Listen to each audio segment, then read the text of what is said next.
Oh, superb, yeah, that's it.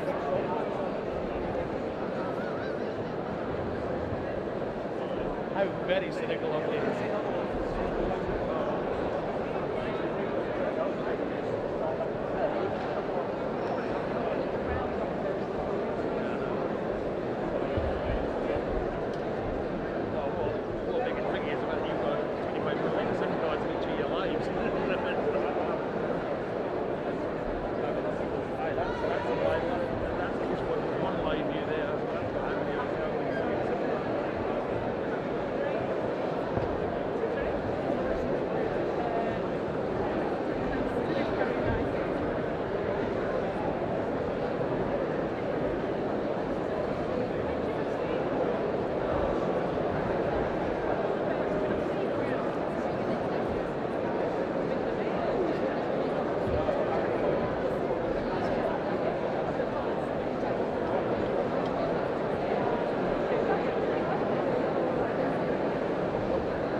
Good morning and welcome to the sunny and humid city, the Yes City of Dundee.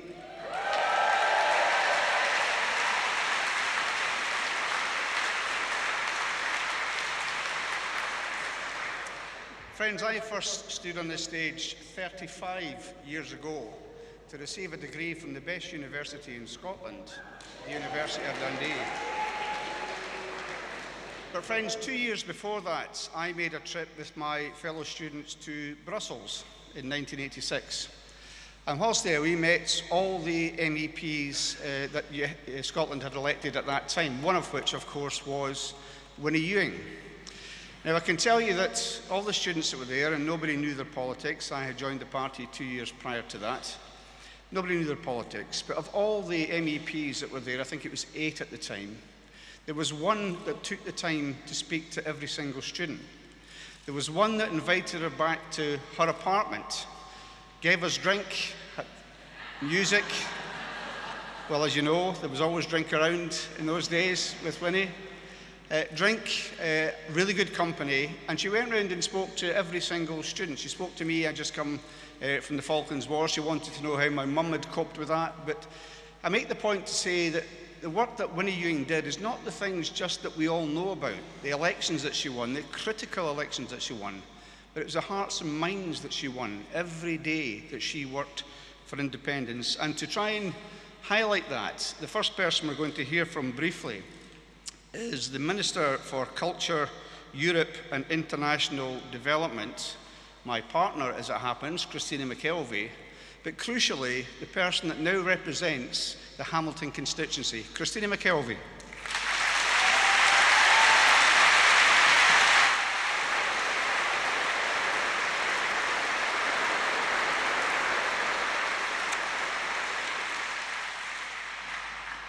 Friends, this is not the start to our convention that any of us wanted or thought we would, but following the heartbreaking news that Winnie Ewing passed away this week, there is absolutely no other way we could have started. Winnie was the first SNP politician to turn Hamilton SNP yellow in the sensational 1967 by-election, and the first female SNP MP.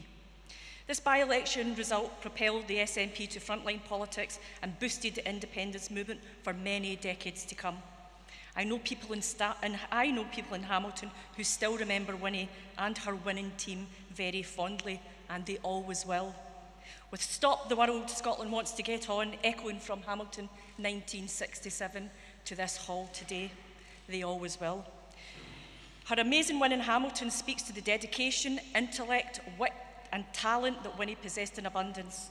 Though even as an MP, we know she faced horrific misogynistic abuse in the corridors of Westminster, and sadly, it seems much has not changed in the intervening years. But we will keep on standing and keep speaking out just as she did. And perhaps more importantly, we will make sure to always remember to settle up and not settle down. Winnie meant so much to so many, and she was especially an inspiration to many, many women and girls. Latterly, when Winnie was elected as an MEP in 1975, our very own Madam McCoss built a legacy that benefited generation upon generation. And as one of the architects of the Erasmus scheme, which allowed young Scottish students the ability to study across Europe, enriching our nation's cultural awareness and understanding, helping our nation and young people build international connections, she was also an early proponent of votes at 16. On a more personal note, I'll always remember how delighted Winnie was when I called her in the morning in 2011, after the 2011 election, to tell her I had brought Hamilton back to the SNP.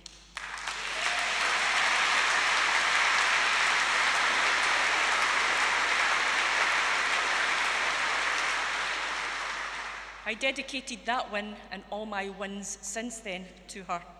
I was privileged to have her officially open my new constituency office in Hamilton in 2011, and we had all the worthies from the constituency there, and I says to her, look Winnie, this is not a political thing, it's a constituency office. If all the worthies are here, just maybe try and tone it down. And she gave us a 30-minute blustering attack on the unionists, and the audience loved it. Friends, Thank you all for letting me pay this mark of respect to a great personal inspiration to me as a politician. Her links to Hamilton will remain embedded in our community for eternity, and her talent and support will forever remain with me as I continue to serve the people of Hamilton, Larkhall and Stonehouse. Thank you.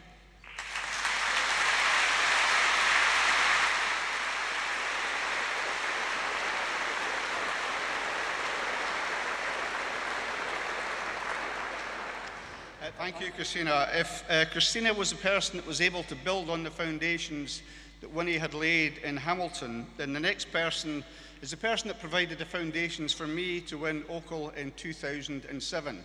Because in a difficult election in 2003, he had gone against the tide and won the constituency in that election. He is, or was, Deputy Presiding Officer. He was also our Presiding Officer, and most people that you talk to in the Scottish Parliament still say he was the best ever Presiding Officer that we had. But crucially, he is the last remaining member of those parliamentary champions for the SNP from 1974 to 1979. Ladies and gentlemen, George Reid.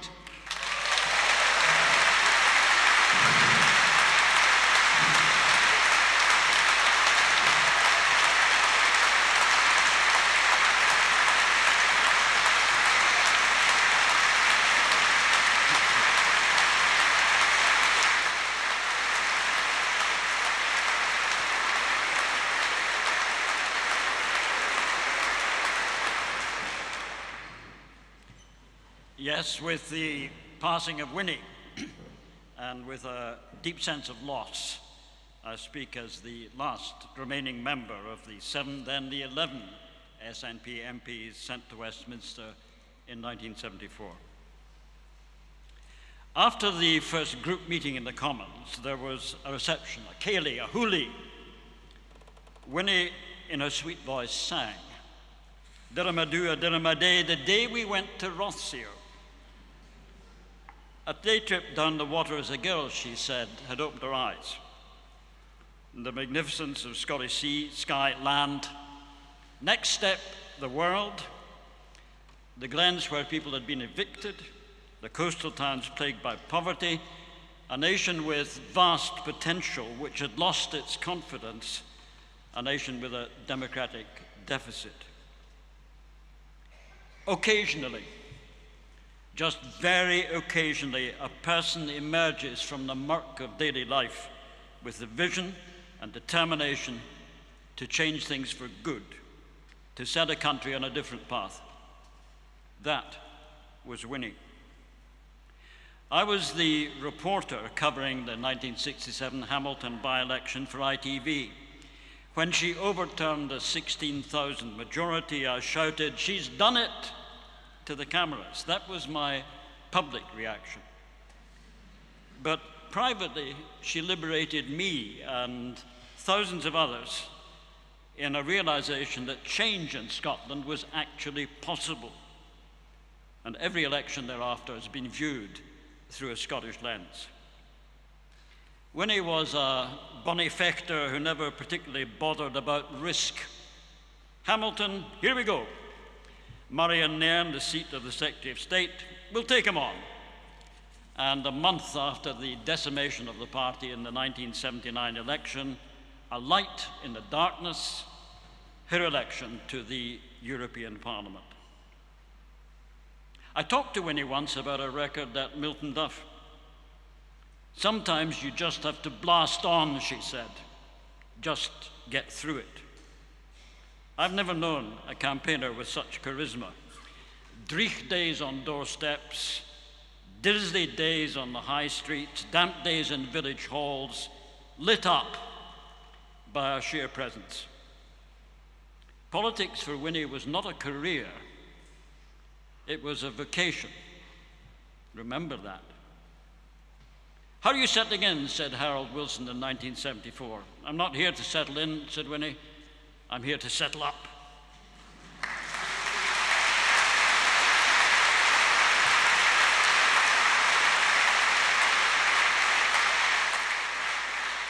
You didn't want to cross Winnie. The eyes could turn from warm welcome to ice. Not surprising, given the creepy crawly stuff she was subjected to at Westminster as a solitary woman MP. And the sheer conditions to be endured, tiny cramped rooms on the roof, comfortable salaries given up, hardly any research or support money, on the benches at 2 a.m., 4 a.m., 6 a.m. in the days of all-night sittings. Winnie knew her enemies, but she cared for her friends. The SNP in the 74-79 Parliament was not really a party, but a broad coalition of interests divided left, right, economically, hard, soft on constitutional issues. In one particularly tense meeting, she ended dispute by saying simply, "Look, if we don't hang together, we'll hang apart." Doon the world and out into the world. Doon the water and out into the world. Winnie was no narrow nationalist. Le Monde had good reason to dub her Madame Écosse. Wide-ranging speeches on global issues in the European Parliament, bringing the Lomé Convention to Inverness, securing against all the odds Objective 1 transformative founding for the Highlands and Islands, a constant voice for Scotland through successive elections to Strasbourg. Winnie didn't live to see independence. Did that bother her? I once asked. No, she said, not at all. It's a process, so don't make excuses, make improvements. Do things with the people of Scotland, not to them. Concentrate on those who have still to be convinced. Keep right on to the end of the road. You all are, you know, the legacy of a woman who changed a nation. Winnie lives on through you. Yes, memories are important, but as her long life shows, what really matters are actions and choices. Our deepest sympathy and condolences to Fergus, to Annabel, Terry, and the grandchildren. Farewell, Winnie. Your light shines on.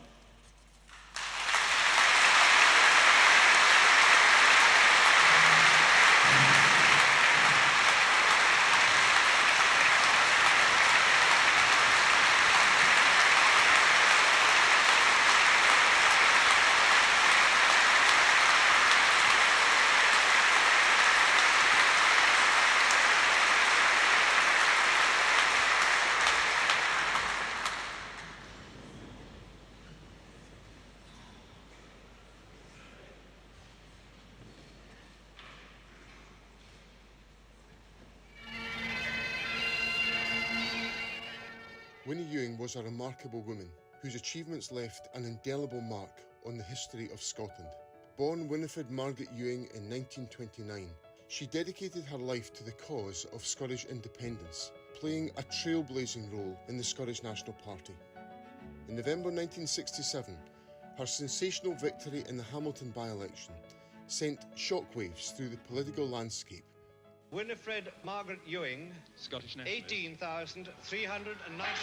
And altered the course of Scottish political history. Winnie Ewing's success paved the way for continuous SNP representation in the House of Commons from that time, signalling a resurgence of the independence movement and laying the foundation stones for the reconvening of the Scottish Parliament. The Scottish Parliament adjourned on the 25th day of March in the year 1707 is hereby reconvened.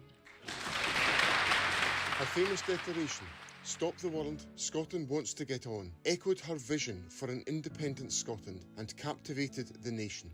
Today, our hope and our collective work to build that better independent Scotland still rest on Winnie's words. Throughout her many decades in political and public life, Winnie has tirelessly advocated for Scotland's interests, fighting for those she represented in Hamilton, Murray and Nairn, and throughout the Highlands and Islands. She raised Scotland's voice at Westminster, in Europe, where she became the much-loved Madame Écosse, and in the Scottish Parliament.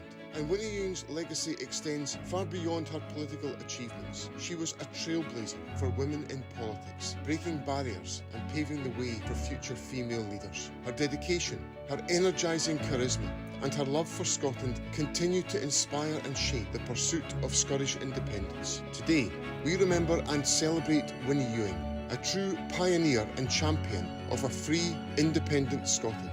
Each of us stands on the shoulders of giants, and Winnie's legacy will live on forever. Together, let's work towards and let's win Scottish independence. For Winnie, for all those who are no longer with us today, for our children, and for future generations to come. Thank you, Winnie, for everything. I would like to end by quoting from the debate of 1707, and I've chosen a passage from Lord Belhaven, who was an opponent of the treaty, and this is what he said then. Show me a spurious patriot, a bombastic fire-eater, and I will show you a rascal. Show me a man who loves all countries equally with his own, and I will show you a man who lacks any sense of proportion. But show me a man who, while he respects all countries equally with his own, yet is ready to defend the rights of his own against them all, and I will show you a man who is both a nationalist and an internationalist. 1707 was said to be, was it not, the end of an old sang? Well, we all here together can begin to write a new Scottish song, and I would urge all of you to sing it in harmony fortissimo. Thank you.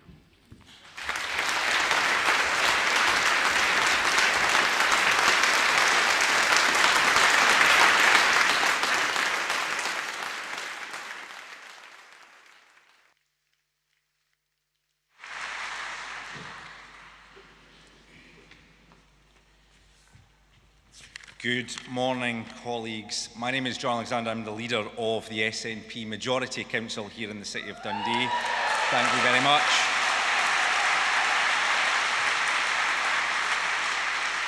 It was both a beautiful tribute but also a reminder of why we are all here today. And of course, that reminder of the strong foundations that towering figures of our movement have built over a considerable number of years.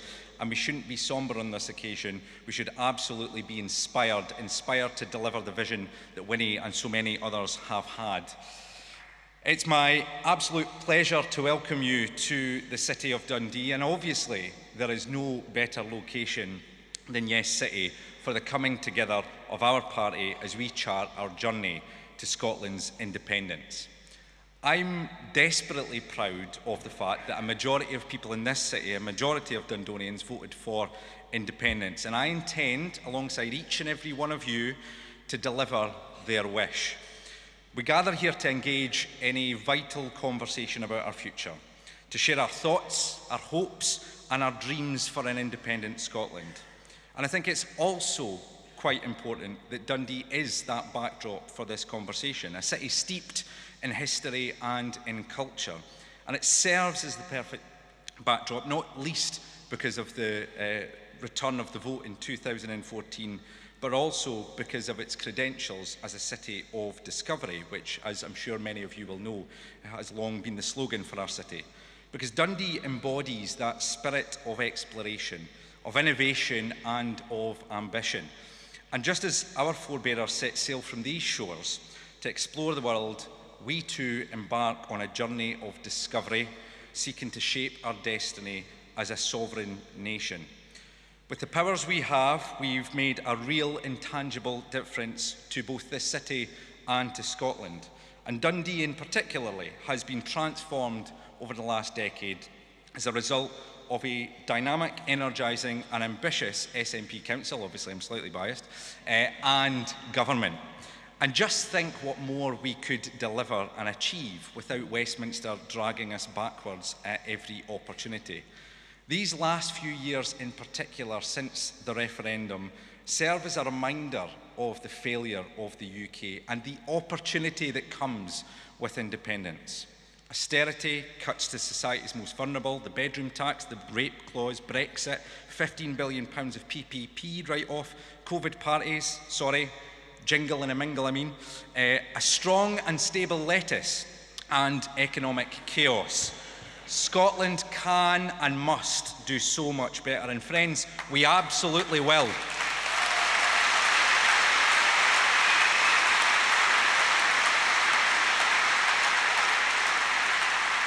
So I truly hope that you leave today's convention energised and excited for the campaign and journey ahead. I know I will. So whether you're here for the day or for the weekend, I hope you will enjoy your time in Yes City and that you're able to experience a city that has been transformed by our party, but as I say, could be even more transformed with the powers of independence. A little plug as well, whilst I was texted by a few of my colleagues yesterday about the weather, and I've delivered, I think, I can only apologise for the humid nature of today. But we are also hosting a premier arts festival in the city, Art Night, which is taking place across venues in the city, and I would implore you, if you are here, to check it out and to stay around for as long as you possibly can. We very much look forward to welcoming you back, and as George reminded us, let's blast on. Have a great convention. Thank you.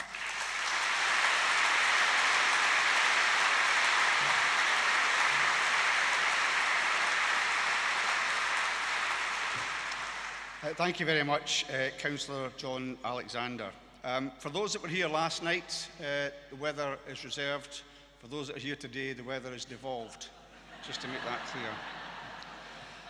We're here for a serious purpose today. We'll get to that in due course, but we also now have the highlights of the day. For the first time, we have a real treat. The new leader of the party has the opportunity to address us all.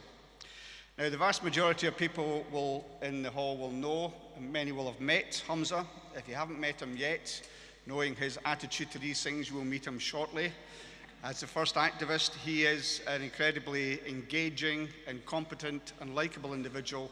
He's also the person that doles out lessons to Douglas Ross and Anis Sarwar every week in the Scottish Parliament.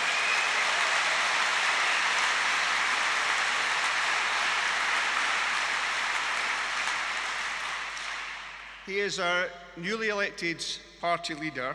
He is the First Minister of Scotland, Humza Yousaf, MSP. So let's hear it for Humza.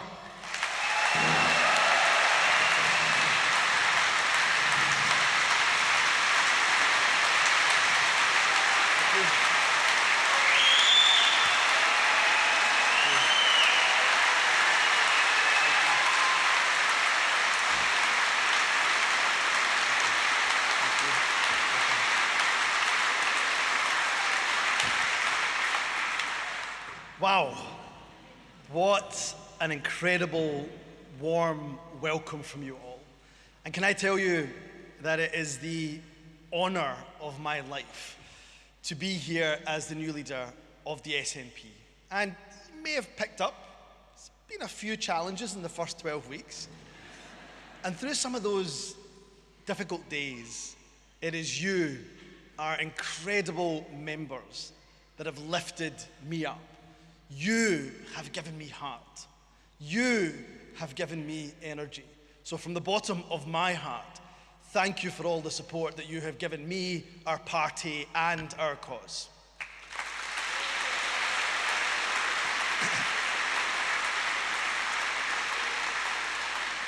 Friends, it is great to be here with you, of course, in the Yes City of Dundee.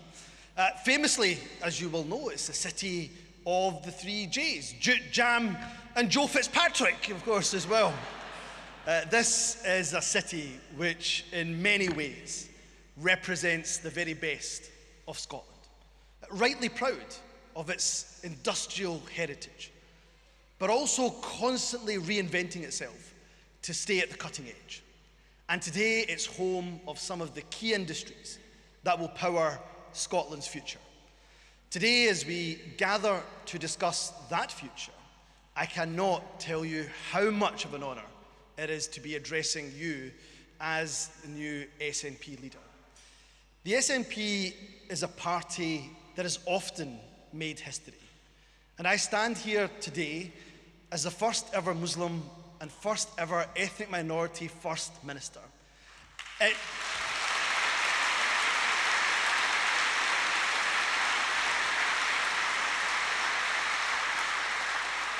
It is proof, if ever we needed it, that we are truly the national party of Scotland. And that is something that each and every single one of us should be proud of. We've come a long way on Scotland's journey to independence. We certainly haven't travelled as fast as we'd like. We've had some difficult times, and of course, as I've already mentioned, the last few months haven't been easy. But down the years, the road towards independence has been paved by the determination, by the spirit of thousands who came before us. And nobody, but nobody, typifies that determination and that spirit more than Winnie Ewing. The political earthquake that Winnie caused with her victory, her sensational victory in Hamilton in 1967, still resonates to this very day. And over the decades, whether in Westminster or in Brussels, or just as we saw in that clip, reconvening the Scottish Parliament, Winnie helped shape the modern nation that we are today. She had an unshakable belief in the potential of the Scottish people, and she never stopped trying to inspire confidence and ambition in those around her. And it is no exaggeration, none whatsoever, to say that we would not be here today were it not for Winnie. With her passing this week, we mourn someone who was both a patriot and a pioneer. To Madam Akos, from the bottom of our hearts, we say thank you for everything.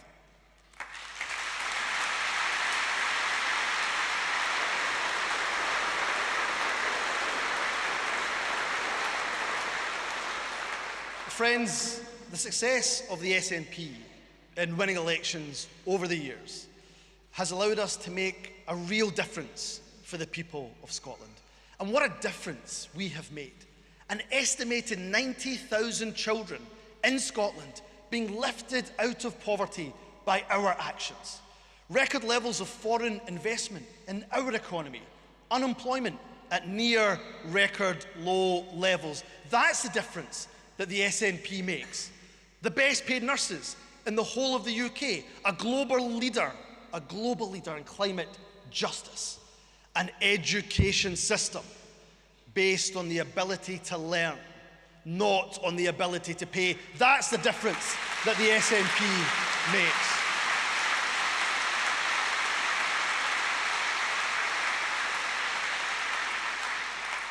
Friends, the SNP is building a fairer, more prosperous, and a more confident Scotland. And that's the difference that the SNP makes. Today, we are talking about how we build on those successes. We know that the most transformational step Scotland can take towards building a better future is to become an independent nation. And we are within touching distance of achieving our goal. Independence is within reach. And today I'm going to set out how I believe we can break the logjam with Westminster by mobilising the power of the people at the next general election. Because friends, make no mistake about it, the SNP will absolutely fight the next general election with independence front and centre of our campaign. Be in no doubt.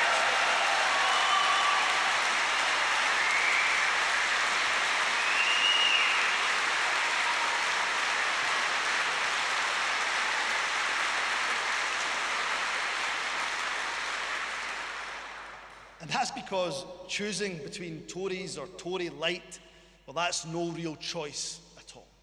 The real alternative to Westminster control is taking our future into our own hands as an independent nation. We all know that Scotland faces challenges. We know we live in an uncertain world. But as Scotland's national party, it is our duty in these tough times to give people some hope and imagine a better future with the endless opportunities that independence gives us. We must inspire people and make it abundantly clear Westminster is not as good as it gets. We can do better than the failed Westminster economic model that that is causing such misery. Friends, if only one message leaves this conference hall today, let it be this. With our vast natural resources, our economic strength, with our world-class universities, and of course, with the talent of all of our people, an independent Scotland can and will be one of the most successful nations in the entire world.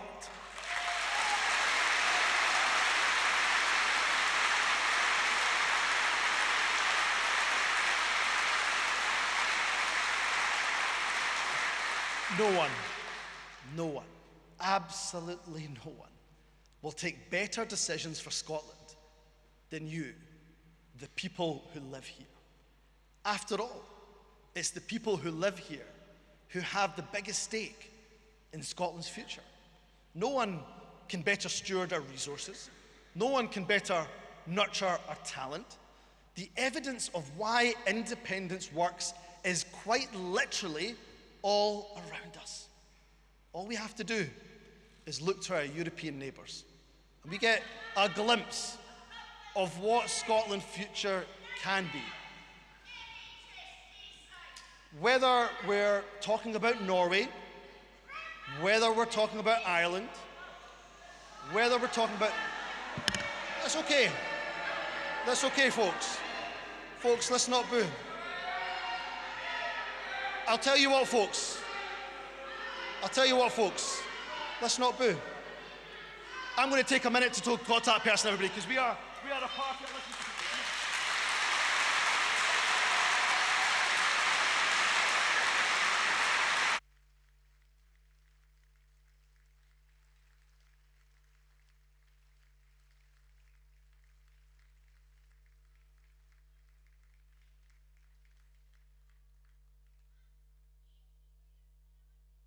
Minutes pause. If we can just have a couple of minutes pause, everyone, and we will be back to the stage shortly.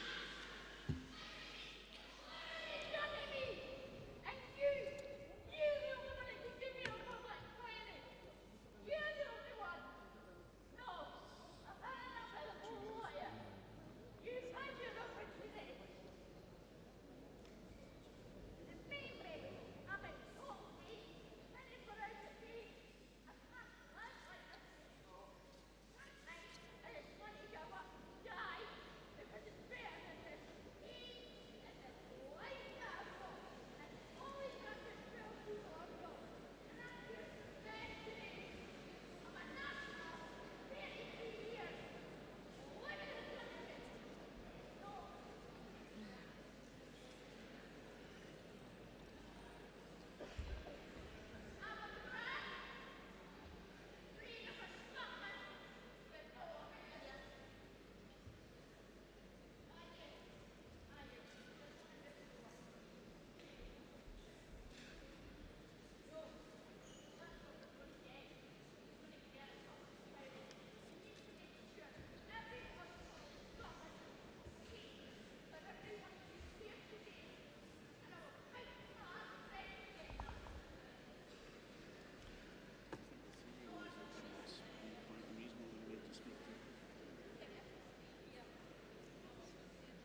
Friends, we enjoy the success we do, and let us never, ever forget this.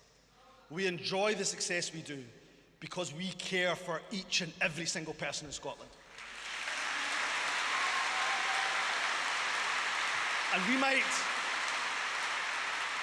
might not always get it right. Heck, I know I've not always got it right in government myself, but we'll never stop listening to people. We'll not shout them down, we'll not boo them, we will always listen to them.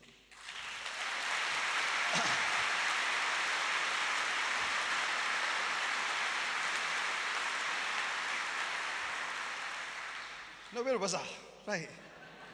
I was saying, folks, that the evidence for why independence works is quite literally all around us. All we have to do is look to our European neighbours and we get a glimpse of what Scotland's future can be. Whether we're talking about Norway, Ireland, Denmark, Sweden, Austria, Finland, they're comparable to Scotland and they're outperforming the UK in many ways. They're wealthier. They have fewer people living in poverty. They have higher levels of investment. They're more productive. That means they have more money to fund public services, like their schools and like their hospitals. And when times are tough, like when the cost of living started to bite, they had broader shoulders to weather the storm. And friends, you know what else? Every single one of these countries is an independent nation.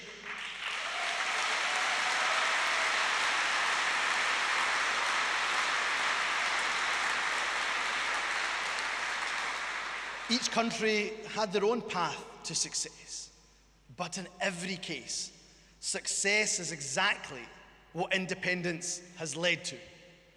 The question we in Scotland must ask ourselves is not why are our neighbours more successful than us? The question we must ask is why not Scotland? With our abundant energy resources, some of the best universities in the world, with our hugely successful financial services, with our cutting-edge life sciences, with our world-renowned food and drink sector, with a gallus, intelligent, good-humoured, hard-working population, why not Scotland?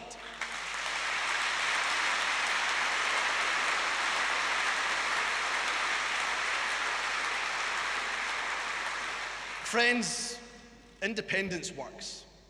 And there is absolutely no doubt that independence can and will work for Scotland. Never let anyone tell you otherwise. Emulating the success of our neighbours will not happen automatically. But the whole point of independence is to make transformational change by taking power into our own hands. And the SNP is setting out a clear vision for how we would change things for the better. And what you get with independence is this. You get the powers to build an economy that puts the health and the happiness of its citizens at its heart. Not an economy based on failed trickle-down economics, taking us in a downward spiral. With independence, you get the powers to tackle the cost of living crisis, not being forced to suffer the biggest fall in living standards since records began. You get the powers to build a welfare system that protects you, not one that punishes you. You get to be inside the European Union, the world's biggest single market, not dragged out of Europe against your will.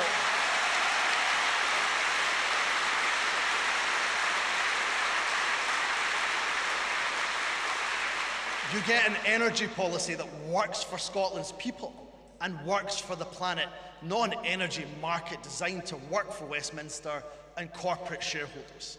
And friends, what do you get with independence? You get a written constitution that guarantees we are a country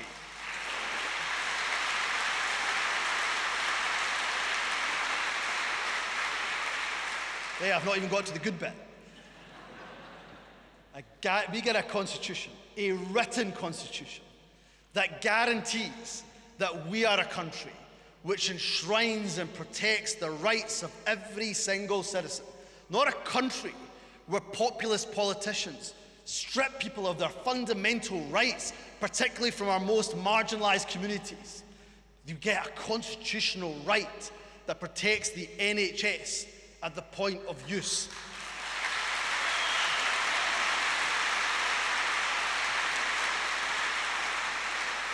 Not what we see at the moment, creeping privatisation from the UK government, from the Tories and with Labour. With independence and a written constitution, we get a country which opens its heart and offers sanctuary to those who flee conflict. Not one that bundles them on a plane to Rwanda.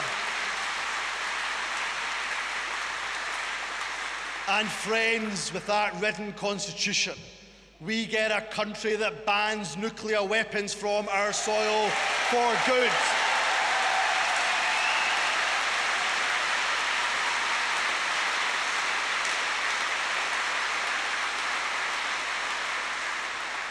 Not a country that wastes tens of billions of pounds on the obscenity of weapons of mass destruction. Friends, independence is about having and using the powers to build a better country. A better Scotland is possible. And over the coming months, we will continue laying out our prospectus for building a new Scotland. And I'll tell you what else we'll be doing.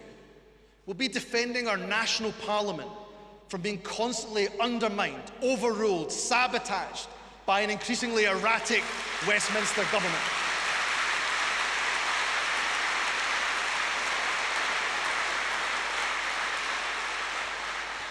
Just think about the events of the last few weeks. We are now at the point where our Scottish Parliament can no longer even do something as simple as include glass in a recycling scheme without Westminster muscling in at the 11th hour and sabotaging it.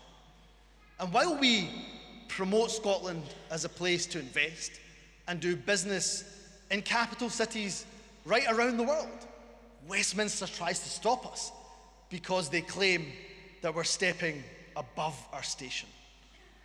Last week, I got a list of our supposed transgressions from the UK government. I have to tell you, friends, no, I have to be serious now, it's a really serious point. I have to tell you, my friends, I was shocked when I found out what SNP ministers had been up to. Ivan McKee was in Poland on a trade mission. He was apparently overheard saying that Brexit was a mistake. Perish the thought, my friends.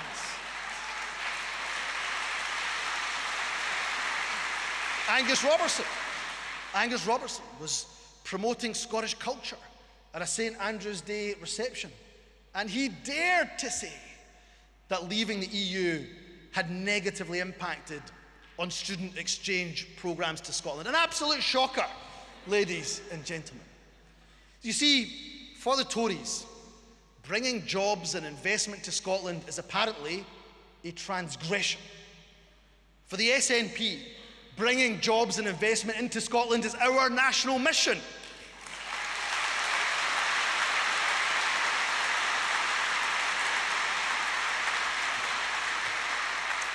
I think there's maybe something else going on here. I think the Tories, they see that the SNP has made friends for Scotland right across the world. They see our success in attracting trade and investment, and they're just that wee bit jealous, and they can't even hide it. But the future of our national parliament is under threat due to Westminster control. And it is proof that it's only through the powers of independence that we will be able to take on the biggest challenges of our age and build a better future. Friends, this Tory government, it is morally and politically bankrupt. But I just don't want rid of them for a few years. I want Scotland to be independent so we can get rid of unelected Tory governments for good.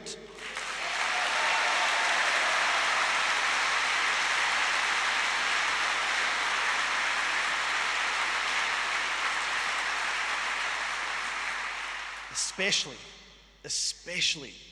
if the alternative is merely a pale imitation.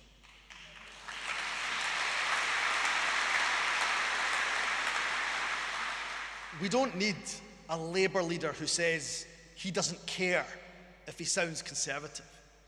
We don't need a Labour leader who somehow seems to break promises faster than he makes them. You know, it's funny, with each broken promise that Keir Starmer says that it's just not possible, he says, in the current climate to do what he promised. He says it's not possible to have free higher education, and that publicly owned rail and water can't be done. Well, I've got a wee message for Keir Starmer. Not only is it possible, the SNP is doing it right here in Scotland.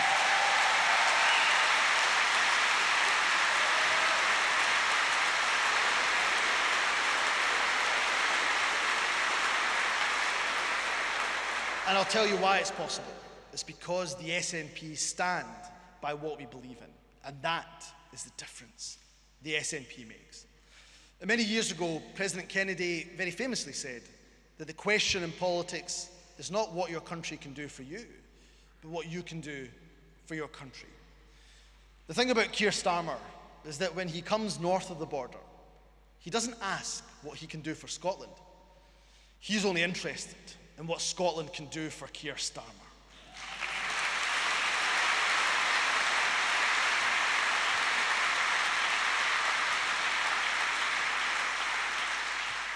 Friends, history teaches us that when democracy movements, like ours, reach a certain size, in the end, they always triumph.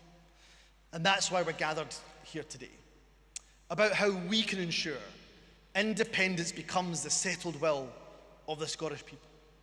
And I have no doubt at this convention, we will have a lively and passionate discussion. I think it may have already started. And after all, this is the cause. This is the cause that we all care deeply about. But I'm very clear. There's no route to independence other than through a lawful democratic process. Why? Because that is the way we actually become independent. That's the way that not only do we recognize Scotland wants to become independent, but it's the way Europe and the world recognizes it too. So that means we have two essential tasks before us. Firstly, we must continue building support for independence. We've done so much, and we need to keep going. You know, there was a time, not all that long ago, when we were ecstatic, we were over the moon, we were cock-a-hoop, when support for independence reached 30%. Now support for our cause is at least 50-50. But secondly, we must give the people of Scotland the opportunity to express that support in a democratic vote. To build support, campaigning for independence must and will be at the heart of everything we do as a party.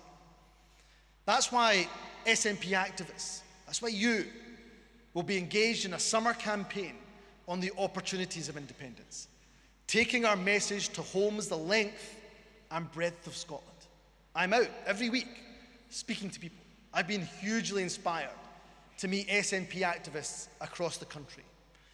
Our task, our collective task, is to get Scotland talking about independence, talking about the possibilities, the opportunities, to show people that there is a better alternative. Over the summer, SNP members will also continue the discussion that we are beginning today. There'll be a series of regional assemblies, and as the summer ends, we will come together again. But this time, not in a conference hall, this time we will join the thousands of independent activists in our nation's capital. On the 2nd of September, our friends, I believe in Scotland, will fill the streets of Edinburgh with a march and rally for an independent Scotland in the EU. And I'm delighted to confirm that the SNP will get fully behind this grassroots initiative. .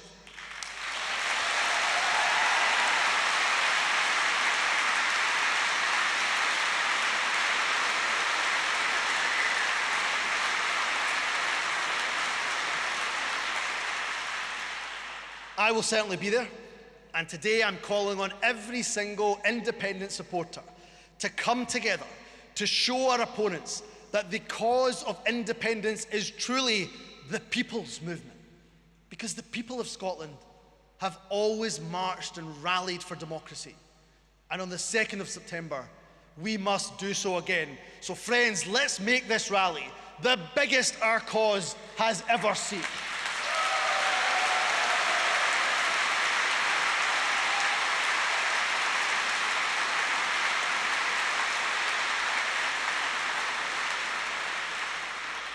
The SNP believes that democracy is something to be cherished, not something to be feared.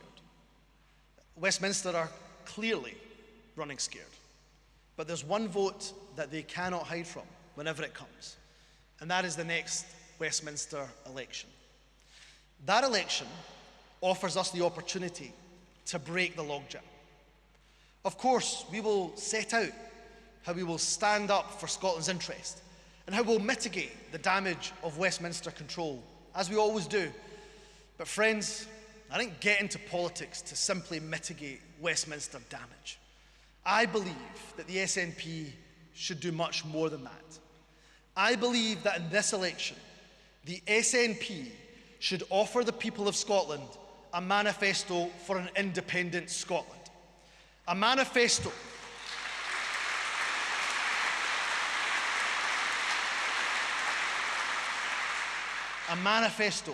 bursting with ideas about how Scotland can harness our potential through the powers of independence. And friends, in that manifesto, page 1, line 1, I am proposing that we put a simple but powerful statement to the people.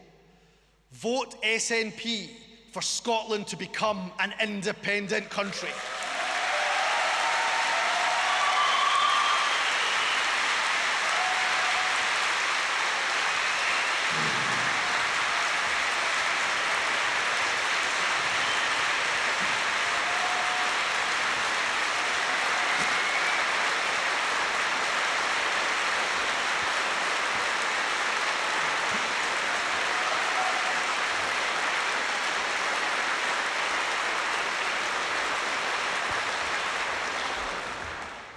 Even my 4-year-old got off her seat for that one. Friends, we know how hard it is to win elections. The polls are tight. There's everything to play for. The Westminster establishment will rail against us. But we know that independence is best for Scotland's future. So we must give the people of Scotland the ability to choose that future. And let me be clear. If the SNP does win this election, then the people will have spoken. We will seek negotiations with the UK government on how we give democratic effect to Scotland becoming an independent nation.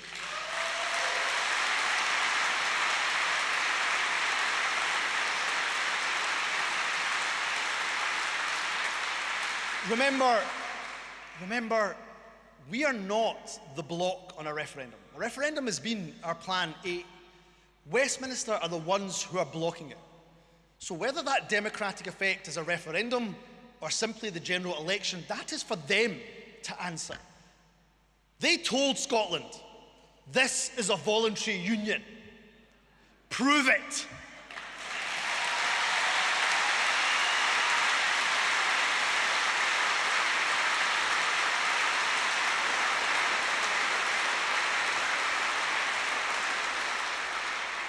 But friends, we're not going to wait for Westminster. If we win the general election, we will take that mandate from the people and ensure that we, as a government, are ready to negotiate our independence. We will take the following actions. Firstly, we will set out a detailed document documenting the terms we would seek in discussion with the UK government for Scotland becoming an independent country. It will be called Withdrawal from Westminster, a new partnership agreement. This new partnership agreement between Scotland and our friends in the rest of the UK would include draft legal text on the transfer of powers from Westminster to the Scottish Parliament necessary to prepare for independence. It would set out the Scottish Government's position on issues such as the division of assets. It would detail future arrangements for continuing, indeed bettering, the cooperation with the rest of the UK. In place of the assertive Westminster knows best, know your place doctrine, we can have a better relationship, one based on equal partnership and based on mutual respect. Secondly, we will conduct a nationwide, open and inclusive consultation on a draft interim constitution, the founding document of our newly independent state. And the process will include some fundamental principles and aims to protect citizens' rights that are being eroded by Westminster, like the right of workers to strike, to give constitutional protection for our NHS free at the point of use, to confer a duty on the government of an independent Scotland to pursue nuclear disarmament. And friends, the first line of that interim constitution will say the following: Scotland is an independent country in which the people are sovereign.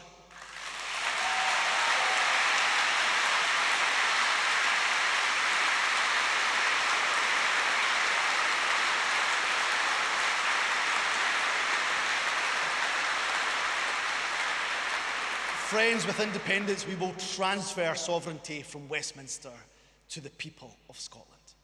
And thirdly, if we win the general election, we will prepare the ground for Scotland becoming an independent member state of the European Union. We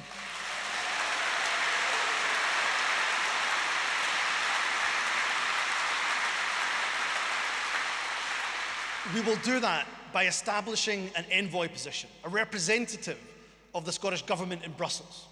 This position will be focused on explaining the Scottish Government's policy on independence to our fellow Europeans.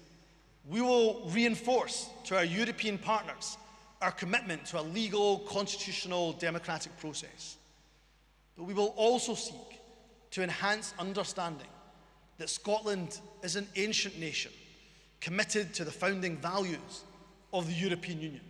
A country, of course, with much to gain from EU membership, but also much to offer as we navigate the challenges of the 21st century. So friends, with these three actions, we're not going to wait for Westminster to respond.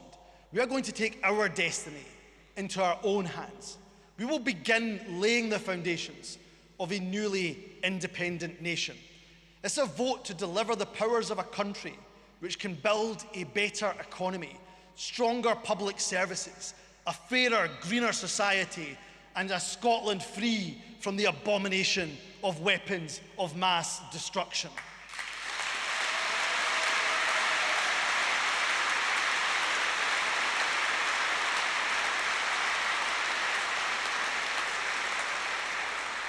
Friends, there's a lot to talk about today, and we must consider what else we can do, what we can continue to do to build support for independence.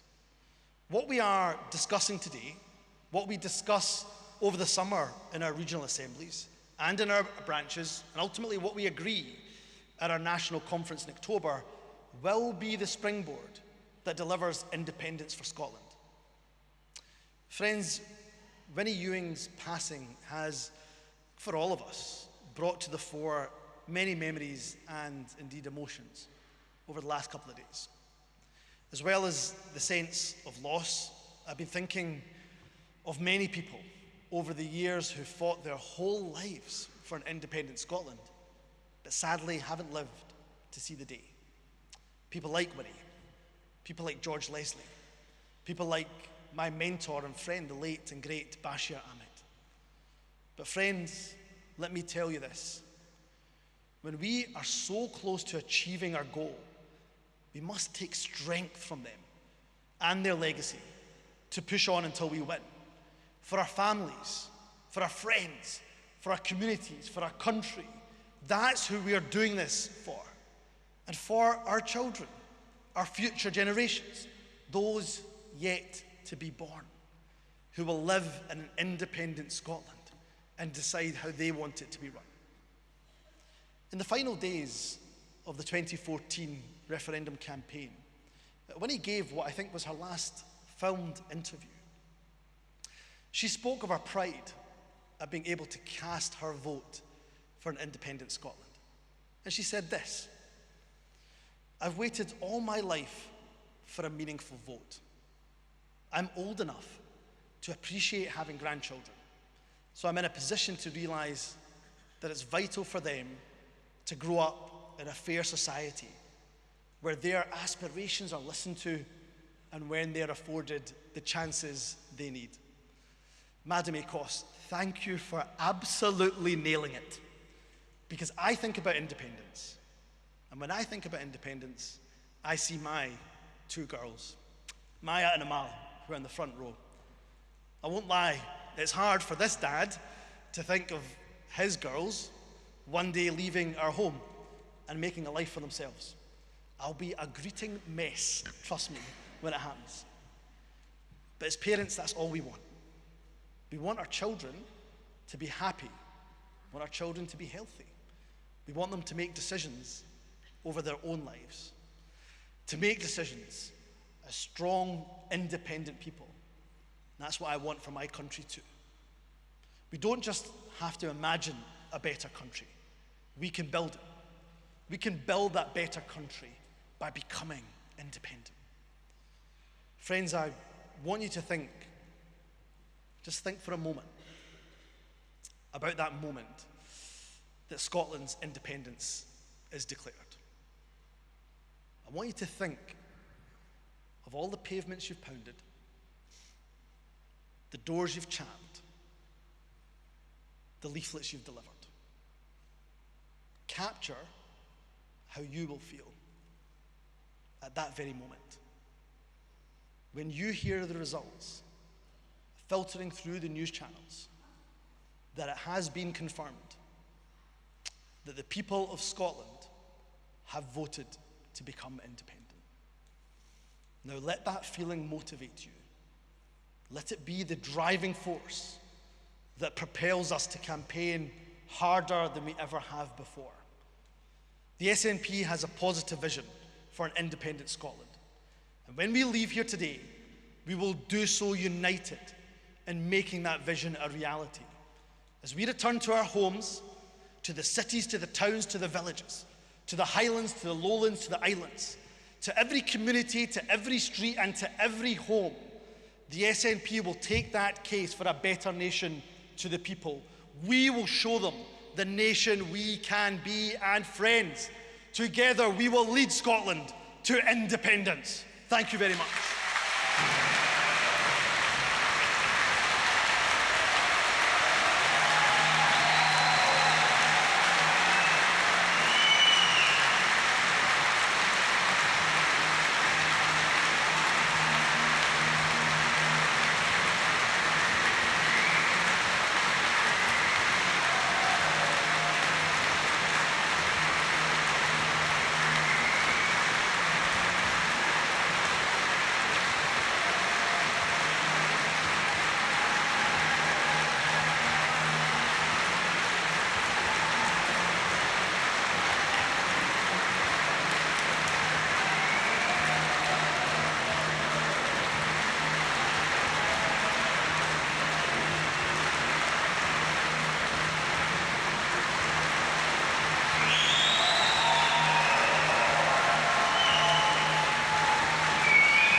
friends, what a start to our convention this morning.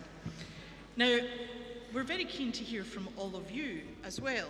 And the stewards have speakers cards, so if I can encourage you to find a steward, fill in a speakers card and get these in as soon as possible so that we can fit as many of you on this stage as possible this afternoon, and that would be great. And now I am really delighted to introduce to you someone who probably doesn't need any further introduction, so please welcome to the stage John Swinney, MSP.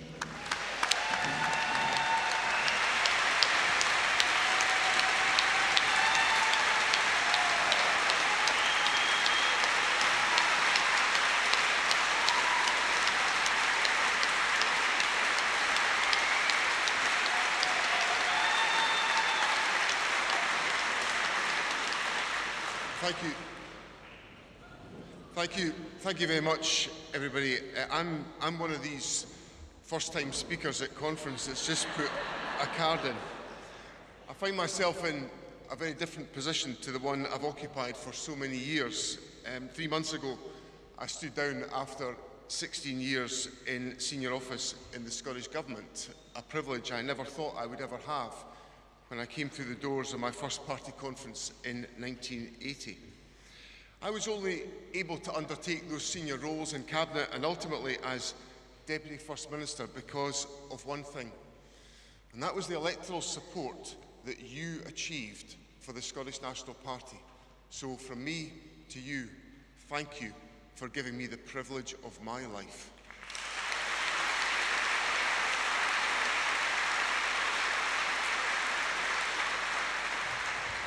And although I may have stepped down from government, nothing, absolutely nothing, has dimmed in my commitment or my confidence or my certainty that I had 44 years ago when I joined this party that the right thing for Scotland is to become an independent country.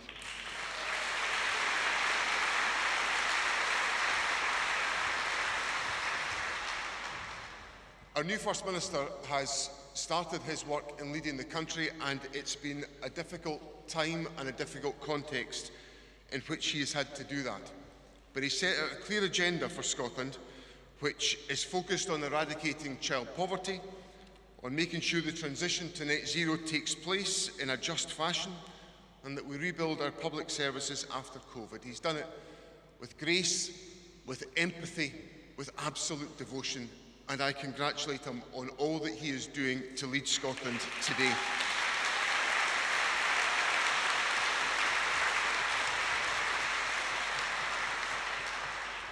But from my experience, let me offer just a few words of advice about how tough it is. Because in all my years in government, I became ever more convinced every day that nothing was ever easy. It was tough. It is a really challenging environment in which to operate. And we're in a challenging environment on the Constitution as well. And this point was made very clear to me in a debate that our Deputy Leader Keith Brown led in the Scottish Parliament the other week about the real, clear and present threat that is faced by the Scottish Parliament from the actions of a menacing United Kingdom government. The impact of Brexit, the passage of the Internal Market Act, the unprecedented use of Section 35 in a fashion for which it was not constructed, the sabotage of the deposit return scheme are all examples of a systematic attack on the powers of the Scottish Parliament by a menacing and malicious United Kingdom government. That is tough stuff. But while that tough stuff is going on, the Labour Party and the Liberal Democrats, the supposed protectors of devolution, are posted missing. There's no sense of a Mark Drakeford in the Scottish Labour Party today.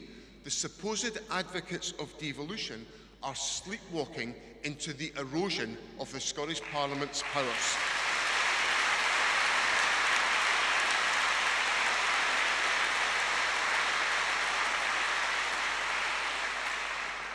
People in Scotland who've not yet been convinced by independence have placed their hopes in having a powerful Scottish Parliament within the United Kingdom. That powerful Parliament is being eroded in front of our eyes, and we have to do something about it. That self-same hostile UK government refuses to recognise the decision of the people of Scotland to send a majority of MSPs to the Scottish Parliament who favour holding a referendum on independence, just as it did in 2014. Our debate today has got to address the reality that the Scottish Parliament our people voted for in 1997 is being weakened, and the UK government is prepared to ignore the political choices of the majority of the MSPs elected to the Scottish Parliament. For me, the answer to that is simple. We need to take the decision out of the hands of the United Kingdom government. The Scottish Parliament was established with the constitution reserved to Westminster. The Supreme Court have confirmed that point. We need to take this away from Westminster and make sure the people of Scotland are in the driving seat. As well as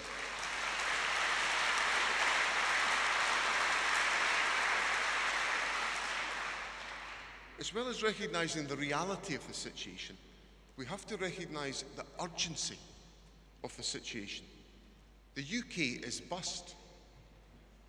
Rampant inflation, rocketing interest rates, rising inequality, growing poverty, Brexit wreaking economic damage, and Labour and Tory closing off our route back into the EU and the single market.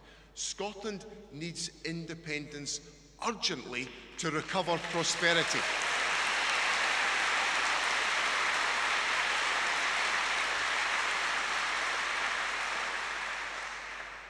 So the route for me is pretty simple. The Parliament that we voted for is being eroded, and the UK is inflicting economic misery and damage on each and every one of our citizens. So we in Scotland need to act now. I think our proposition should be this. At the next Westminster election, if people vote SNP, they are voting for Scotland to be an independent country. Clear, simple, democratic.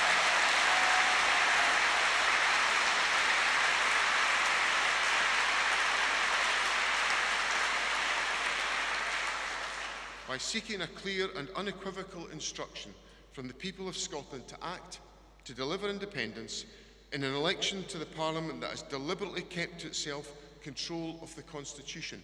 That's what we need to do as a party. And we should end the process discussion there. We should say that's what we're doing, those are our terms that we're offering to the public, and we'll know where we stand with the result of the election.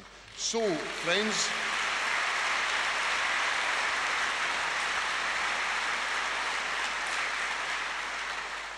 to give us the control over our own economic future, to enable us to rejoin the EU, to give us the power to have a sustainable energy future, to eradicate poverty, to deliver a fair society, to get rid of nuclear weapons, to protect our NHS from privatisation, to make sure that Scotland always gets the government we choose, not the ones we always reject. That's why we've got to take this approach at the forthcoming Westminster election. Let's get over the tough times. Let's get on with it together. Let's speak with one voice, reach out, persuade others, and let's do it. Thank you very much.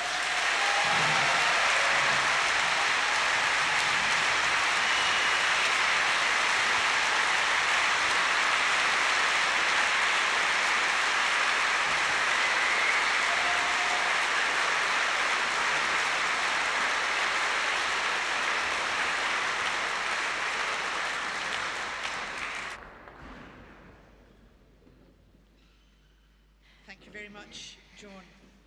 And to follow that speech, we have an independence panel for you now, friends. This is going to be chaired by Kate Forbes, MSP.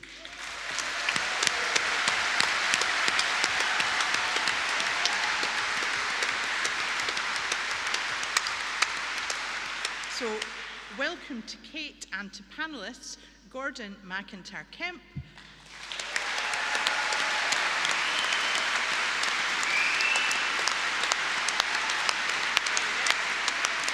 to Paul Kavanagh, have a seat, and to Leslie Ridden.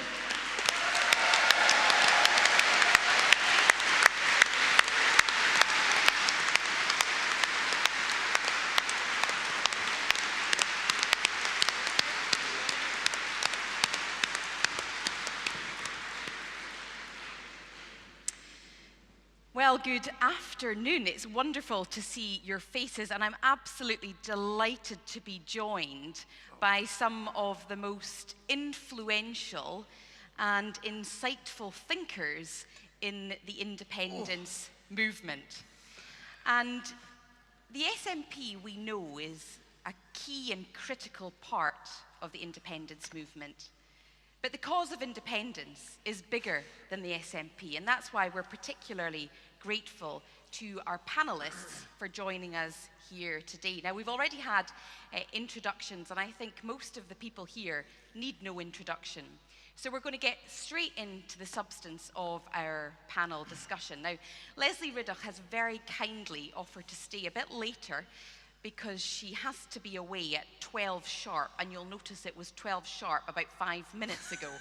So, having done the introductions, I think we'll just cut straight to the chase. Now, what we're keen to explore in this panel is a bit of understanding about the context in which we find ourselves and how to use that to further the case and the cause for independence. So, Leslie, I am going to go straight to you to ask, you've often been able to centre independence in a global context, in a historical context.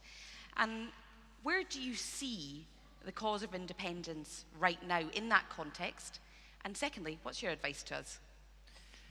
Oh, okay. Can I just say this is an amazing moment in a number of ways. Not least, I'm very conscious of that very moving introduction with the legacy of Winnie Ewing, a brilliant speech by Humza Yousaf. And the fact that you've got independent supporters who are not SNP members on your platform is kind of giddy.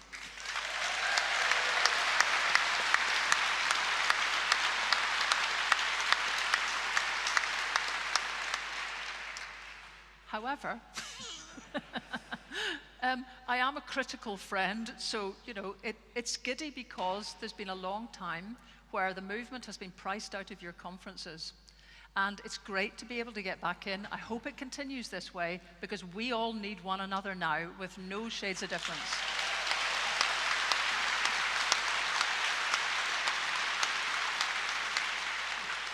On this question, actually, of the Nordics, you'll know I can absolutely bore for the universe about the Nordic countries. Because they are the small, same-sized neighbours that have proved every doubter wrong. They shouldn't be the world's most successful countries. They shouldn't all be, with one exception, AAA credit-rated nations when we're not. They shouldn't be able to do what they can do, and yet they do it. Now, there's a couple wee things to say. In the course of doing the book tour, which is what's taken me off to Glasgow, and writing the book, it's made me think that what those Nordic countries have and had at the time of independence is something we don't. And that is, they were already independent because they had such local control and they owned their land. Now, they were modeling in their everyday lives what it would be like to run a country. The Estonians, first thing they did in 1918 when they became independent, first time around, land reform.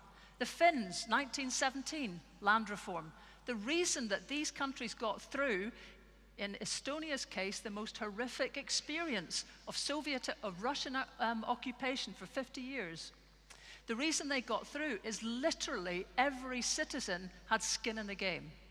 It's extraordinary. We've reached 53% support for independence with the largest local authorities in the developed world and the smallest number of people owning land. And I wouldn't be me if I wasn't sitting in front of you and saying, SNP, come on, tackle it.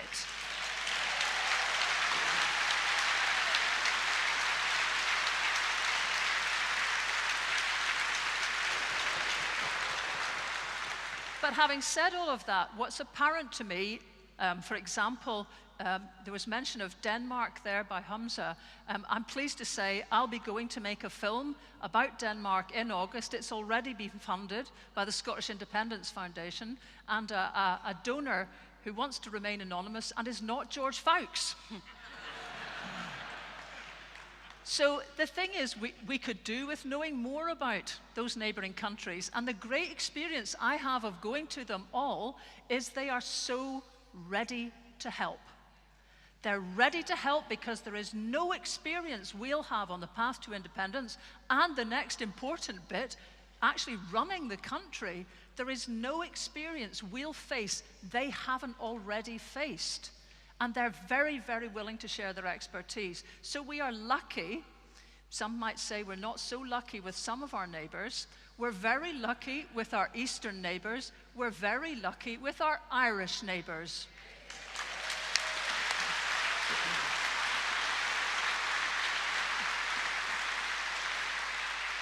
And the thing that has transformed the situation in Ireland so much that last year in May, an amazing moment happened in Belfast where there were more Irish passports issued for the first time ever than British passports.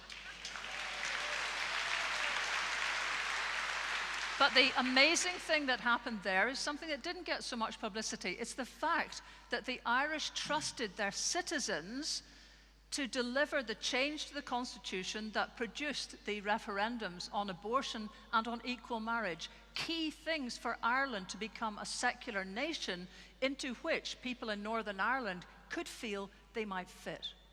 And that is vital. That's another bit of lesson for the SNP.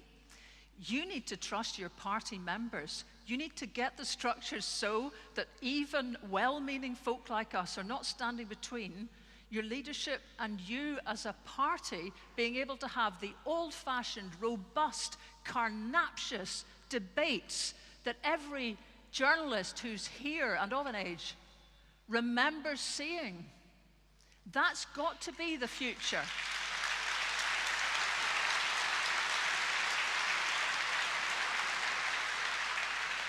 And just one last thing to say, and I'm so sorry, I'm going to have to belt off after this and leave you in the capable hands of these two gentlemen. But when it comes to the movement, we are the pussycats, let's face it. There are lots and lots of aspects of the movement out there. You know fine well, let's not have elephants in the room. There is an all-under-one banner march today in Stirling. Some of you might have thought of going to it. Now, it's the ideal situation, surely, is that we end up that the entire family that has developed around independence is mutually accepted by every other part of it.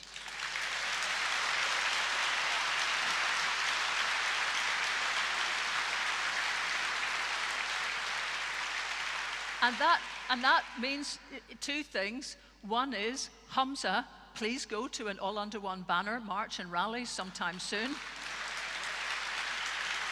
And the other is that there is a Chain of Freedom event happening October the 14th, and it needs you to be active. Because the aim of that is to have 70,000 people stretching right across the Central Belt, a tiny representation of the Baltic chain that covered 400 miles back in 1989. You are the people that can mobilize to do that and support it. You know how you can find out more. So the thing is, let's begin to support every part of the movement and not have no-go zones, not have elephants in the room, not have forgotten relatives, not have people in the attic. We're all yes.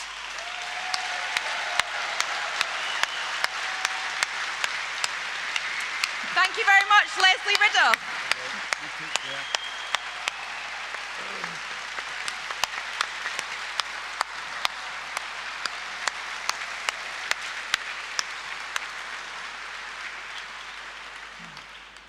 Great. Well, it's a bit ominous now having an empty chair here, but thank you so much to Leslie for staying a few more minutes, and very much looking forward to a discussion now with Paul and with Gordon. And perhaps if we unpack the point around context a little bit further, Paul, there'll be many people here who thoroughly enjoy reading your blog, myself included, and the way that you capture some of the challenges that perhaps we face, but the huge opportunities. We have a general election next year, and in your most recent blog, you were quite rightly talking about the flip-flopping of one of the other parties in Scotland, led by a leader who is flip-flopping, and I think you made some comments about how few promises Keir Starmer has actually stuck to. How do we, as pro-independence activists, use the next election and be clear that the only route to real change and reform is by voting for independence? Yeah. Just before I start, I would like to say something personal, if you don't mind. I had a stroke 3 years ago, and it's impacted my mobility quite severely. And the only reason I've been able to make it here today is because of the kindness of Paige Patterson of the SNP Maybole and North Carrick branch, who very kindly gave me a lift here and is going to give me a lift home, because there's no way I would be able to make it. I can't drive myself, and there's no way I'd be able to manage by public transport. So I'd just like to say thank you so much to Paige for getting me here.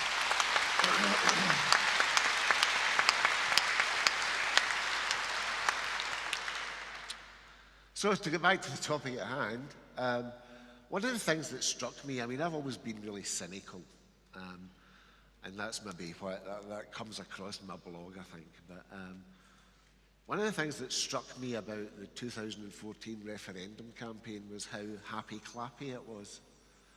And we were afraid to go on the offensive about the downsides of Scotland remaining a part of the United Kingdom.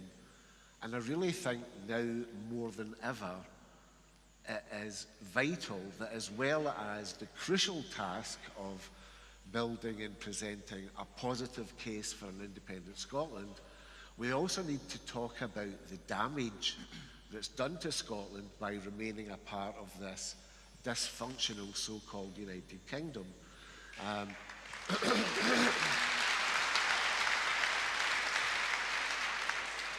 For the first time in my life, I am genuinely afraid of the future of democracy in the United Kingdom.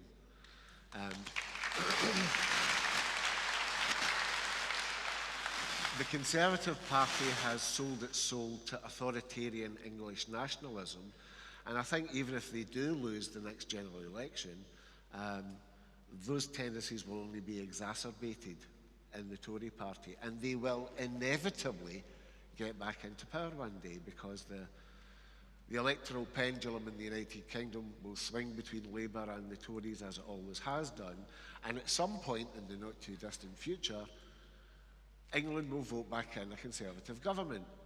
And that's why voting Labour at the next general election is a huge, huge mistake, because Keir Starmer's party proposes to do absolutely nothing to protect Scotland from future Conservative governments. When he, excuse me, when Starmer was campaigning to be the leader of the Labour Party, he promised that he wanted to introduce a federal United Kingdom, and he spoke about replacing, with Gordon Brown's constitutional review, he spoke about replacing the House of Lords with an elected upper chamber, which was supposed to guarantee the rights of the Scottish and Welsh parliaments. And now just this week we discovered that Keir Starmer has decided that his answer to the Conservative dominance of the House of Lords is to flood it with Labour Lords as well, and to do absolutely nothing to change the structures of the House of Commons, which is the ground zero of democratic dysfunction in the United Kingdom. So I think voting Labour is a massive, massive mistake, because the only way that this Labour Party is going to get elected, if indeed they do get elected, is by taking on the clothes of the Tory party and running along like the Conservatives' mini-me. The Labour Party is now fully in favour of Brexit. They vie with the Tories in denying the democratic right of the people of Scotland to decide their own future. Keir Starmer had the audacity some months ago, when he was pressed on what's the democratic route for another independence referendum, to say that it's for supporters of independence to say what that is. And we've already said what it is for years. We've said, well, it's electing a Scottish Parliament in which there is a majority for a Scottish independence referendum. And as soon as we achieve that, Labour and the Tories turn around and say, no, that's not it after all. So Labour and the Tories will continue to deny the democratic right of self-expression of the Scottish people, and will continue to invest in a dysfunctional Westminster Parliament which gives all power, unlimited power, to whatever party happens to win a majority in a Westminster general election. And frankly, that is a really dangerous state of affairs, particularly in a country, particularly in a state like the British state, where there is no codified constitution and no specified division of powers between the various branches of government. And that worked as long as we had honourable people in power. And we've seen with the past 10 years with the Conservatives that they are anything but. They are liars, they are cheats, they are charlatans. Boris Johnson even lied to the head of state in order to get to prorogue Parliament. And yet everything continued as normal. And the Conservatives could and would abolish the Scottish Parliament if they could get away with it. The only thing that's preventing them from doing so is the fear of another Scottish independence referendum, is the fear of Scottish independence. And if they think that that fear has been neutralised, make no mistake, they will abolish the Scottish Parliament. Thanks very much, Paul. I'm keen to come back to some of those points. But talking about fear is quite an appropriate way to characterise the economic challenges that many people in Scotland are facing right now. And who better to explore some of that than Gordon as the Chief Executive of Business for Scotland. Gordon, in a week where we've seen interest rates go up, people's homes being in jeopardy, you've talked a lot about the need to have a vision for the economy which places well-being at its heart.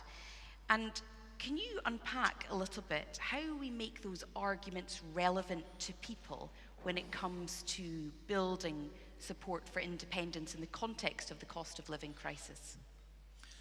Yes, essentially the well-being economic approach is not only the answer to the economic problems that the UK has right now, that Scotland has right now as part of the UK, it's also fundamentally important to winning people over to the cause of Scottish independence.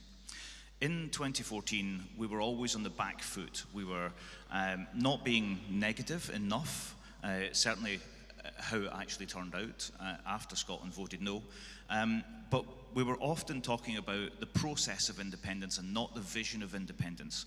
So what we've got to do is we've got to actually say, well, what's in our hearts? Why are we doing this? And I believe in Scotland and Business for Scotland, we see independence not as an end in itself, but actually as a step in a journey towards building a better nation. And we didn't really in 2014 have enough of a vision to actually share that. Well, we talked about, don't worry, you'll still be able to get Doctor Who. The price of food will stay the same. Well, it didn't if you voted no, but so basically we talked about the details as to how we're going to do it and not painting the picture of a country that people want to live in. Now, the mantra of the well-being economy is actually to take a look at what's happening in the world right now and ideas of left and right, where we swing the pendulum from, on a UK basis, from Labour back to the Conservatives and back to Labour again, and nothing seems to change. We're now locked into a massive downward spiral, the cost of living crises as part of that. And the mantra of well-being economics is to say we're going to give up on the old-fashioned, outdated political ideas of last century and economic ideas of last century and talk about the type of country we want to live in.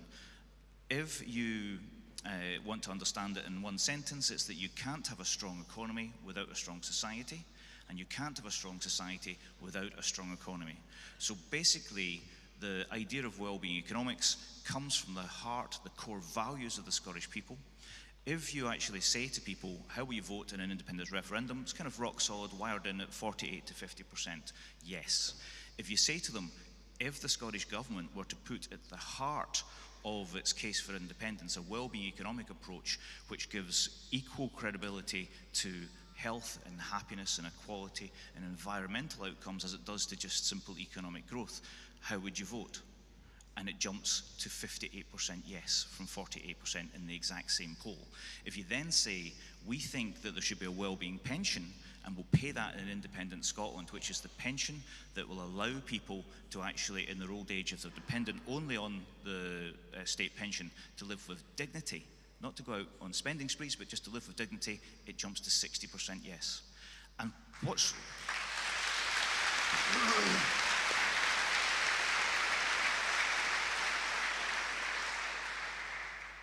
really stunning about that is the same people answering the question just a few minutes apart.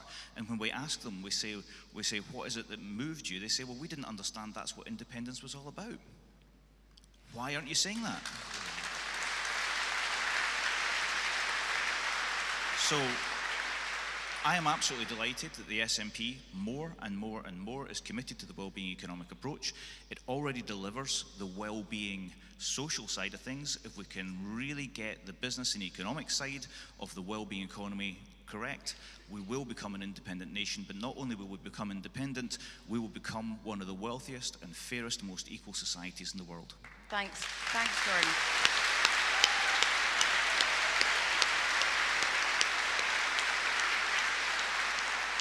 Gordon, I'm keen to explore something that you just talked about and which you've written about at length, which is how we persuade what you call the undecideds. And you've just explained a little bit there about the need to expand on what the vision for independence is. You've also talked about the need to have the kind of debate that the undecideds want to have. How do we do that, and what do we need to focus on? Well, first of all, actually saying that not only are we committed to this, it's not a series of buzzwords. We're not just ticking a few wellbeing boxes. We're actually going to use the powers of the Scottish Parliament right now to start putting in place policies that people can look at and say, I want more of that. And we need to talk about what we'll do with the powers of independence and actually have people see that the reason that these huge steps forward in fairness and equality and happiness and health are not happening because Westminster's blocking the powers. The Scottish Government doesn't have the power to do that. If you can make it real with the powers that you do have, that's one way of doing it.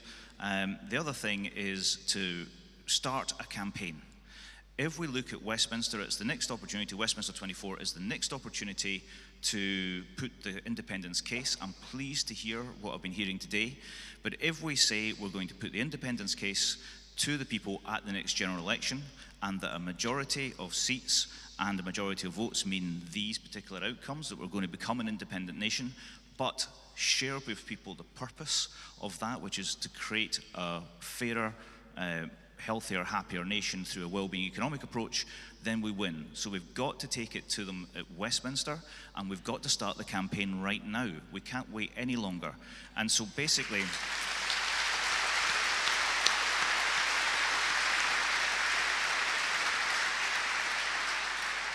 Believe in Scotland has never stopped. Business for Scotland and Believe in Scotland have never stopped campaigning for independence.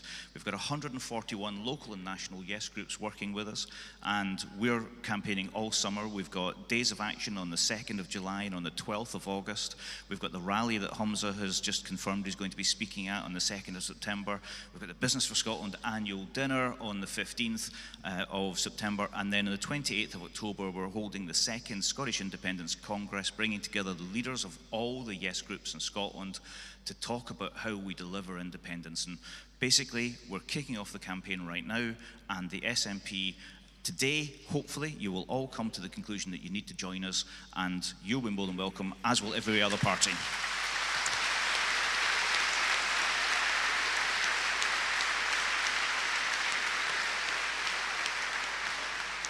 Thanks for that. And I just have two more questions. And Paul, if I come back to you in that context of reaching the undecideds, but looking particularly at the question of confidence. So for decades, indeed centuries, Scotland has been ignored, in some cases been trampled on, and to vote for independence, to choose that brighter future, we need to have the confidence of the nation to believe in ourselves. Do you think we're more confident than we were in 2014? Oh, absolutely. Tell me more. Well, the first thing is, I think one of the things we do need to do more on, and I think we're beginning to get there, is in 2014, the Better Together parties were very successful in framing the narrative as being between nationalism, with all the negative connotations that that word has on the one hand, and non-nationalism on the other. And I think we have to break that and make sure that people realise that this is not a debate between nationalism of Scottish independence and non-nationalism as a part of the United Kingdom, that the really dangerous nationalism is the nationalism of the Conservative and the Labour parties, who refuse to even acknowledge. I've frequently said that one of the defining characteristics of Anglo-British nationalism is that it believes that it's better than other forms of nationalism because it's not nationalist at all. And as independence supporters, we should not further that delusion for them. We should break that delusion. But I do think, as you were saying, that we are a vastly more confident nation than we were in 2014. I mean, I'm old enough to remember when independence was pie in the sky, that it was an idea that no one took seriously. What the big achievement of 2014 was that it not only normalised the idea of Scottish independence, it put it slap bang into the middle of Scottish political discourse, and whether you support independence or you oppose it, it's an idea that you have to take seriously. And that by itself boosts confidence in people, because it means that, well, this is a serious idea, this is something that is worth thinking about carefully. And I think you see that, especially in the younger generations, where there is an overwhelming majority in favour of Scottish independence. And those are the people that we need to reach out to, and those are people who very often don't bother to vote. So we have to make sure that we harness the young people, we have to get them out to vote, we have to make sure that they're supporting independence, because they were brought up without a lot of the Scottish cultural cringe that people of my generation kind of took for granted when we were growing up, that to be Scottish was kind of vaguely embarrassing. And I think that's very much a thing of the past, and that's one of the huge achievements of the establishment of the Scottish Parliament in 1997 and then the referendum in 2014. So I think we've come a huge way as a nation, and I think we've come to realise that what we thought was normal, that Westminster always told us was normal, isn't in fact normal, and things don't have to be like this, that things can be different, that things can be better. And I very much agree with what Gordon was saying, that the whole point of independence is to be transformative. It's not an end in itself, it's to make Scotland a better, fairer, more just and happier country.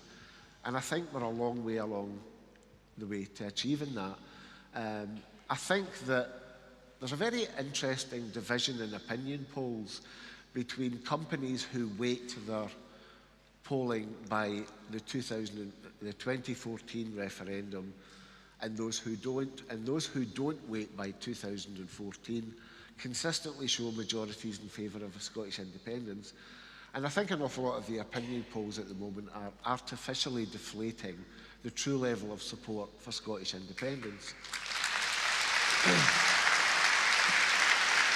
Because they are weighting their poll with reference to the Scotland that existed 9 years ago.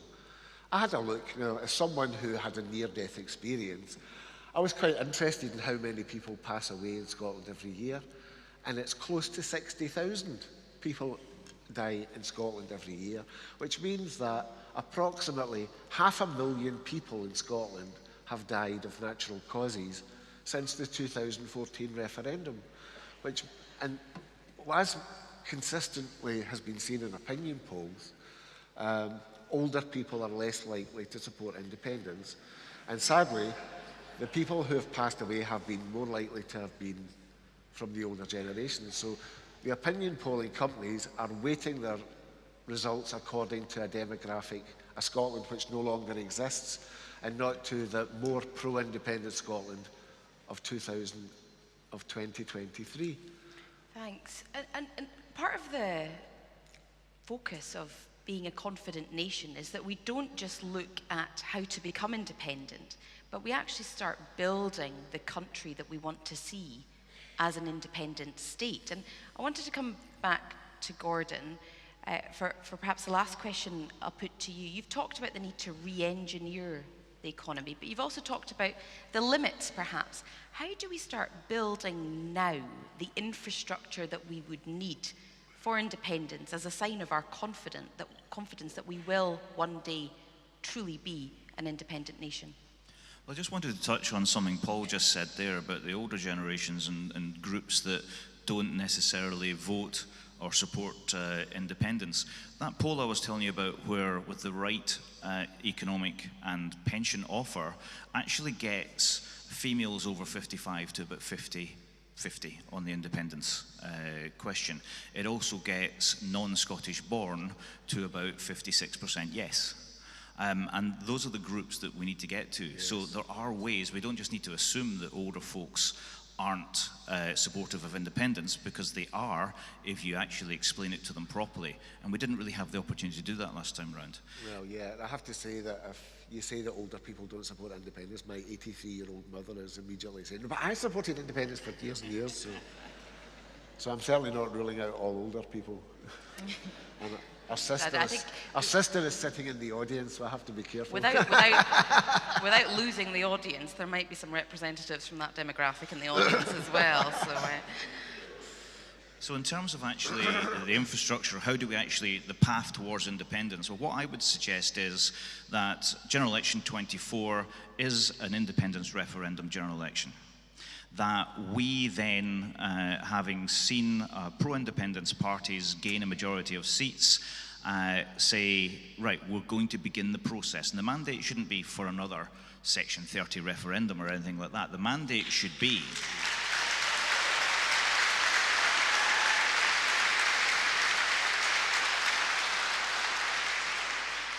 they had their chance to go down that route with us. They refused. So basically the mandate should be, we will begin the process of Scotland becoming an independent country if the vote goes to pro-independence parties at GE24.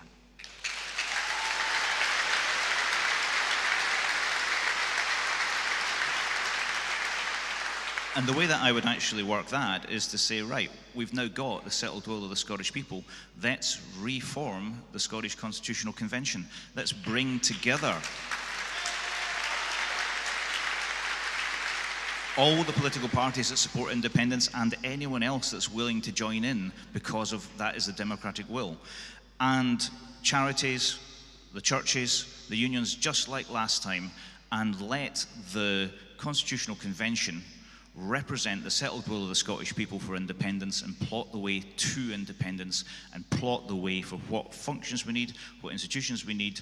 And it's not a contentious idea. It's how we got devolution. I believe from this point going forward, it's how we're going to get our independence. Thanks.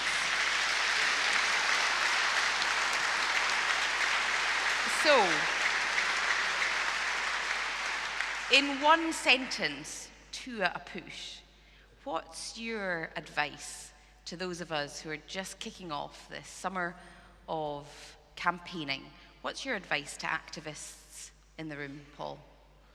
Well, I think there's always going to be some people who their minds are closed, and there's absolutely no point in trying to engage with them. They're just going to try and wear you down. But there are people who do have genuine questions and genuine concerns, and I think it's important to address those honestly and fairly. So try and weed out the people who are, their minds are closed, the decision is made, from those that you think you can genuinely make a case to. Because we have to use our resources effectively. And if we continue to bang on at somebody who has decided that they are definitely not in favour of Scottish independence, they don't want it, over my dead body kind of a thing, there's no point in trying to make them change their minds. Concentrate your time and effort on people that you do have a chance of getting through to. Because we don't need to get 100% in favour of Scottish independence. we need a definite majority. And I think we're already there.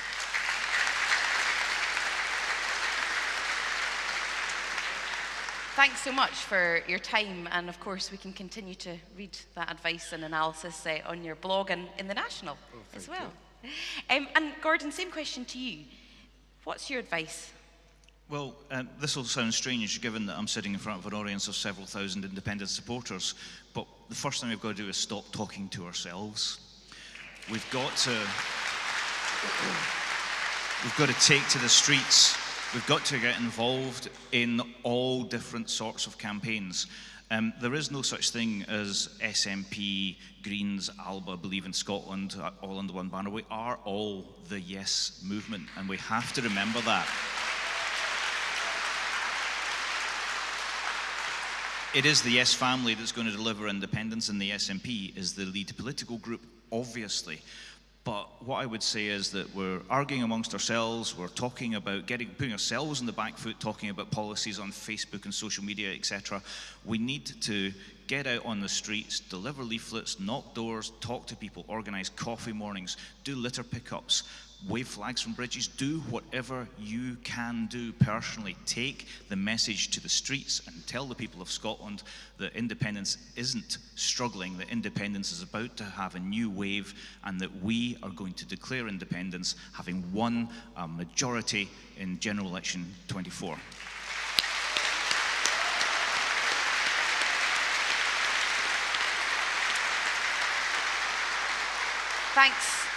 Thanks to Gordon, and of course Business for Scotland has huge amounts of resources online, also Scotland the Brief and the think tank Scotianomics,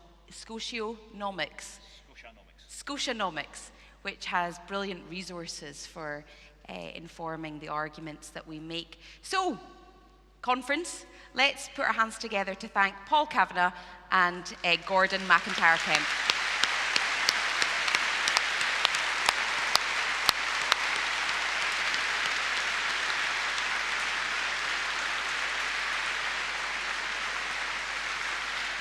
Thanks very much.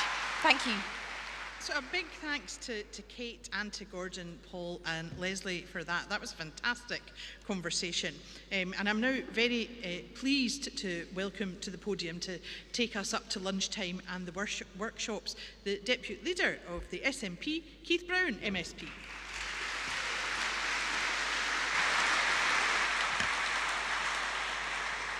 Thank you very much, friends. I'm going to be brief. I know I stand between yourselves and lunch and workshops, and it's very warm in here. We've had a fantastic day already. We have had one or two delays, but just to point out, one of those delays was because our leader, in his first ever speech to the party at large, left the stage to go and speak to somebody about a vital matter of concern. That's what's different about the SNP.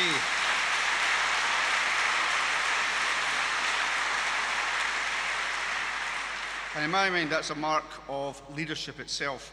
I did mention earlier on I stood on the stage 35 years ago to gain a degree from Dundee University. I then stood on the stage 4 years after that in the 1992 general election, which was actually a fantastic general election. And I think in this seat, Joe Fitzpatrick's current seat, I think we went from third to second with myself as the candidate. But that was around the time that Labour had 50 MPs in Scotland and did nothing. And I think the thing that I carry from that day is the fact that we never again want to play second fiddle to the Labour Party in Scotland. We know what's in store if that's what happens.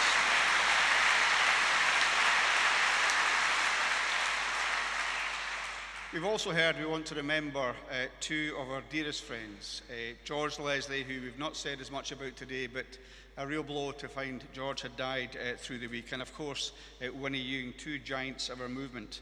But I can think of no better homage to Winnie and to George than SNP activists from every corner of Scotland coming together to discuss the final steps in achieving Scotland's independence. I'm quickly going through various sections of what I was going to say in order we can get quicker to lunch, but I think one point that's worth stressing and reinforcing is the extent to which Westminster is dragging Scotland in the wrong direction. I did a number of interviews this morning, very hard to get this message across to a London-based media, but just a couple of facts. We are now £2.6 trillion in debt in the UK, highest ever debt, that's under the Tories.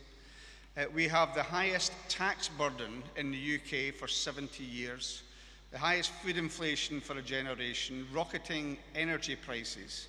And this is all under the UK, and we've also had 13 years of austerity, which has helped impact our public services. And never forget how those that work in the Scottish Government have to cope with those reduced budgets year after year. And also 13 increases in interest rates, which is causing real misery. Even if you don't have a mortgage, it impacts on everything that you buy. That's where Westminster has taken us. And Humza was right to draw the distinction between the UK, and if you go across just to Ireland, you'll see a more prosperous, a more equal, a fairer society, and that has to be the model for independent Scotland, not the UK. Of course, on top of that, the deeply damaging Brexit, which it seems that many of our broadcasters don't want to refer to very often. But everybody, the dogs on the street, know the impact that Brexit is having in Scotland.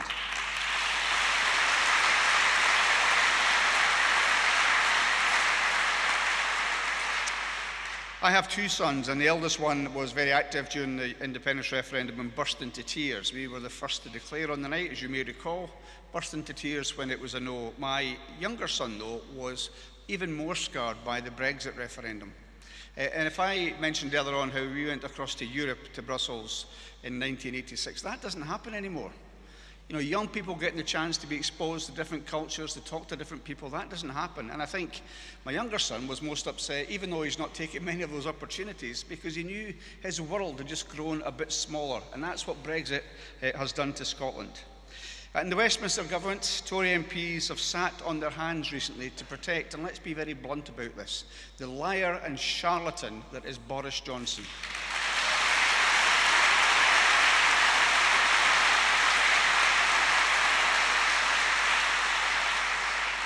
And those same Tory MPs tried to distract by, of course, pointing the finger of blame at the most vulnerable, whether it's boats full of women and children fleeing deportation, fleeing persecution in other countries. Anything they can do to distract from the big picture. And they should be ashamed of that. There's no doubt that Scotland is being held back by Westminster, and our friends and neighbours in the European Union are generally healthier, they're happier, they're wealthier than the so-called United Kingdom. Escaping the chaos of Westminster, friends, is why Scotland makes its independence. Again, in one of those interviews this morning, I was asked, well, we don't want to just have a go at the Tories. I said, no, I'm explaining to you how bad the UK is for its citizens, and it's important people know that. And I know also, just to go back to the conversation that we've just heard, we don't win independence just by speaking to each other. And let me be very clear on this. We don't win it by wasting time arguing with those who are not in our party, but we know will want to vote for our country's independence when they get that chance.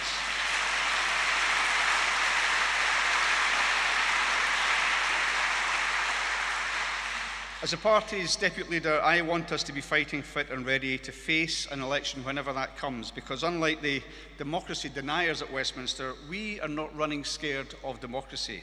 We relish the opportunity for the public to have their say, and we will work for every single vote, taking absolutely nothing for granted. And that battle is on now, in terms of a by-election which may happen, and of course in terms of the forthcoming general election. And after today's convention, we will all have the opportunity to discuss the way forward to independence at regional assemblies, to be organised within our regions. Of course, you will have the ability to have support from HQ, but don't wait for permission, get on and organised. South of Scotland has already got their regional assembly organised. It will take place on the 26th of August, and the format is for you to decide. That's the point of having regional assemblies. The core of it should be about our strategy in terms of winning independence. We will also have a national day of action on the first Saturday of each month, taking our case directly to the people of Scotland. And we should be organising, on top of that, local days of action as well. It is only us that have the opportunity to tell a positive story about Scotland's future. Neither the Tories nor the pro-Brexit Labour Party can set out a positive future for Scotland under Westminster control. And they're too busy locked in their own battle for the right wing of Westminster politics. The sum of the opposition's ambition for Scotland is to follow the lead of Westminster. Do as we're told, be thankful for the crumbs that fall from the London master's table. And the sum of the ambition for the opposition is to do things slightly less worse than Westminster bosses. And that is just not good enough for Scotland. We are a proud nation, will not settle for anything less than independence. And in this room today, I can see, notwithstanding the dimmed lights, a number of very familiar faces who've campaigned for an independent Scotland over literally decades. But I can also see quite a number of new faces, the next generation of activists that will help lead our case and take it forward. But know this, every single member, every single activist and every single independence campaigner stands, as has been said already, on the shoulders of giants like Winnie Ewing. In those days, support for independence, I whine about the fact it used to be at 10% when I joined at Dundee University at Freshers' Fair nearly 40 years ago. When Winnie Ewing stood in a by-election, support for independence was minuscule. And as has been said, you were treated as something on the very fringe of politics, and look at where we are now. So now is the time to make that case and turn the dial to boost support for independence. That's the responsibility of every one of us.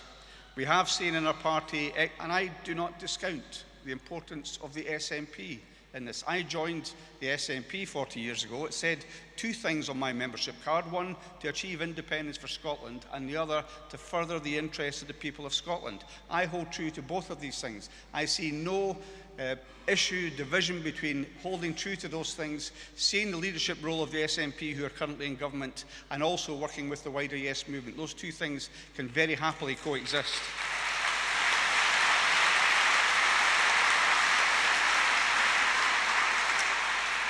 And for those that stood before, we were well used to losing deposits, knowing you were standing, you were going away from your family, probably getting in trouble at your work with no chance of winning, but you wanted to carry that banner for the SNP. And in turn, the people of Scotland have put their trust in the SNP at every election since the independence referendum. And it's because of that clear message that Scotland deserves better.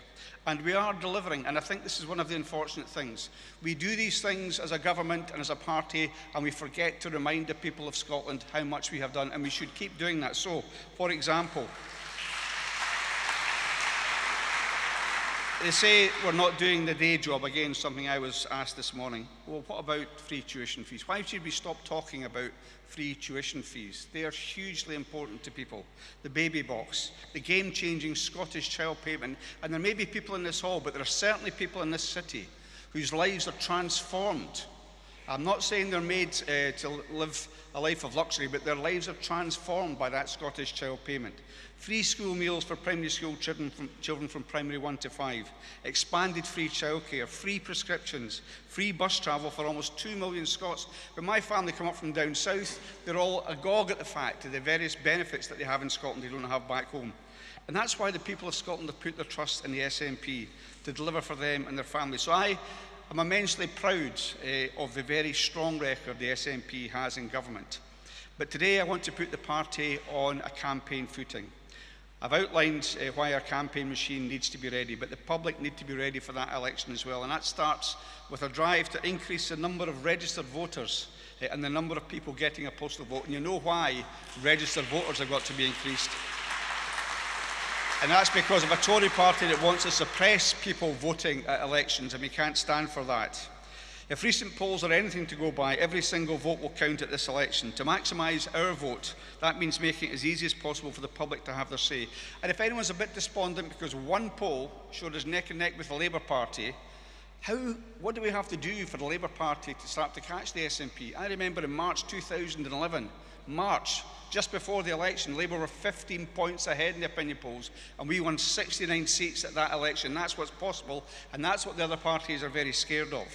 So let's build on the work from here today and the work of the national assemblies that will inform the work the party does. Let's work together through this summer of independence, and let's deliver a vision of a fairer Scotland to the people. We have the opportunity. You've heard today that we have our leader. He has outlined his vision on how we can make that dream of an independent nation a reality. And now is not the time to give in to the arrogance of Westminster. The next election is going to be absolutely crucial. I know we say that each election, but I think you can see for yourself how crucial it's going to be. And as Hamza pointed out, independence is coming, and I know more than anybody that we are all impatient for that. We don't as I've said, win independence just by speaking to each other. They have to convince others, and people are ready for it, I think, from Brexit onwards, to Boris Johnson proroguing Parliament, to the fact they made international agreements and 5 minutes later broke those agreements. The fact that they broke international law, albeit in a limited and specified way. A lot of people who put trust in the UK as being a mature, responsible democracy. And how can you be a democracy when the majority of your legislators are not even elected? Worth bearing that in mind. I think people are ready to hear the message that we have. And they can do that because they want to escape the chaos of Westminster. That's why we need our independence. So friends, I hope it's been a good morning. I hope you have a very good afternoon. I hope you put your cards in. The whole purpose today is to hear from you. Thanks very much for coming along today, and enjoy your lunch. Thank you.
Let's take a moment to imagine a better Scotland, a nation built collectively by all people who live here, wherever they came from.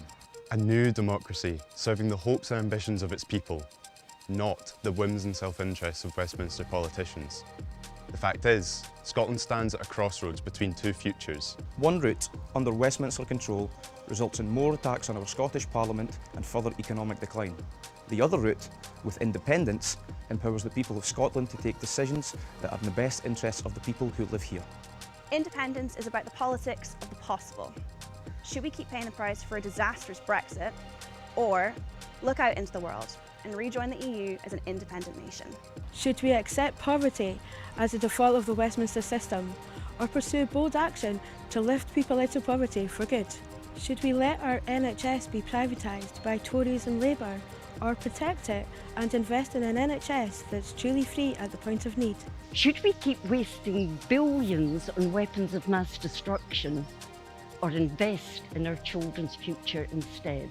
Imagine a country that harnesses its vast green energy potential and builds prosperity that benefits all of us. Imagine becoming a leader in tackling climate change and delivering thousands of good green jobs. Imagine a country that protects and advances workers' rights and ends the injustice of the minimum wage being lower for young people. Imagine living in a country that celebrates diversity instead of demonising refugees and asylum seekers. And imagine living in a country where you actually get the government that you vote for. We all know that better Scotland is possible, but it's down to us to take the positive message to our streets, the doorsteps and our communities. This is going to be the most exciting campaign of a lifetime, and it will benefit generations to come. We can build a whole new Scotland from the ground up. A fairer, greener, wealthier, independent Scotland. So let's get to work.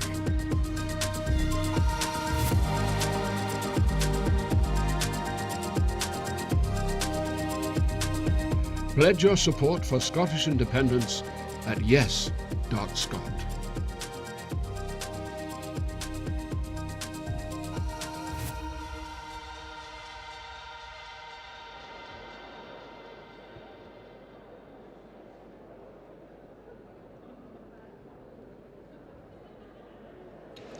Welcome back, everyone.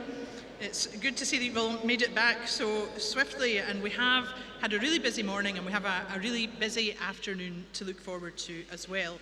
And to kick us off, I'm very glad to welcome to the stage our Westminster Group Leader, Stephen Flynn MP.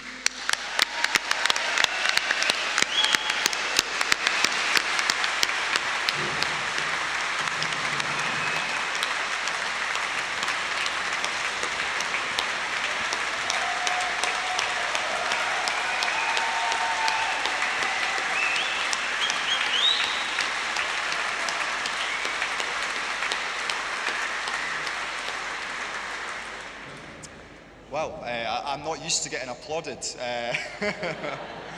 In Westminster, it's usually jeers and shouts.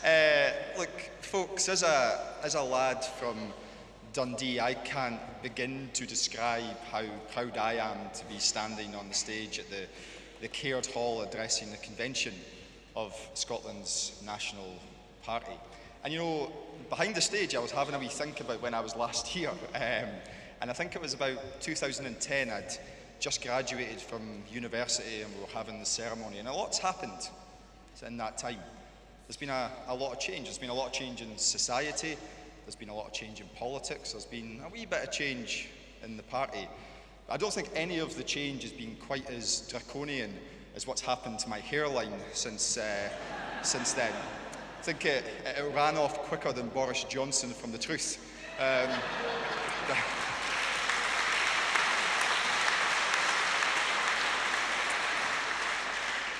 But look, whilst there's been enormous change, there's also been something which has very much stayed the same for me, and I'm sure for all of you as well. And it's the reason why we're here.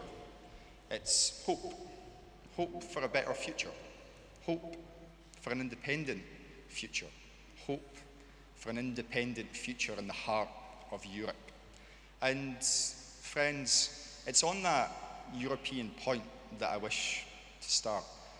because I think it would be remiss of me to not reflect upon the trailblazer that was Winnie Ewing. She achieved so much for our party, obviously, through the by-election win in Hamilton. She will go down in Scotland's story forevermore for reconvening our national parliament. But the fact that she went to Europe's parliament and put Scotland on the map, not just in Europe, but internationally, is something which we cannot and will not ever forget. Madam Accost, indeed.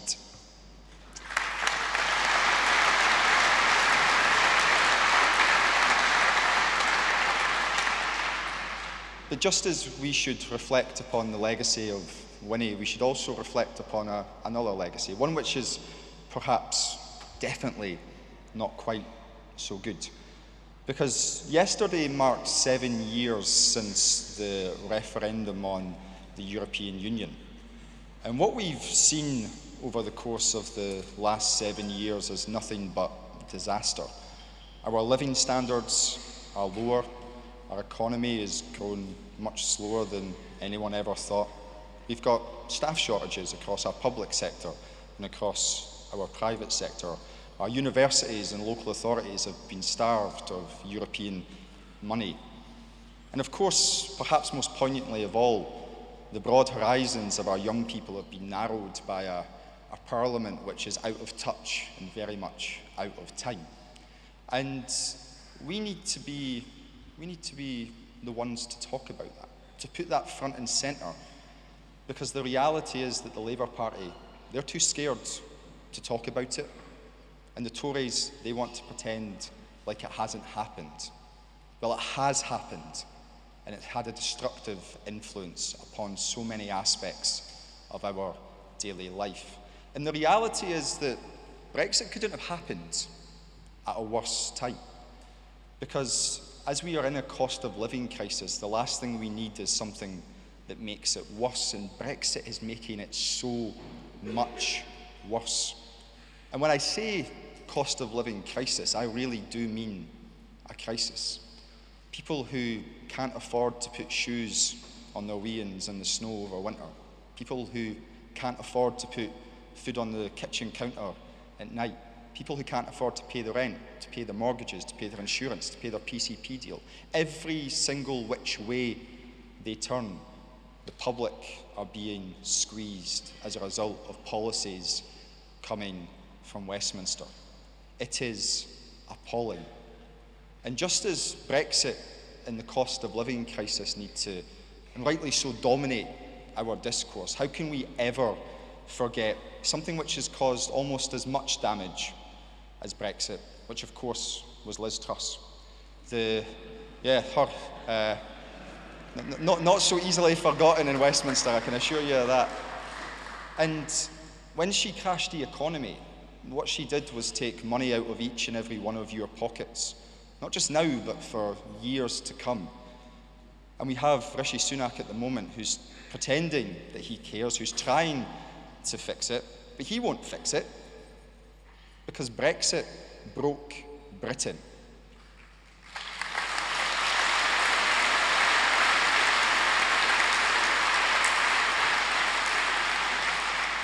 So folks, what does that mean for the general election? And this is the important point, and of course the discussion this afternoon. Well, it means that the general election is going to be about change. People are desperate for change. And you know what? I'm all right with that, because the SNP, we stand for change.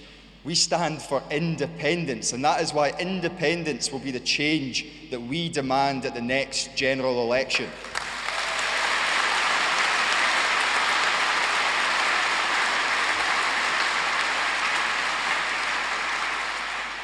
Because, friends, you all know it as well as I do, that independence offers us that one thing that we all need so badly right now, which is a little bit of hope. It gives us the hope for a healthier, wealthier, fairer future.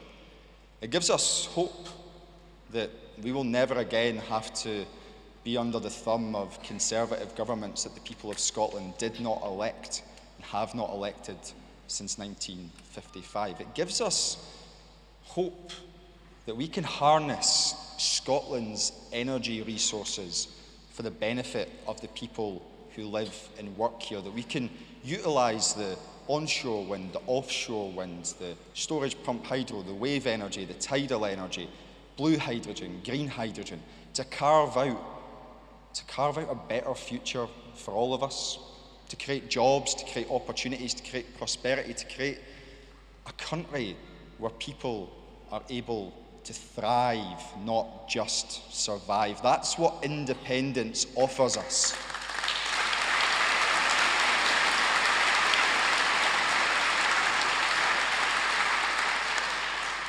So let's be clear. The upcoming general election will be about change, and we are the party of change. Let's be confident about the message that we have to send to the people of Scotland. Let's wear our heart on our sleeve. Let's believe in a better future for Scotland.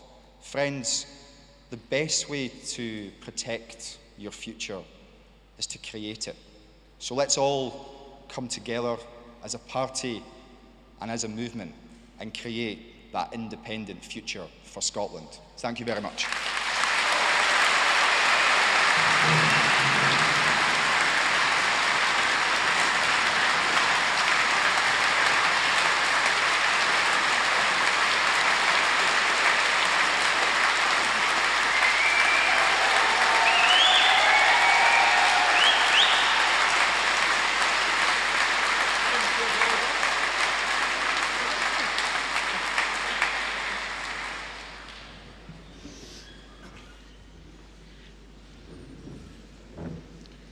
What a great start to the afternoon.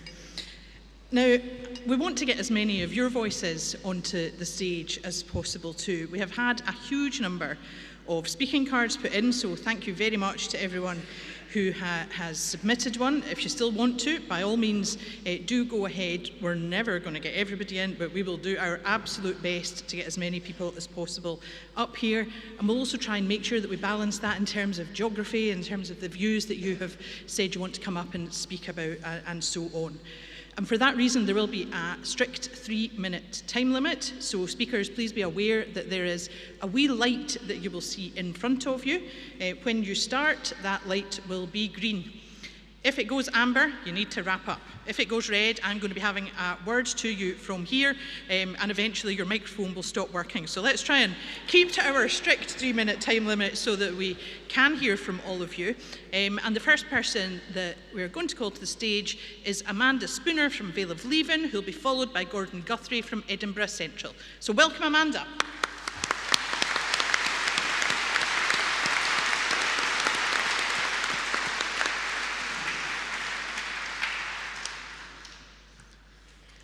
Hello, I'm Amanda Spooner and I'm the organiser for the Vale of Leven branch. I'm also a first-time speaker.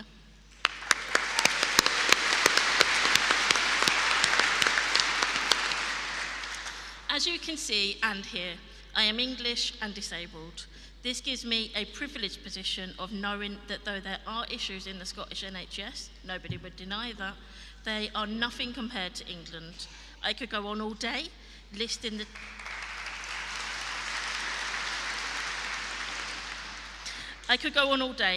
times myself or family were neglected, or there wasn't the funding to offer the care we needed and we just left to cope alone. With the Tories slowly dismantling and selling off the NHS, now more than ever it is important to protect what we have.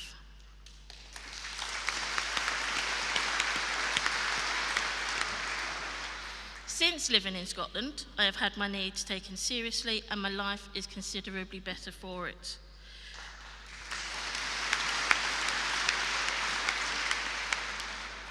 With 3 attempts to get personal independence payments and having them lie and ridicule me, I had completely given up. In contrast, the Scottish adult payment was more humane and made me feel listened to, and I got that first time.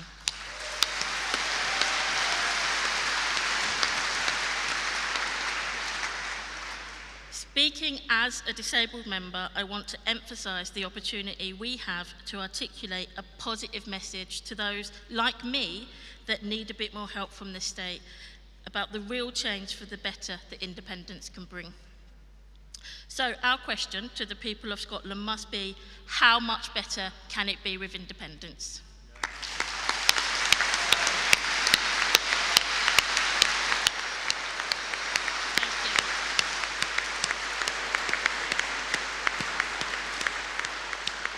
Huge thanks to Amanda, a great first-time speech. If you can welcome to the stage now Gordon Guthrie from Edinburgh Central, who will be followed by Jackie Harris from East Kilbride. Welcome, Gordon. If there's one thing we take away from here, is we need to understand the strength of our position. The majority of people in Scotland want to go back to the EU. We're the only party that can do that. And the majority of people in Scotland think that the Scottish people and the Scottish people alone can decide their destiny. That is a view that we share with our political opponents, Tory voters, Labour voters, Lib Dem voters, and no voters.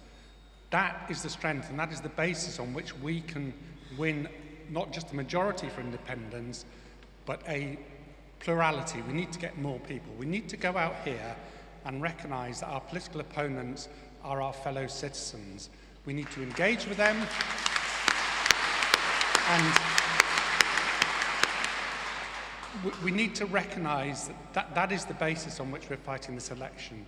Independence, wanting independence isn't enough. We want the people of Scotland to want independence. So I would urge everyone to go and talk to our opponents, take their fear seriously. I understand that Keir Starmer's constitutional plans are guddle, but the aspirations for people to get rid of this government are shared by many of our opponents. If we didn't have the luxury of living in Scotland and being able to vote SNP, if we were living in England, most of us would probably be voting Labour. Let's not pretend that isn't the case. We need to take our opponents and people who disagree with us seriously. And if we want to take anything away from this meeting, I would suggest that we follow the example that Humza showed here. He had the television cameras, he had the spotlight. What did he do? He went to talk to our opponents, no matter how hostile they are. Treat this election seriously, treat the people of Scotland seriously. Do not patronise our opponents, and think about what are we offering people who have not voted for us or independence before. Thank you.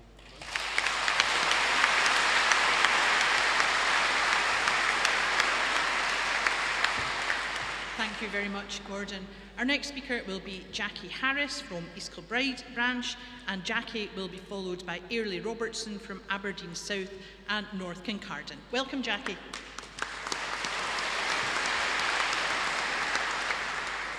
Thank you. My name's Jackie Harris. I'm a convener of East Kilbride branch, and although I'm up here speaking to you today, I didn't have a clear idea in my head what I was going to say before I came to the convention today. One of the reasons why I want independence for Scotland is to support the most vulnerable people in our society. And I really feel that two groups that we should concentrate on, perhaps in our manifesto for the Westminster election, are our elderly people and our youngest people in society. The Scottish Government was very brave in attempting to write the United Nations Convention on the Rights of the Child into Scottish law, something that I think is absolutely necessary.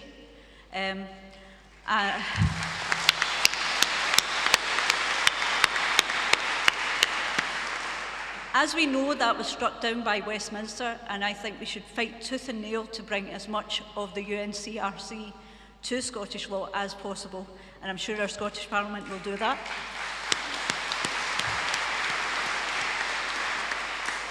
But we can fully write that in with the powers of independence. The other group I'd like to concentrate on are our elderly people. And the pensions in Britain are the lowest in the Western world. They are a disgrace, and there are many elderly people living hand to mouth, and that just shouldn't be the case. So in our manifesto, I would ask that we have the powers devolved to the Scottish Parliament in order to raise the pension to at least European levels to support our elderly people. And if that is not possible, then we definitely need the powers of independence to do that. Thank you.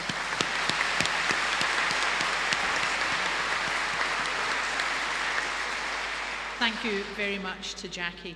Our next speaker is Airlie Robertson from Aberdeen South and North Kincardine, and Airlie will be followed by Louise McAllister of Ellenland District. Welcome, Airlie.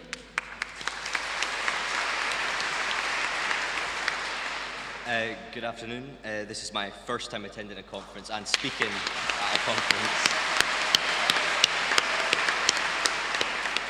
I want to speak about how the Conservatives have lost all credibility and lost the right to criticise anyone when they are trying to strip away Scotland's democratic rights and powers to further their illusion of a Great Britain.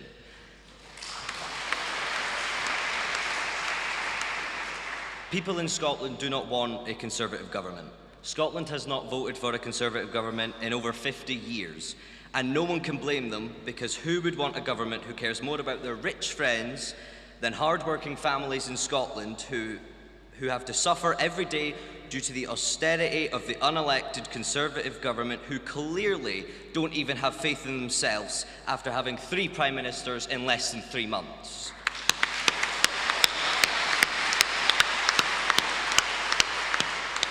Scotland cannot continue to be at the will of a Conservative government who Scotland did not vote for. The only way Scotland can prosper is as a free, independent European nation. Thank you.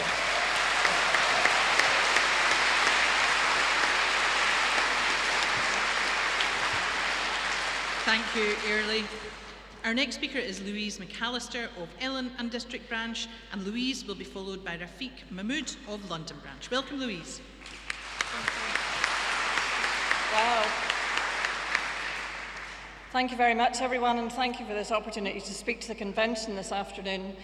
I'd like to lay down a wee bit of a challenge, if I may. And the challenge is this, and I put it directly to our First Minister, Hamza, who's spoken so well today, is when I look out across the audience here today, all of us gathered here together, I'm going to take a chance and say that many of us are of a certain vintage. Yes. Yeah, absolutely. The best vintage.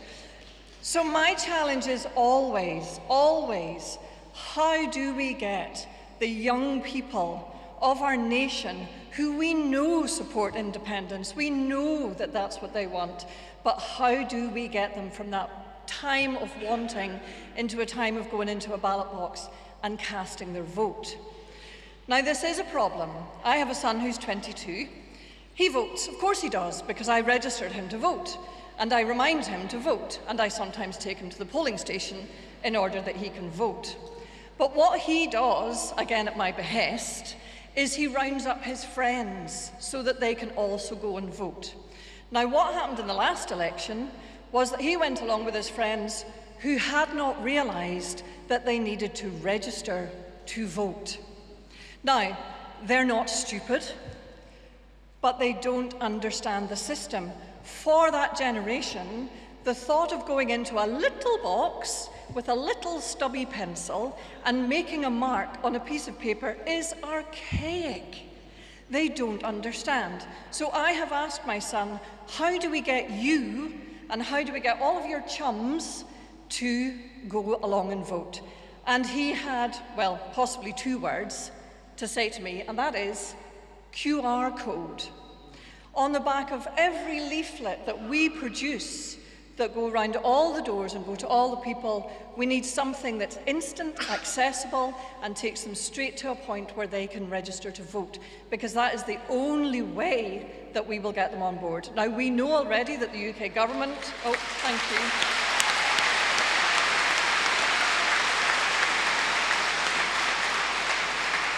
Thank you.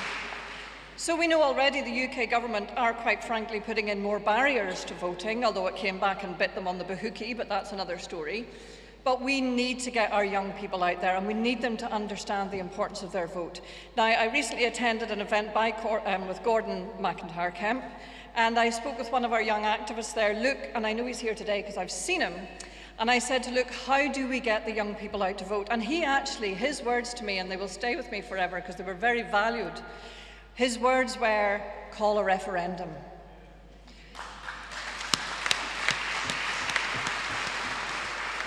Because we know that in 2014, my God, the energy was palpable, wasn't it?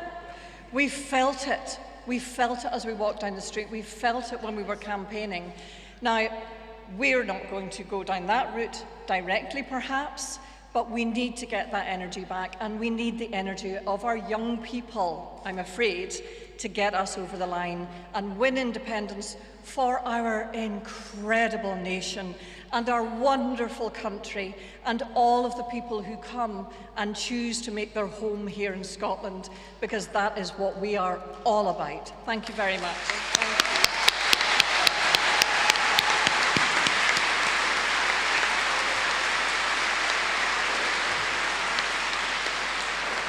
Thank you very much, Louise. Welcome now to the stage, please, Rafiq Mahmood of London Branch, who'll be followed by Val Quigley of Craigen Tinney and Duddingston.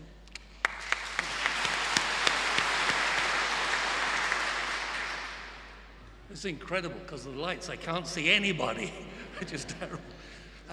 Trying to restrict me to 3 minutes is very, very difficult, so please forgive me. So I'll try and speak very, very quickly. And I'm sorry you're not going to like this. So don't clap me, but please don't boo me either. All right, whoops, all right. Now, if I want to buy something, if I really want something, I've got to make sure that I know what the price is. And there's no use me kidding myself that the price is lower than I think it is, that it is what I want it to be rather than what it is. And if we are going to if we're going to move the dial from what it is at the moment to what we need it to be, and what we need it to be is 2/3, and I'm not going to compromise with anybody for that. 50% plus 1 is not enough. You have to have an overwhelming desire for independence from the people of Scotland. And unless you get that, you're not going to get it.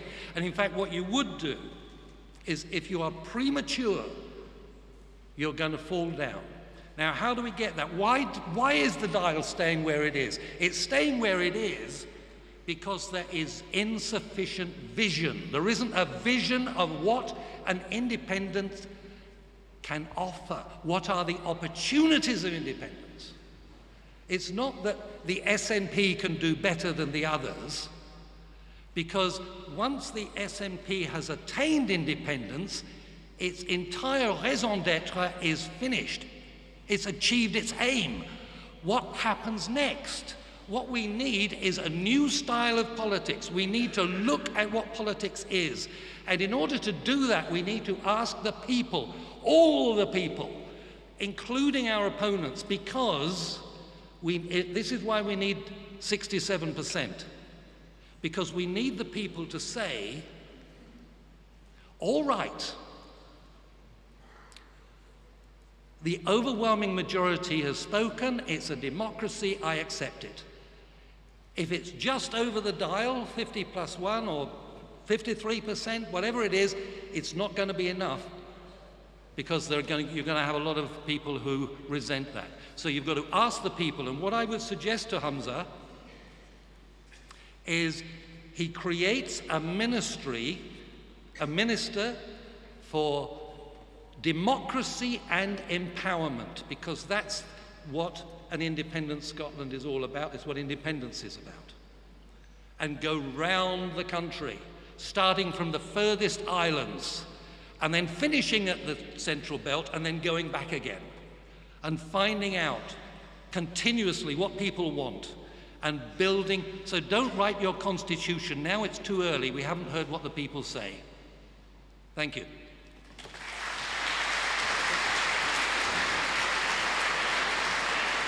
Thank you very much, Rafiq. And you didn't test the timing too much, so That's much appreciated. To follow Rafiq, please welcome to the stage Val Quigley from Craig Tinney and Duddingston Branch. Val will be followed by Pete Wishart, MP.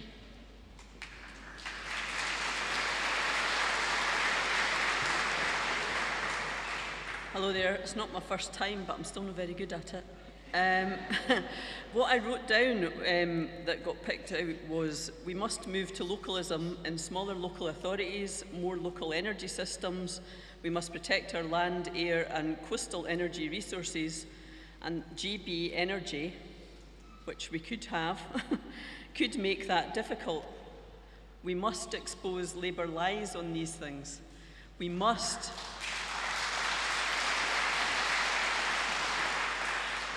do the things that we have always talked about doing. We must reform local government. We must make it closer to the people.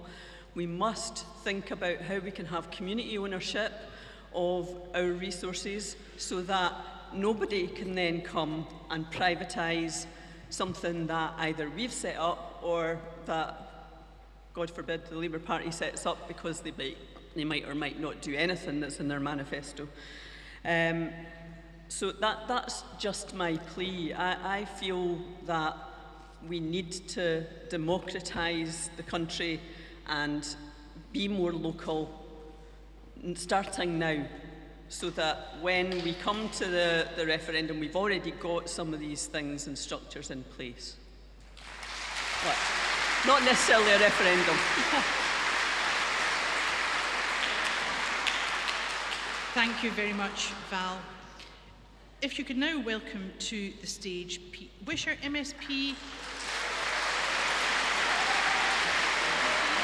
And Pete will be followed by Ash Regan, MSP. Welcome, Pete. Friends, Winnie Ewing, a friend, an inspiration, a mentor, a legend. We'll never see her likes again.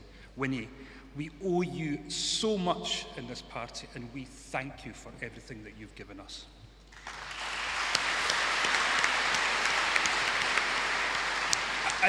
I don't know about you, I liked immensely what I heard this morning. I was really encouraged. And I will be walking out of this hall with a spring in my step, with a renewed enthusiasm to deliver independence for our nation, because this is now going to happen, and I am more certain of that than I have ever been in my 22 years in the Westminster Parliament. It is going to happen.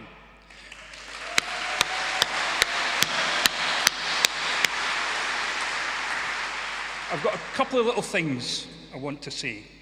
One of them is that we have to conclude that the referendum route to independence is now more or less closed.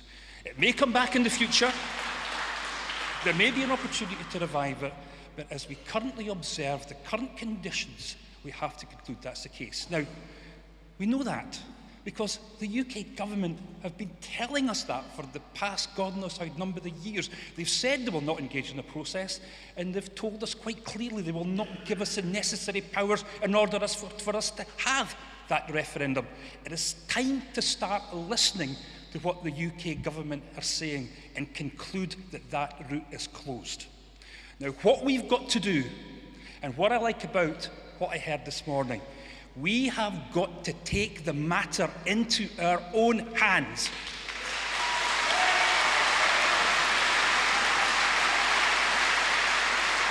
If we as a party secure 50% plus of the popular vote, that will be a clear indication that Scotland has voted for independence, and that is what we will deliver to Westminster.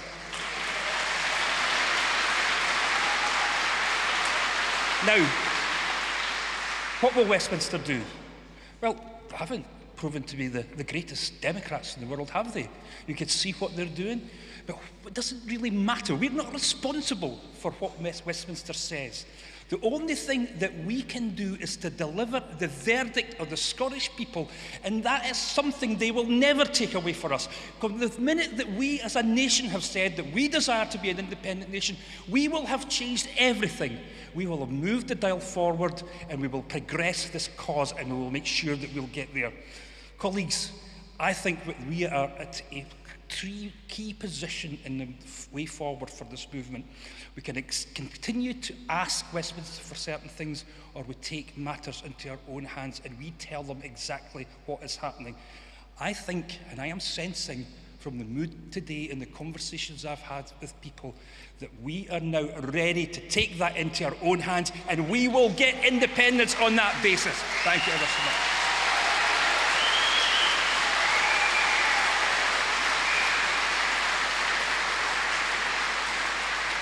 Thank you very much, Pete. Please welcome to follow Pete Ash Regan, MSP, to be followed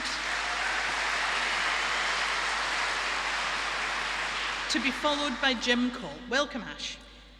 Good afternoon, Conference. And Pete, it's good to see that you've come round to my way of thinking.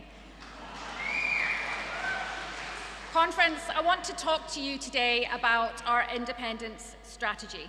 I am a believer in democracy and a fellow dreamer of an independent Scotland. And I'm here today with a proposal, a strategy, a vision that I believe will lead us to the dawn of a new era. An era where Scotland stands tall, not as a region within a kingdom, but as a proud, independent nation. The voter empowerment mechanism is not just a strategy, it's a declaration of faith. Faith in the power of democracy. Faith in the will of the Scottish people. For too long, we have been knocking on the door of Westminster, asking for permission to exercise our democratic right. And for too long, we've been told to wait, to be patient, to accept the status quo. But friends, the time for waiting is over. The time for action is now. So if pro-independence parties, armed with a clear mandate for independence in their manifestos, secure over 50% plus of the votes in any election, Westminster or Holyrood, that this will be interpreted as a clear directive from the people of Scotland for independence. Not for a referendum, but for independence.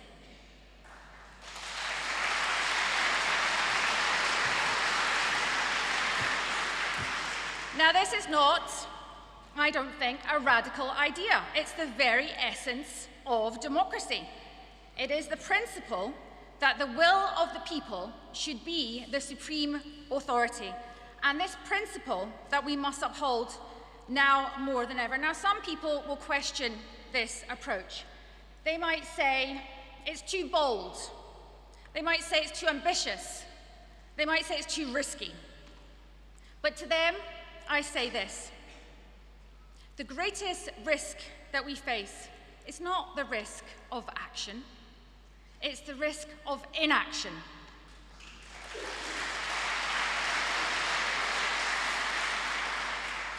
We are not proposing to bypass democracy, but to enhance it. We're not proposing to ignore the will of the people, but to amplify it. We're not proposing to divide, but to unite. Unite under the banner of democracy, under the banner of self-determination, and under the banner of an independent Scotland. And obviously this is not just about achieving independence, it's about what we do with independence. That we become a beacon of hope, a Scotland that is fair and prosperous in a world that is too often filled with despair. But to achieve this vision, we need to work together. And we're not just a party. We're a movement of people who believe in the power of democracy, the power of self-determination, and the power of an independent Scotland. And my strategy is not just a path to independence. It's a testament to the faith in the people of Scotland. It's a testament to our belief in the power of democracy. And it's a testament to our unwavering commitment to the cause of an independent Scotland. But we can't do this alone. We need you. We need your passion, your energy, your belief. We need you to stand with us, to fight with us, to dream with us, because together we're stronger. The Ash, future, I need to ask you to finish up now. Sure. The future of Scotland is not in the hands of Westminster, and it's not in the hands of politicians either. The future of Scotland is in your hands. So let's seize it now, people. Thank you, Conference.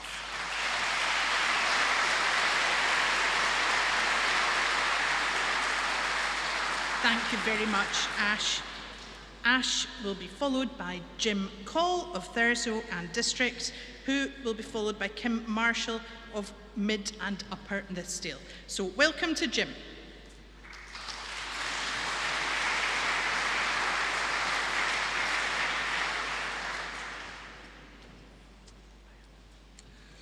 Good afternoon, Conference. A reminder of 2016 and the aftermath when a certain David Davis, who is one of the architects of Brexit, when asked what was the problem, he said, "We didn't have a plan." So my question to Stephen and Humza and everybody else is, we win the next general election in Scotland hands down. That's what we try and do, and that's what we've done. Then what? Do we have a plan? I don't expect, as a member, every nut and every bolt to be ready to be slotted into place, but it would be very good to have something that's on the drawing board that we can relate to, and we'll do the adding the nuts and bolts ourselves. Thank you, and you've just got some more time.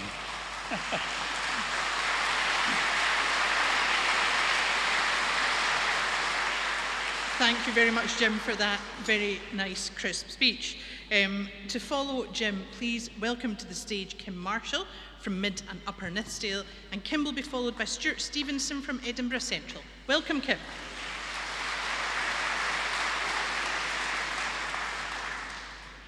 Thank you, Convention.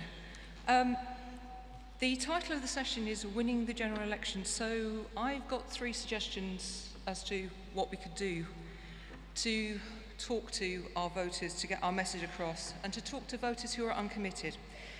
Firstly, we've been reminded more than once today that it's 7 years since that disastrous vote. I well remember waking up the morning after and thinking, what the hell? And let's call it what it is. That we hear voters in Scotland are wavering. Remind them it's an English Brexit. Voted for by the English, not by us. Remind our voters and others at every opportunity this is not of our making. And as far as it goes with Labour, you can't separate them from the Tories. Point 1. Second, I haven't been reading Jim's notes, but my point is very similar because I share a house with people who are indie curious, but they want to know more. And it was really good today to hear that we are developing a strategy. But with respect, there's no point saying 5 years after Indie we can have, because effectively that is English Brexit all over again. People need to know for what they are voting. There's a big difference in asking, do you want to live in the independent Republic of Scotland that is a member of the EU, to saying, we'll have 5 more years under Chas. Thirdly, and this one's a bit mischievous, but it's make Keir Starmer pay attention to us. Remember, this is the man who turns to Andy Burnham to hear about Scotland. We do something radical. I know with the Scottish National Party, and I don't know whether this is in our constitution, but let's put the frighteners on him. Let's run a few MPs south of the border.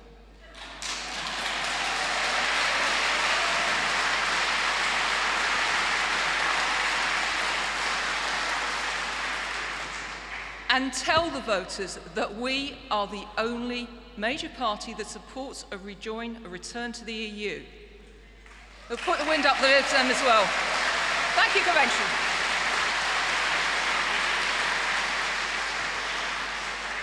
Thank you very much, Kim.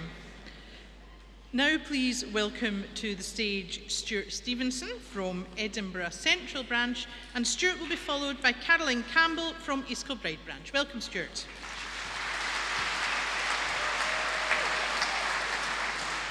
Thank you, Convener.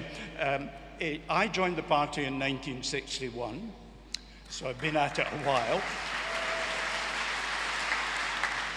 but I'm still learning. In 1964, I was working as a psychiatric nurse. There's no connection with joining the party. And the first lesson I got taught was not to hold up a mirror to the strange behaviour of one of the patients. In other words, you've got to pretend that the patient is behaving normally in your response. And I want to talk, just for the 3 minutes I've got, about how we do face-to-face stuff. And one of the things is, don't reflect back. In other words, you don't have to rise to the bait of whatever the person you're talking to is saying. And I use the word talking to, and that's wrong.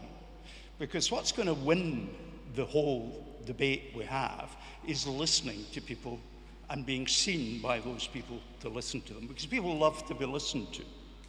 And that's the important thing rather than talking to people. And that means body language, you know, nodding gently when they say something interesting, slightly quizzical expression when they say something that we disagree with. And that's the way we've got to do it. We've got to create the environment where people persuade themselves.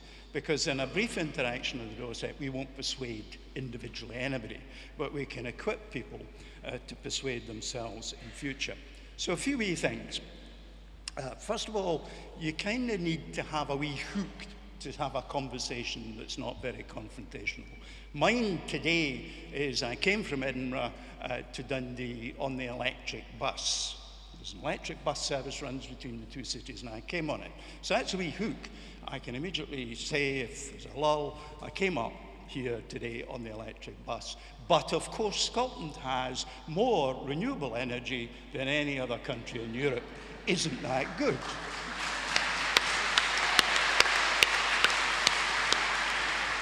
Now, the point is you all have your own stories, and that's the point.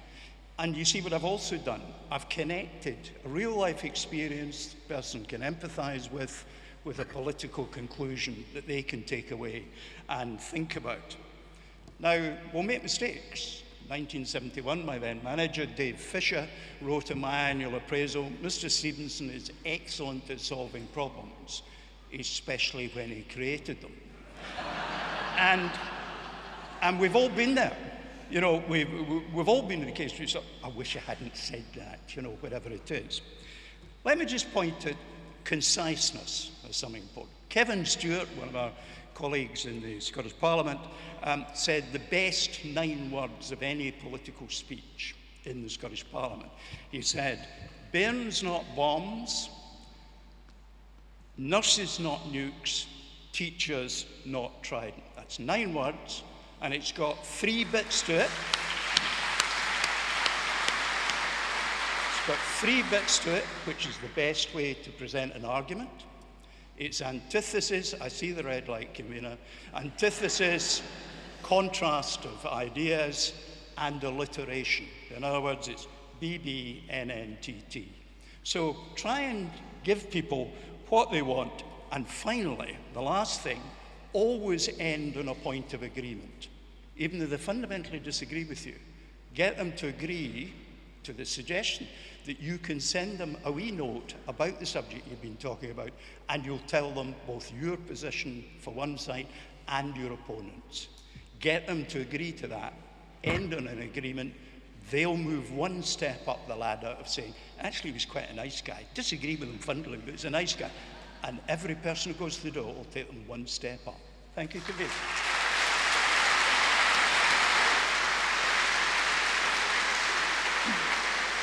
Thank you very much, Stuart. Please welcome now to the stage Caroline Campbell from East Kilbride branch. Do we have Caroline in the hall? Caroline is to be followed by Hamish McPherson from Govan Kingston branch. So Hamish may also want to make his way to the front in case we do not have Caroline. And if anybody can see either of them, I can't see you very well, so perhaps you can wave at me. I see Hamish waving at me. Thank you very much. We'll put Caroline on ice for the moment, and if I can say to Lynn Short from Pitcairn branch to ready herself to follow Hamish. Welcome, Hamish.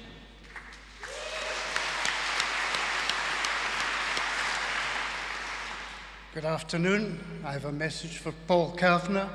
I'm over 21, I'm alive, and I'm still campaigning for independence.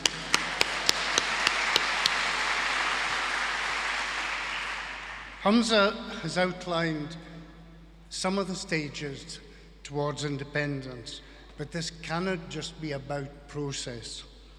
We need to give the people of Scotland a vision, a credible vision of what an independent Scotland will look like. I noted down Hamza's words. Independence is about having and using the powers to build a better country. A better Scotland is possible. True, but we need to make this true now and not wait. And we've heard a lot of very well-meaning, very impassioned speeches this afternoon about the glittering future. Very little about getting there. And we have to talk to the people outside this hall. Many good things have been done and achieved, as Hamza said, but let's not kid ourselves. Not all our policies have been as well thought out or delivered as they might have been. George Reid reminded us of Winnie Ewing's words, don't make excuses, make improvements, and that's what I'm talking about. Let's not beat ourselves up too enthusiastically, but equally, let's be realistic. Saying we are not as bad as Westminster may be true, but it would be a lot more positive if we could point to where we are better than Westminster. Let's not blame the media all the time. It's rather like a sailor blaming the sea for rocking the boat. We have to live in a sea of sometimes hostile words. That's life. But we can calm the storm through consistently better seamanship. Now let's not go further with this analogy in case someone mentions ferries, so we'll move on from there. My point is that we have to build on our achievements if we want to build support. And all this talk about 51% or even 67%, as if these things will happen, magically, they won't. We have to demonstrate how competent we are. We have to demonstrate the future Scotland today. Certainly the independence movement should be widely based, but the actions and policies of the SNP will have the greatest impact on the growth in support for independence. Polling indicates opinions are fairly evenly divided, 50-50. That's a remarkable situation, and we should celebrate it, particularly over the last few months, facing the problems that we have. We have it in our hands to tip the balance now. So make devolution work, and believe me, I'm a passionate believer in independence, but make devolution work, demonstrate what a future Scotland will look like. Stephen mentioned hope. Show that hope can be got today. The work has started. We need to increase our efforts. We need to answer the difficult questions. It's that simple, and it's that difficult. Hamish, I'm going to need to finish up. One last sentence. Next time we knock, knock on Westminster door, and they say, who's there? We'll say, the people of Scotland. Thank you.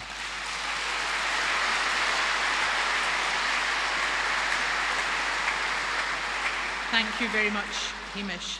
Our next speaker is Lynn Short from Pickero branch, and Lynn will be followed by Louise Smith from Carluke branch. Welcome to Lynn.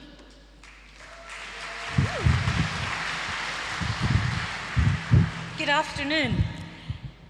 I was on this stage in 1990 when I graduated, so 33 years ago, Keith, and Dundee's got 2 amazing universities, because I was at Abertay. Just a wee plug for the universities of our city. And I stand before you today as an independent woman. Lynn, yes. can I ask you not to do Sorry. that? People, it's interfering with the Right, audio. okay, so my mum's in the audience and she'll say, well, it's just her age. Well, we're told we're supposed to talk about these things nowadays. Anyway, it says over there, why not Scotland? As I went through my career, why not Dundee?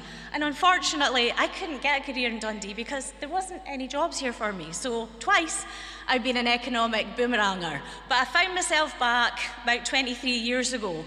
And Dundee has changed a lot in the intervening years. We have to be bold, we have to be ambitious, and we have to show the world that we've got a lot to offer. I am a local councillor. This is my ward. Welcome, everybody. And just a week ago, I was in tears because we're looking at our budgets. These budgets that we have impact every single person in our community. It's really tough because we have to spend the money that we're given. Why?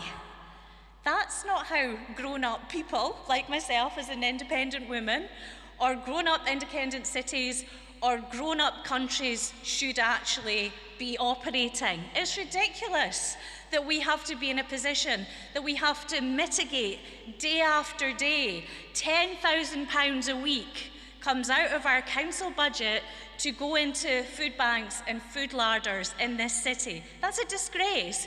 We should be in a position where we're bold enough, ambitious enough, and actually dedicated enough to speak to people and show the difference that it is when we don't have the Scottish Government helping us to make these really hard decisions.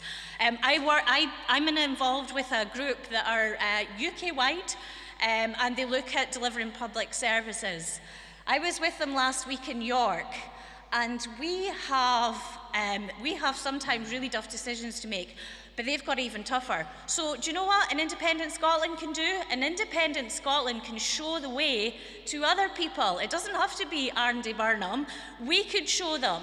We can show them what it's like to actually make decisions that are about the people and not about the fat cats and not about the people that will take their money off this island. We make this money circular and we make it work for ourselves. Hopefully, that's enough. And if you are in Dundee, I would like you to stay a little bit later, if you're not staying overnight, and enjoy Art Night. They brought it here because it's my birthday, just like Humza brought it here today as well. Thank you.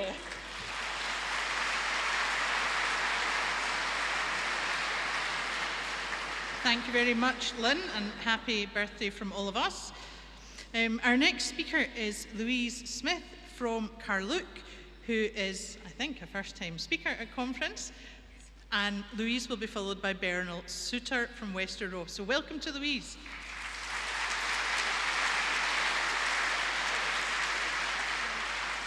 I'm pretty sure, as anyone can notice, I'm quite young to be up here.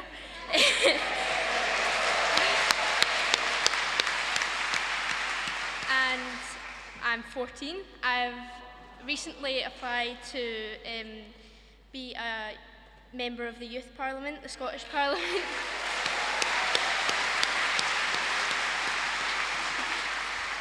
And on that note, I would like to talk about how to get young people more involved in politics.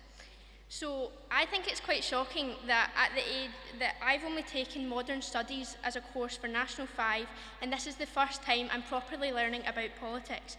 Bearing in mind that these are USA politics, these aren't our own politics. Outside of my own knowledge, I had no idea how to look at politics until I started talking to my teacher. At 16, we can vote, but it's not until you take modern studies at higher level, when you are 16, that you learn about the UK politics. That is a bit distasteful, that people are going in to vote and not knowing nearly enough as they should about politics, especially as Only if you take modern studies, you're going to find out about politics through school, which is most people's main source of knowledge. So ways that we could get more young people involved in politics is like through the Youth Scottish Parliament, bringing in,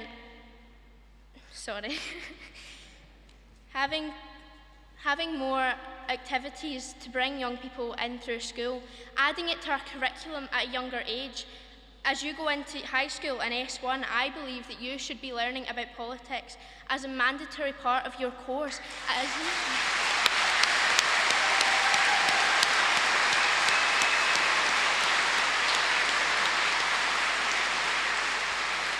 It makes up such a big part of our lives, and without the knowledge of being able to go into the big, scary world and know how to deal with all of this without getting the proper information that you need, you cannot make a decision at the age of 16, a knowledge decision to who you think should run the country. And I just think that's shocking and we should learn more about it. That's all.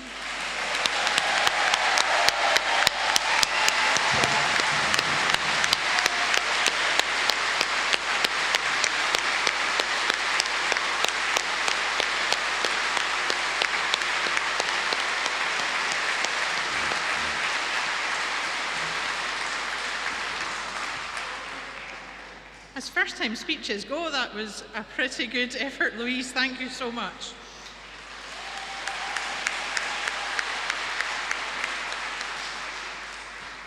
Welcome now to the stage Bernal Souter from Wester Ross branch, who will be followed by Ruth Watson from Kirriemuir and Dean branch. Welcome, Bernal. Thank you, Convention. As you can tell from my accent, actually, I'm not a native Scot. But my grandfather was. He was born in Aberdeen. And my dream is to become a Scottish citizen. And I thank you for letting me vote for our First Minister. I won't tell you who I voted for, but I'm very happy with the result. Anyway, so to do that, of course, we must have independence, or I'll never get to be a citizen here, because the Tories simply won't allow it. My goal here to come in is to talk to you about what happened in America that was a huge political windfall for a certain party. I would call it the Tory party, but you might call them Republicans. So anyway, they came up with a slogan here a few years back, which was effective. Unfortunately, or as you will, to my chagrin and my pleasure, 3 previous speakers raised the same idea. So Gordon McIntyre Kemp talked about a vision for Scotland to show what is expected in the future, what we will go and do. And that was seconded by Ash Regan. Even before them, our First Minister talked about an even better way to phrase it, a manifesto for Scotland. I want to second that idea because I think it's a great way to go to put a heading on everything you do, independence on the top line below it, and all the things like migration, anti-nuclear, and so forth under that. So having this one-page thing was very effective for the Republicans. They destroyed the Democratic Party under Newt Gingrich, and they came out with the slogan, contract with America. So my idea was contract with Scotland. But I think the idea of a manifesto for Scotland is equally good. And I'd like to see that become our motto because, frankly, I think that'll be a winning ticket to our next election for general election. Thank you.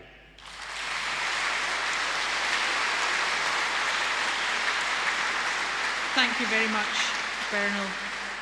Our next speaker is Ruth Watson from Kirriemuir and Dean branch, and Ruth will be followed by Francis McKee from Cromarty Firth branch. As we wait for Ruth to arrive at the podium, I'd just like to thank the National who are live streaming the event for all of those who have not been able to join us today. So with that, over to you, Ruth. Thank you. Hi. Well, I'm a wee bit surprised to have been called up because I didn't have a great long encomium about the virtues of Scottish independence. I had a question, and the question was for the SNP and kind of for ourselves as well, and that is, how do we, as a movement, and we can already see the dirty tricks and the smear tactics coming, how do we as a movement convey to the general public, to the people of Scotland, what the truth is about our movement, about our future, about the possibilities, and about the really good work that's being done by the Scottish Government, but you wouldn't know about it. Now, I'm a former journalist with the BBC. I worked for many years in the News and Current Affairs Department, and the reason I became so active in the Scottish independence movement is because I am really shocked. When I came back from Australia in 2015, I heard all the stories about allegations of bias, and I thought, oh, it's just, you know, it's just people getting a wee bit salty because they didn't get what they wanted, because I wasn't here for the referendum. And I watched the News and Current Affairs from my former colleagues, and I was really shocked and actually really disturbed, because I got into broadcasting and journalism because I think that the first duty of journalism is to inform impartially and to fully educate. And if you're giving one side a kicking, you'd give the other side an equal pounding. And I am really shocked, continually shocked, and very disappointed at the way in which I see my former employers having their editorial impartiality being crushed beneath their Westminster, basically the Tory yoke. It disturbs me greatly. So my question is, how will the SNP as a party, and how will the Scottish Government find ways to get the truth of the policies across, the truth of the background across? If we have a media that doesn't listen or isn't interested in sharing the truth, how do we do that? Now, I see that there are many activists within the Yes movement and the SNP, there's bodies like Believe in Scotland that are doing really good work at fact-checking. And I think that we as a movement need to be better. There's so much evidence that shows that if we go out and knock on doors, people will believe folk that they trust. And so we become trusted sources within our communities. If people know us and you know, your neighbours, we become a trusted source. So go to people's doors with the truth, with sourced facts. Make sure that you have evidence to back up what you know. When we bring out leaflets for Yes Kirriemuir, for example, we make sure that there are sources on the back of it so that people can go and check. I think the QR idea is a brilliant one.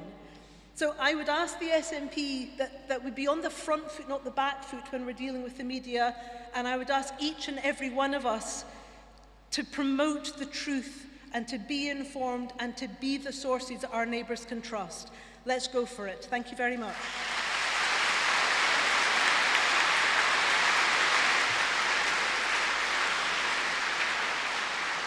Thank you very much, Ruth.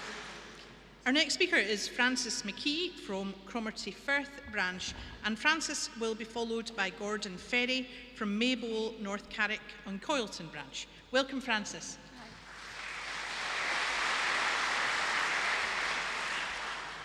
Hello. I go back a long way too, and in 1992, Winnie Ewing came to Orkney and Shetland to help me be an SNP candidate. And she was like a mother, and she is Madam Ecos, because she has established Scotland in the hearts of Europe and in the world. And our leaders of the SNP have continued that. The world is watching Scotland, and it cares about us, Europe cares about us, and our future will be observed as we try to extricate ourselves from Westminster. I came to this conference today to ask the leadership to reconsider their position on the Constitution, because I heard John Swinney and Keith Brown and Leslie Riddick and Gordon McIntyre-Kemp this morning all get applause from saying that we must unite the people of Scotland because we are sovereign, and we must get a focus, so we must bring everybody together.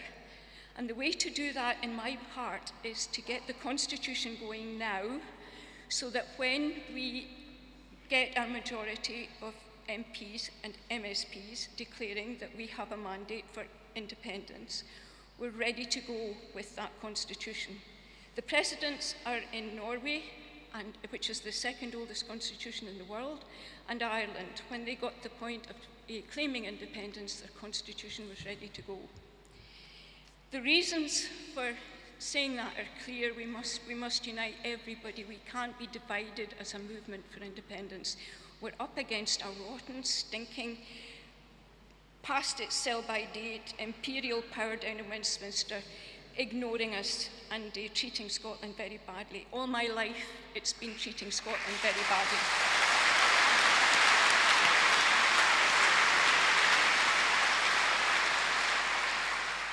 This platform had Stephen Flynn on it this afternoon. We have some of the brightest and sharpest minds and speakers in our youthful members. What do you do to get young people in Scotland alive and kicking on the subject of independence? You remind them about Alistair Jack, because when Alistair Jack told Deirdre Brock to suck it up, I was reminded of my lifetime hearing that Scotland should suck up the poll tax. Orkney and Shetland should suck up the fact they had to be a uranium mine.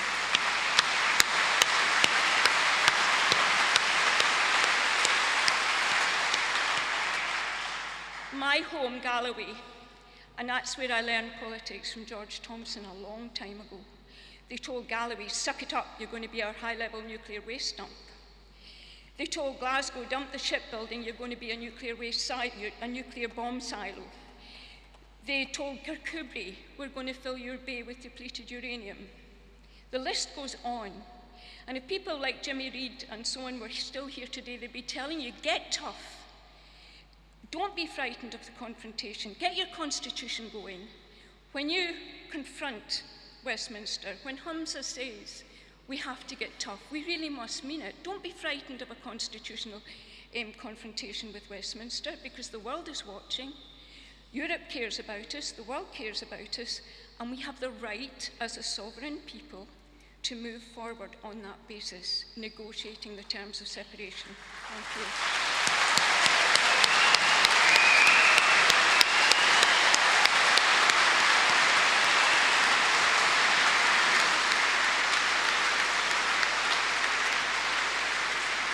Thank you very much, Francis.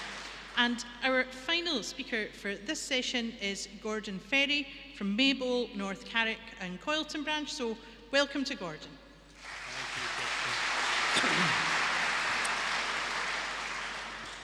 Friends, I bring you hope over fear. Stevie Clarke and the Scottish football team.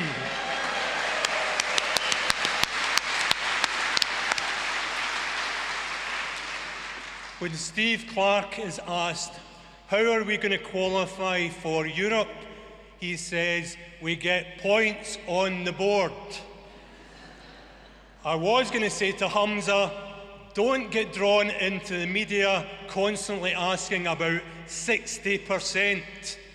All we need is the points on the board. Enough to win elections. Enough to win elections and enough to win referendums. Now, while I'm up here, and I don't know if Alan Dorrans is here or not, he's a fine MP.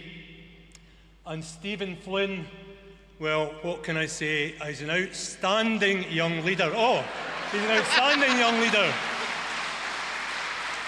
And not only that, Stephen, when you say wonderful things at Parliament, my wife Janice sends you a wee email and you always say, thank you, Janice. Your support is greatly appreciated.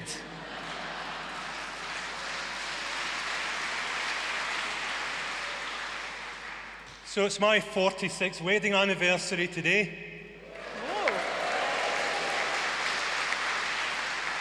And if that wasn't bad enough, I'm a first-time speaker, Kirsten. Right, here's where it gets serious. The MPs we send down to Westminster are really lovely people, really talented people. I think we've got great qualities there. But I want them to give us a message, Stephen. Can I suggest that maybe once a month you tell our MPs, stay at home, particularly on a Wednesday, so there is a big empty gap during Prime Minister's questions.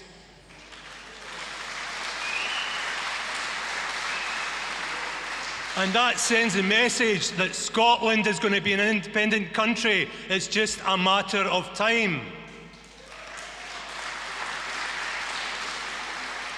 And Stephen, you should stand up with your normal gallus approach, with a completely empty gap behind you, and ask the question, Prime Minister Sunak, if it is a voluntary union, how does Scotland become an independent country? And ask it every month. If we're a voluntary union, how do we become an independent country? Thank you, friends.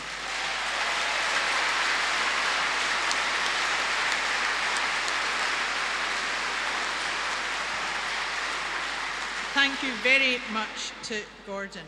And I'd like to welcome now to the podium to sum up for the first of our member sessions this afternoon, Stuart Hosey MP.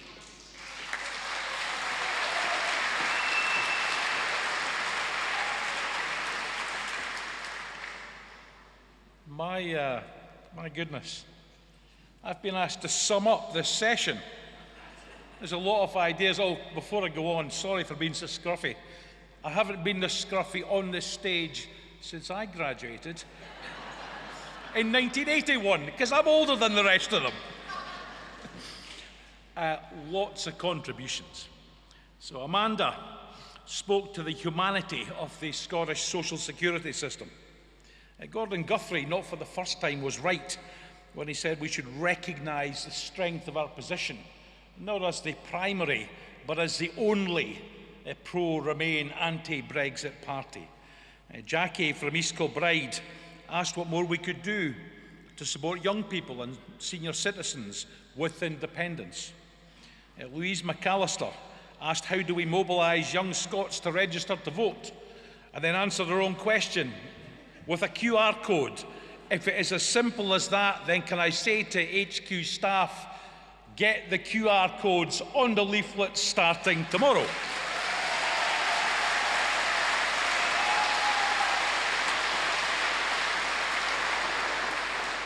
If it's not that straightforward, it's Louise's fault. Rafiq said we needed a 2/3 majority to move on and that we should develop a new style of politics. On the latter, I agree with. While the knockabout at Westminster might look a bit of fun, and frankly, when you're on the winning side, might be a bit of fun, it is utterly unproductive, completely negative, disengaging for the public, and achieves the square root of very little.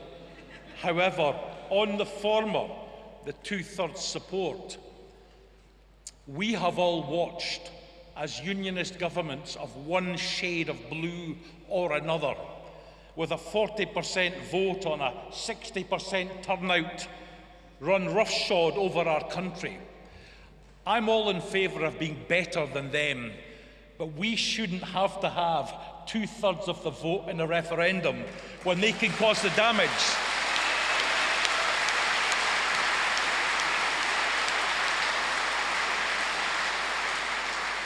When they can cause the damage with a fraction of that support, almost none of it in Scotland. Val, thank you. Mum. Val Quigley spoke to the case for localism, the environment and democracy. Pete Wishart was in a really good mood. He said he was greatly encouraged with what he heard this morning. He said, and he was pleased, and I have to say I agree with him entirely, we're taking the matter of independence into our own hands. We know what a mandate looks like.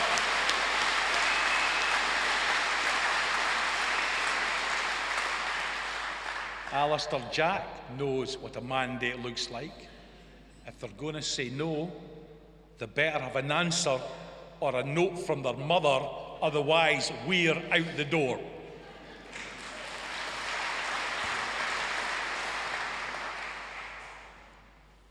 Kim Marshall reminded us that we have a full English Brexit and that we should put the frighteners on Stammer by standing in a few English seats.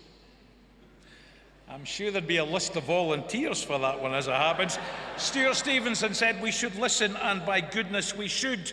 Hamish Macpherson spoke about vision, not just process, and being demonstrably competent. We had a well-deserved standing ovation for young Louise, and on it went until Frances McKee, and she was right. The world does care about Scotland. And yes, we should get to work to deliver the Constitution.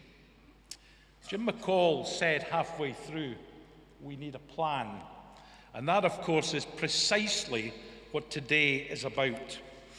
We heard the First Minister this morning that the victory for the SNP at the general election will give effect to independence. Now, as to precisely what that means, we're about to have our regional meetings where we will digest and distill this even further until we reach our annual conference in the autumn, and we will present a definitive view on exactly what that means. But what I really wanted to say, because that was just the introduction, is that no matter how good the plan is, no matter how good the strategy is, we can deliver nothing unless and until we win the general election. So whatever else you do, whatever other discussions you want to have, get organised. Establish your Westminster campaign teams. Make sure you select your candidates in good time. Work back from when you think the general election day will be. Are you doing a 2-leaflet, 3-leaflet, 4-leaflet strategy? Are you having a single election address? Are they going to be addressed? What does your social media strategy look like? Have you got people to input the data in to activate? Get everything done. Do it in good time. Have the plan signed off within the next couple of months. So it's not just a strategy for independence we have. It's a plan to win the election, to deliver that strategy. Thank you.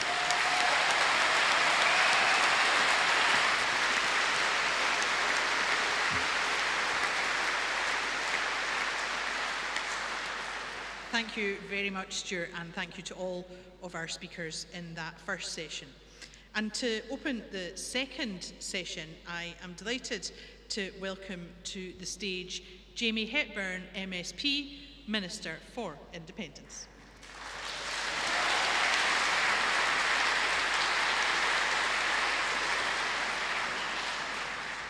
Well, thank you very much, Kirsten, fellow nationalists. Can I begin with an apology to the City of Dundee? I appear to be one of the few speakers not to have graduated from this stage, but many fine people seem to have done so, and we are the better for having them as members of our party.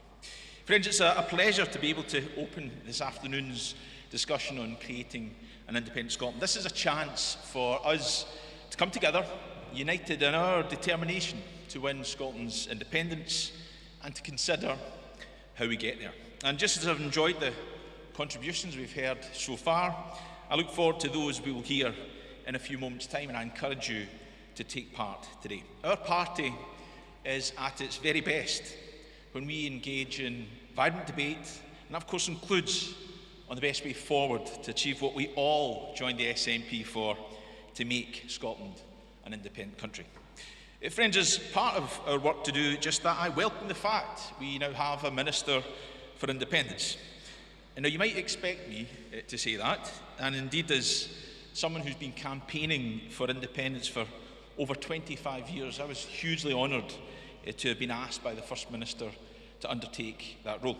And I'm also excited to be tasked with discharging the responsibilities that come with it. But the creation of the role is significant in of itself. Serves as a clear reminder to anyone who requires to be reminded that we have a pro-independence government and a pro-independence majority parliament with a mandate to pursue independence. And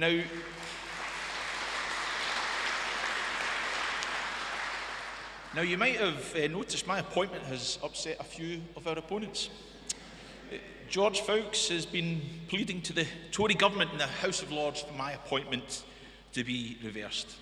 Friends, we have the spectacle of an unelected Lord declaring that the elected government in Scotland shouldn't take forward the mandate we secured from the people of Scotland in a free and fair election. Irony truly is dead. And he went further, taking to Twitter to imagine what the response might be if the Labour Party appointed a Minister for Socialism. Imagine indeed the chance of the Labour Party appointing any Minister of Socialism.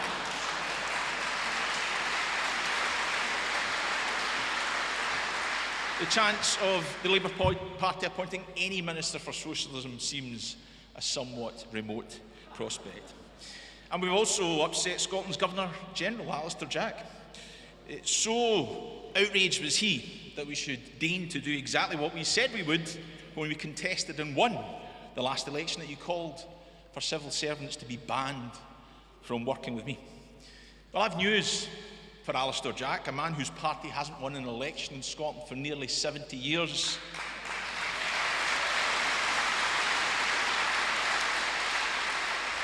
I have news for him, and it's going to disappoint him. I am not going away.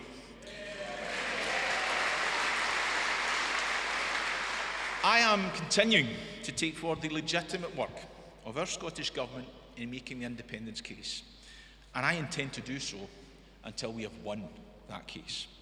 That's another important reason to have a Minister for Independence. Using the resources of government, we are building a series of prospectus papers through our Building a New Scotland activity to create a compelling vision of a more vibrant future for our country. Last year we laid out the first 3 of those papers, focusing on independence for Scotland in the modern world, how we can renew Scottish democracy through independence, and how we can create a stronger economy with independence. That enabled us to reflect on the fact that, just as the First Minister laid out for us earlier today, that all the comparator countries around Scotland, those nations of a similar size, are wealthier, healthier, happier and fairer than our society. In answering the question then, why not Scotland, the answer is clear: because we are not independent. Because we are not independent yet. So, working with all my ministerial colleagues, I'll continue to take forward that work through the Building a New Scotland series to make clear the unanswerable case that Scotland's future can only be best served by us taking our place amongst the nations of the world as an independent country. And a clear demonstration that our activity continues was the publication of our latest prospectus paper earlier this week, where we set out our proposition that we should have our rights guaranteed in a written constitution for an independent Scotland. Consider the alternative. The UK is an outlier amongst the world's nations, one of a very small number that has no properly written and codified constitution. Said it works in a system of trust, one where people expect the government of the UK to act responsibly. Well, we've seen how that has gone. Parties at Downing Street in the grip of a global pandemic, because people lost their loved ones. A former Prime Minister who lied to the House of Commons. And a government that is seeking to strip away the well-established rights each of us should enjoy. Our proposition is that we should be like the overwhelming majority of countries in the world. And we should set out the basic rights that each and every person should enjoy in a written constitution that cannot be removed on the whim of a temporary government. Rights that are laid out in the European Convention on Human Rights. Contrast that to the Tories who seek to abolish the Human Rights Act. Our proposition is that we should enshrine into our constitution that workers should have the right to strike in circumstances where they feel they have no other option. You can contrast that to the Tories who have put in place their pernicious Trade Union Act. Our proposition is that in our written constitution there will be a constitutional right to access a system of healthcare available free at the point of need.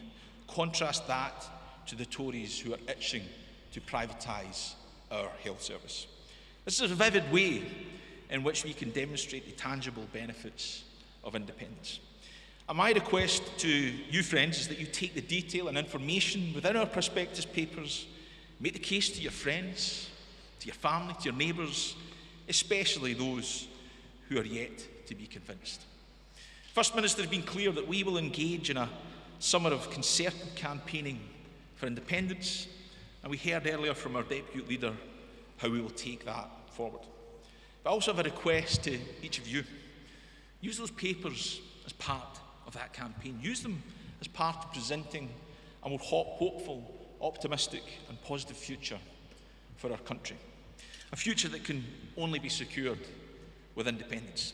And friends, I can say to you that we will not stop at that paper we have just published. We will scale up our activity, and in just a few weeks' time we will publish our next paper setting out the terms of citizenship in an independent Scotland. Now, I can't tell you too much about its finer details yet, but all that I can tell you is that our approach will be one which welcomes people to become citizens of an independent Scotland.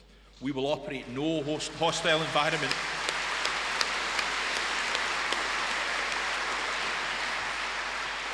We will operate no hostile environment in an independent Scotland.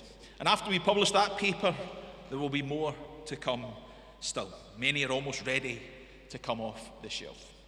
I relish taking forward that activity in my ministerial role, and I can assure you there's plenty of activity underway to take forward that work. All of those papers are designed to help answer that question of why not Scotland when we look at our near neighbours. I also relish the campaign ahead of us. Earlier today, the First Minister was clear that the first line in our manifesto for the election ahead will be the simple and straightforward declaration: vote SNP for Scotland to become an independent country. I don't know about you, friends, but I like that proposition. And I'm ready.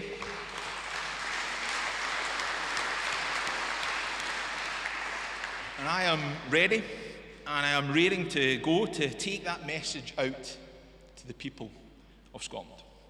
It is our responsibility to be out and about in every community, making that positive case for independence, to win the case and to secure the trust and support of the people of Scotland. And then we begin that process of ensuring that their voice is heard by the UK government. We work to ensure that the proposition they have endorsed, that voting for the SNP is an act of expressing belief that Scotland should be made independent, is turned into reality. And make no mistake, we need independence now ever more than we did before. Friends, devolution has enabled us to make many positive changes for the people of Scotland. But just as my friend Johnny Swinney laid out earlier, devolution is under attack, and we must continue to fend off any attacks on devolution by the UK government, and we are seeing those attacks being made daily. We have to recognise the susceptibility to attack which demonstrates the limitations of devolution. Only with independence can we protect the advances we have made, and only with independence can we go further to create the kind of fairer Scotland we all want to see.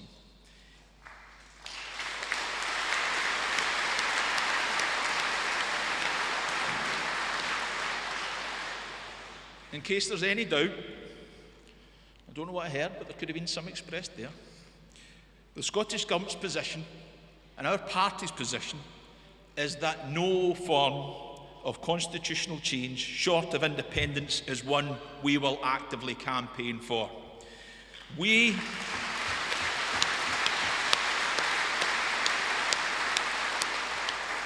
were founded on the premise that Scotland should be independent, and that is what we will fight for. We've work to do, but each and every member of our party and each and every independent supporter across our movement has a vital role to play in securing our nation's independence.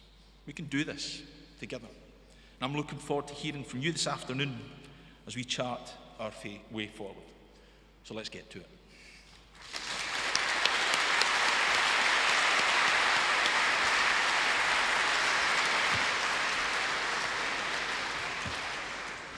Thank you very much, Jamie. So we have now the opportunity for members' contributions once again. And the first member I would like to call on is Councillor Serena Cowdy of Arbroath and District Branch. And Serena will be followed by Councillor Graham Campbell of Glasgow Provan Branch.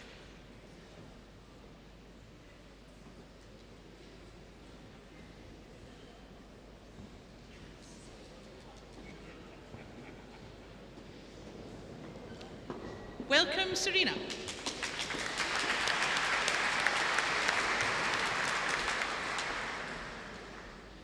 So, I'm an SNP councillor and I represent Arbroath in Angus. But I am originally, as you might be able to tell, from that place. I'm English by birth, I'm Scottish by choice.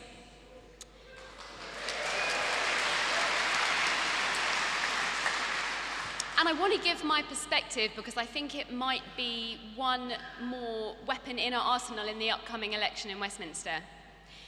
I grew up in a country, England, without its own parliament. Westminster is the only option there. I grew up under Thatcher, a parliament half of which is completely unelected, despite Labour saying they're going to abolish the House of Lords for over 100 years.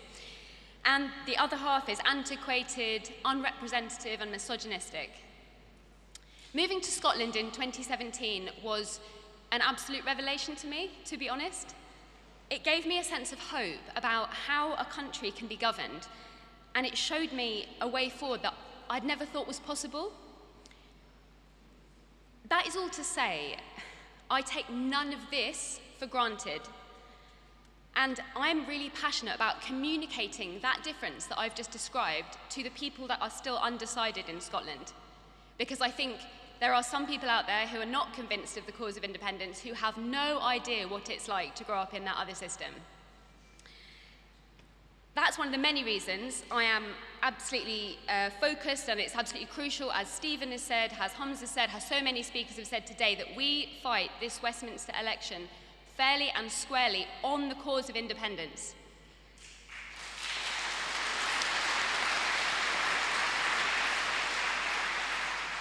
I learned when I moved here just how special what we have is, and I think we can all agree it's urgent. Devolution is far too fragile for my liking. We cannot afford to lose it. Thank you.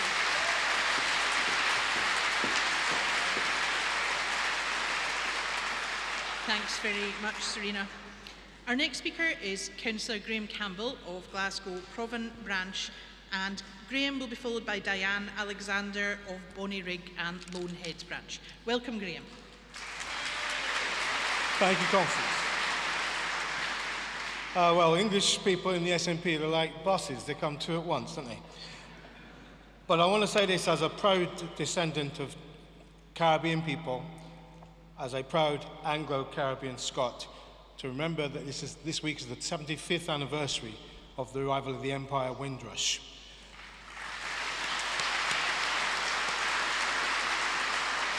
And this is the party that represents that creed that says that migrants are welcome, they've contributed to our society, and thank goodness we have them, because where would we be if we did not?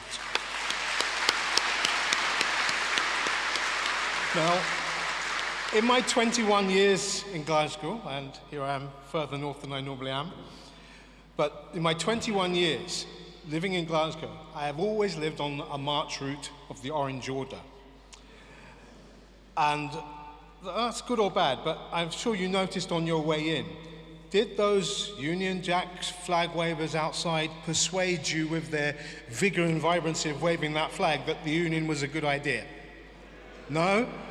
Well, think of it from the other side. People who are undecided, do they have that same response when we wave that flag behind us? I'll tell you something. We're not wanting independence just to change what flag is on top of a building. We're doing it because we want to change society and make a more equal, fair and just society that tackles climate change. It is the why, not the symbol. So if we understand that, then it's good that we march. And I want us to march. I want us to mobilise our members. I want the SNP to take more responsibility for mobilising our members. But if we don't do that, then we invite other people to do that for us. But when we do go and march, let's not just turn up in a town and then just go away again. Let the thousands of us who arrive in whichever town it was today, I think Stirling today, but whenever it was, why didn't those thousands of people go knocking doors and having that chapping relationship at the doorstep? Let's organise so that happens. So that there's a relationship between how we mobilise our members, how we go on marches, and how we do elections and referendums, because they are connected. The more we do one and connect it with the other, the more we're going to be successful. Now, I want to talk about the radical independence. As you all know, I'm a radical independent person. I've been a supporter of independence for 25 years and more. Now, radical independence made a good contribution. They still exist. They're still out there, and our comrades are out the front. You saw them helping us on our way in here. Socialists and people of the left are an important part. People with progressive left-of-centre values are, frankly, a majority in this society, of which socialists are important components. When we talk about uniting our movement, we have to unite it in a way that actually unites and doesn't alienate those sections of the population that we need. So when we talk about national liberation, we have to say that it is for equality, it is for justice, but it must also mean trans equality and trans liberation.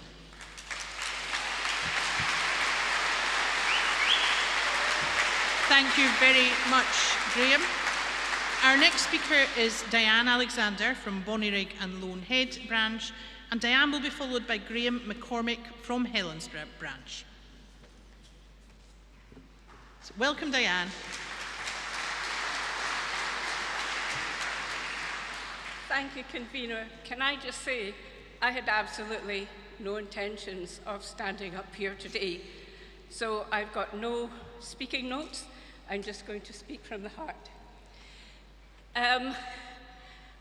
I have been in the independence movement for quite a number of years now, and I've delivered leaflets, I've chapped doors, and I think we need to be taking this a step further, and I would ask Hamza and the people in Westminster not to be asking for independence, but actually to be working as though we are already independent. So every day from Monday, I would be asking that they ask the things that we want. And I've lived through so many good things that devolution has brought us, but I want so much more. And what Westminster has delivered to us is austerity big time. And our local councils everywhere are really struggling, and we need to do something about this. And if we actually behave as though we are independent, I think independence will come. It's got to come. Thank you.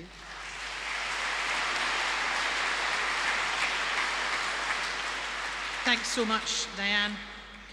Our next speaker is Graham McCormick from Helensburgh branch, and Graham will be followed by Jackie Spence of Moneyfeith branch. So welcome to the stage, Graham.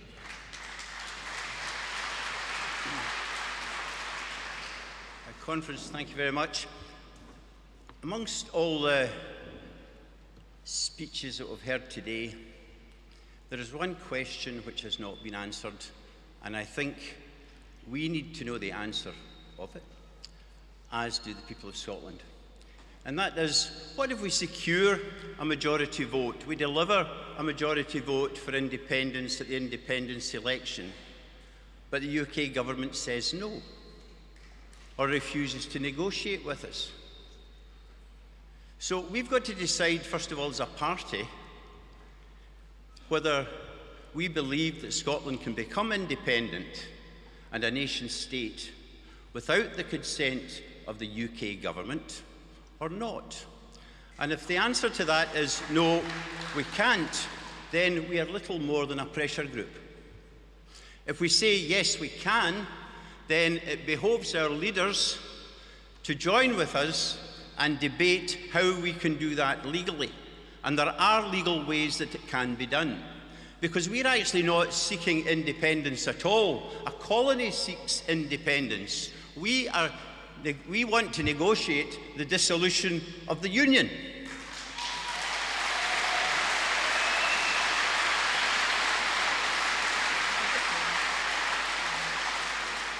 Because whether we like it or not, the Scottish Parliament is a creation of the Westminster system. However, our MPs are not a creation of the Westminster system. They are a creation of the Act of Union and the Treaty of Union. And that is an international treaty. So they have the power. They have the power to walk out of Westminster. And what I would plead to Hamza is this. Tell us what you are going to demand if we secure a majority vote in favour of independence before the election, so that our people know what we are going to demand and our opponents know what we are going to demand on the division of assets and things of that nature. And to do it before the election, and if we are successful in a majority vote, the day after it, our MPs should walk out of Westminster, declare the dissolution of the Union and set up a provisional government in Edinburgh.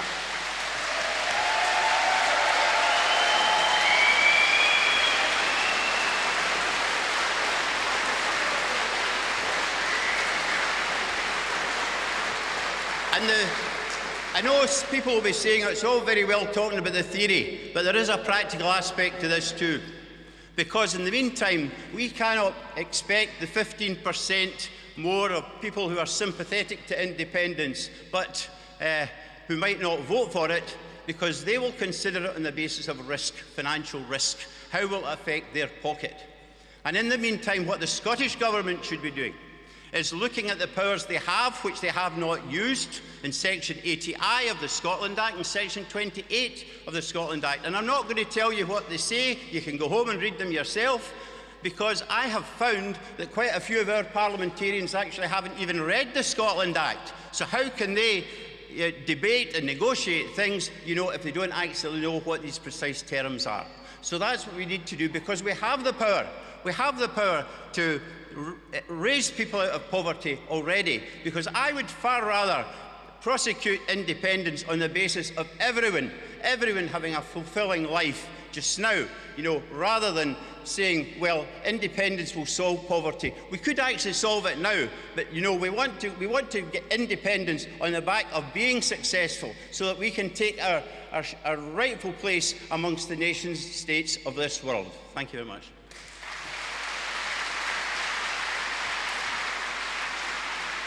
Thank you very much, Graham. Our next speaker coming to the stage is Jackie Spence of Moneyfeith branch, and Jackie will be followed by Tommy Shepherd MP. I don't actually see Jackie, but if somebody sees her coming, if you could wave. Oh, I see her, she's on her way. So while we're waiting for Jackie, just a wee reminder for speakers, if you hear your name called as the next speaker, if you can make your way to the front of the stage so that you're there ready. And there are lights sitting at the front of the stage there, which will be green, amber or red, depending how long you have spoken for. If you see that the light is red, then you need to conclude. So, welcome to the stage, Jackie.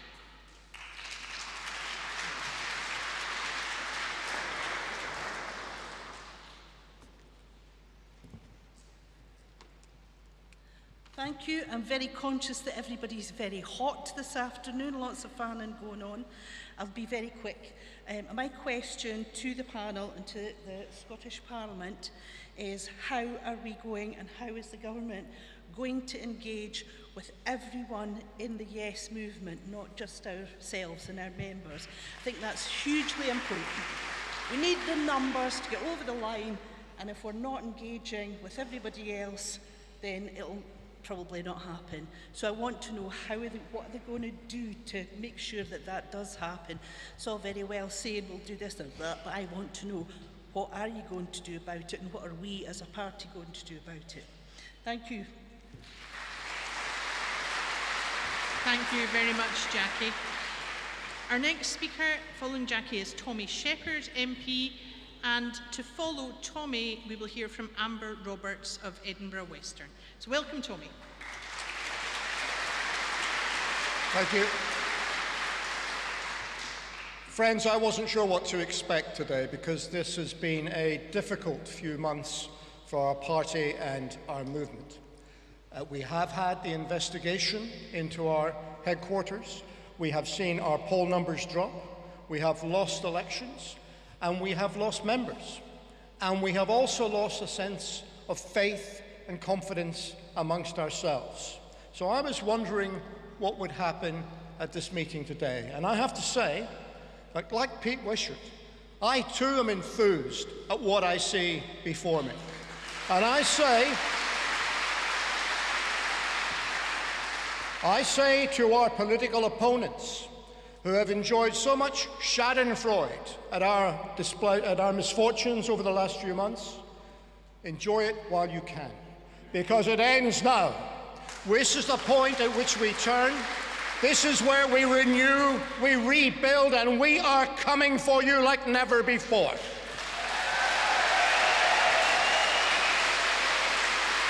And colleagues,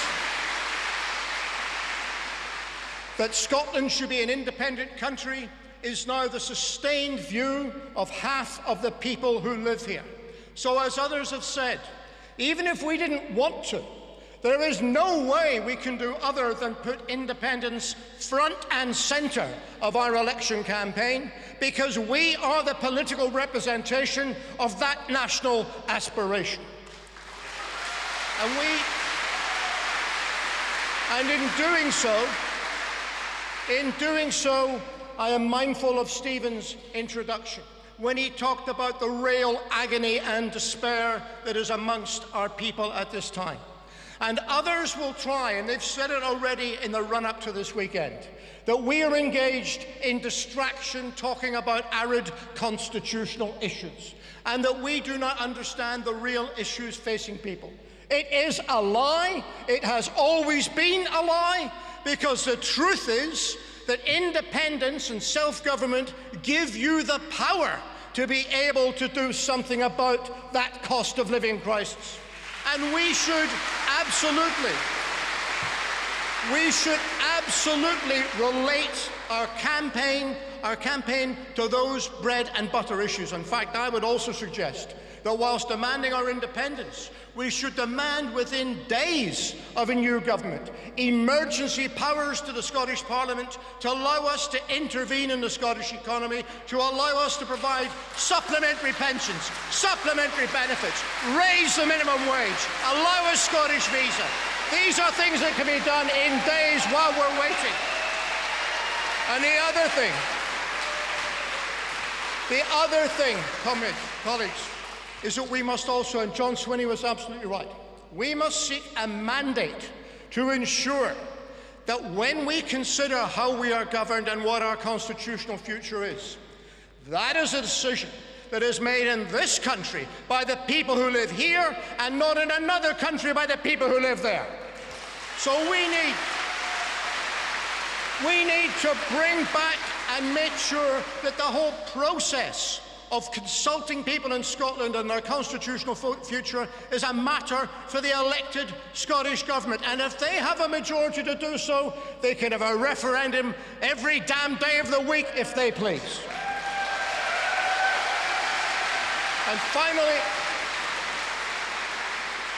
finally, just a note of caution, colleagues, because I'm raring to go in this campaign. But I say to you, the victory of ideas needs to be organised. Tommy, can I bring you to a close, please? 2 sentences. And if this is the campaign we're in, then I say to our NEC, to our headquarters, let us make sure we have a turning point and a reset. Let us make sure we have a suite of materials that we need to campaign. We have paid full-time organisers to boost that campaign, and we have the leadership from the national level that we need to win.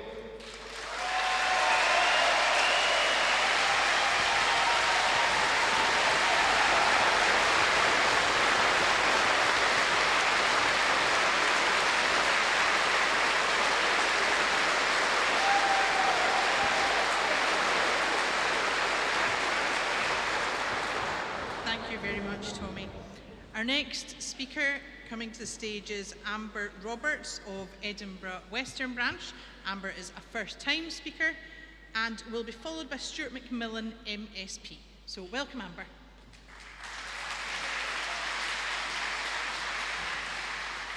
Well, it looks a little bit different from up here than down there, and I don't know how I'm going to follow that amazing speech by Tommy Shepherd there. But I'm going to try. I'm going to try. One thing that we need in an independent Scotland is all human beings to have equal rights, regardless of gender, regardless of race, regardless of disability. We are all human beings.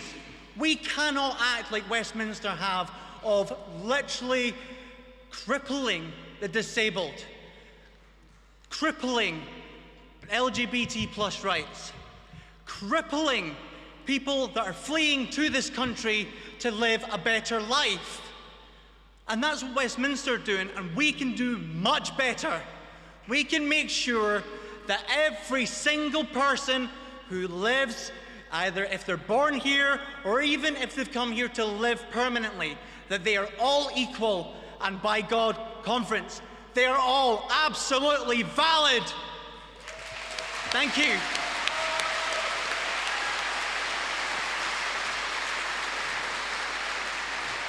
Thanks so much, Amber. Our next speaker coming to the stage now is Stuart McMillan, MSP, and Stuart will be followed by Carol Kopiec of Pollock Shields East Branch. Welcome, Stuart. Thank you very much, Convener, and welcome, Convention.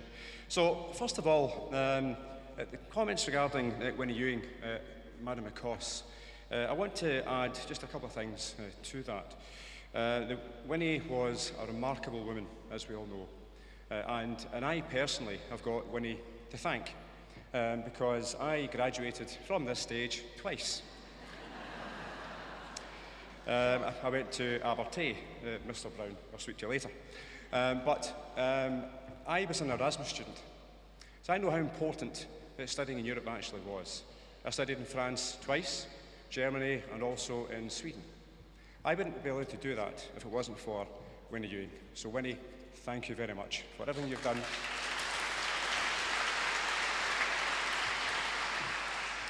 For everything that Winnie has done for the party, but also for me personally. The issue regarding the Constitution has obviously come up a lot today and also this week.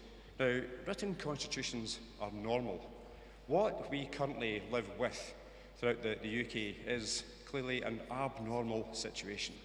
Normal countries have written constitutions. I like the example in Ireland, where if they do want to have a referendum on something, a constitutional amendment has to happen, and then they will have that referendum. I think that's a normal process. I think that's a way of actually engendering that support, whatever the issue is, for the population of Ireland.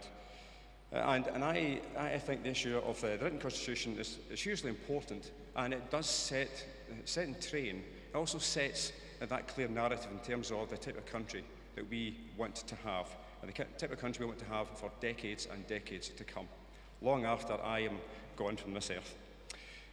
Also, the issue regarding how we get to our independence. First and foremost, whatever we do, it has to be legal and democratic.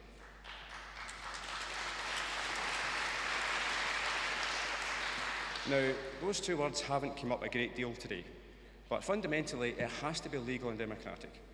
I know, in talking to parliamentarians from outside of Scotland, also outside of the UK, because of the various committees I'm involved in, I've been fortunate to have some dialogue over the years. But also I'm a member of something called the Commonwealth Parliamentary Association, which I regularly engage with parliamentarians from across the Commonwealth.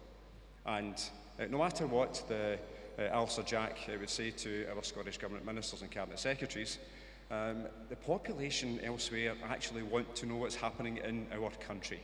They want to know what's happening in Scotland. They want to engage with what's happening in Scotland. So friends, I know that there are countries that when we do secure our independence with a legal and democratic mandate, there are countries who will be queuing up to actually acknowledge our independence. So no matter what we do, it has to be legal and democratic, and I cannot wait. Thank you.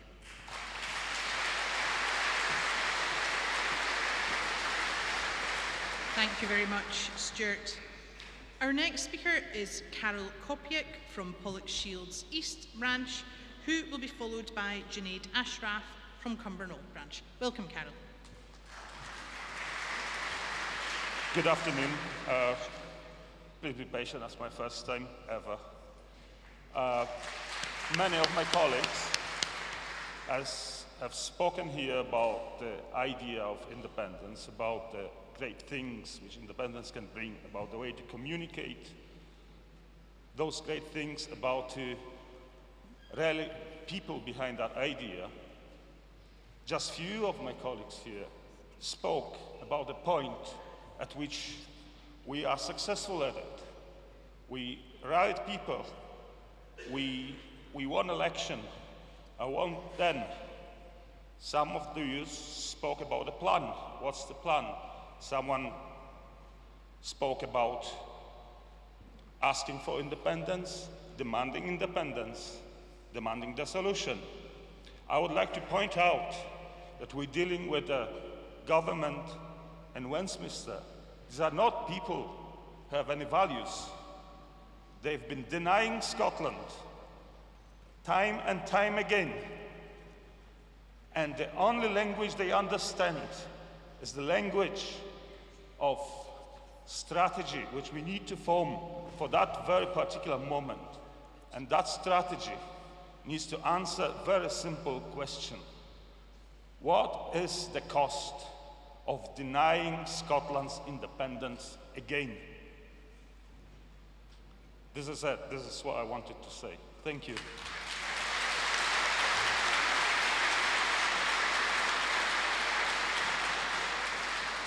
Thank you, Carol. Our next speaker is Junaid Ashraf from Cumbernauld Branch. I'm just looking to see if I can spot Junaid anywhere.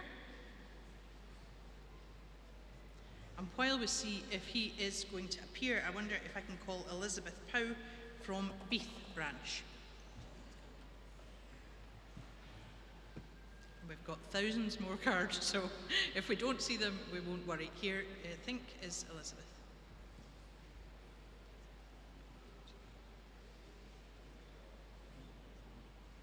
Elizabeth, if that's you, can you give us a wave to indicate? Yes, yes. Fantastic. So, thank you very much, Elizabeth. And following Elizabeth, we'll hear from David Mackenzie of Kelvin Branch.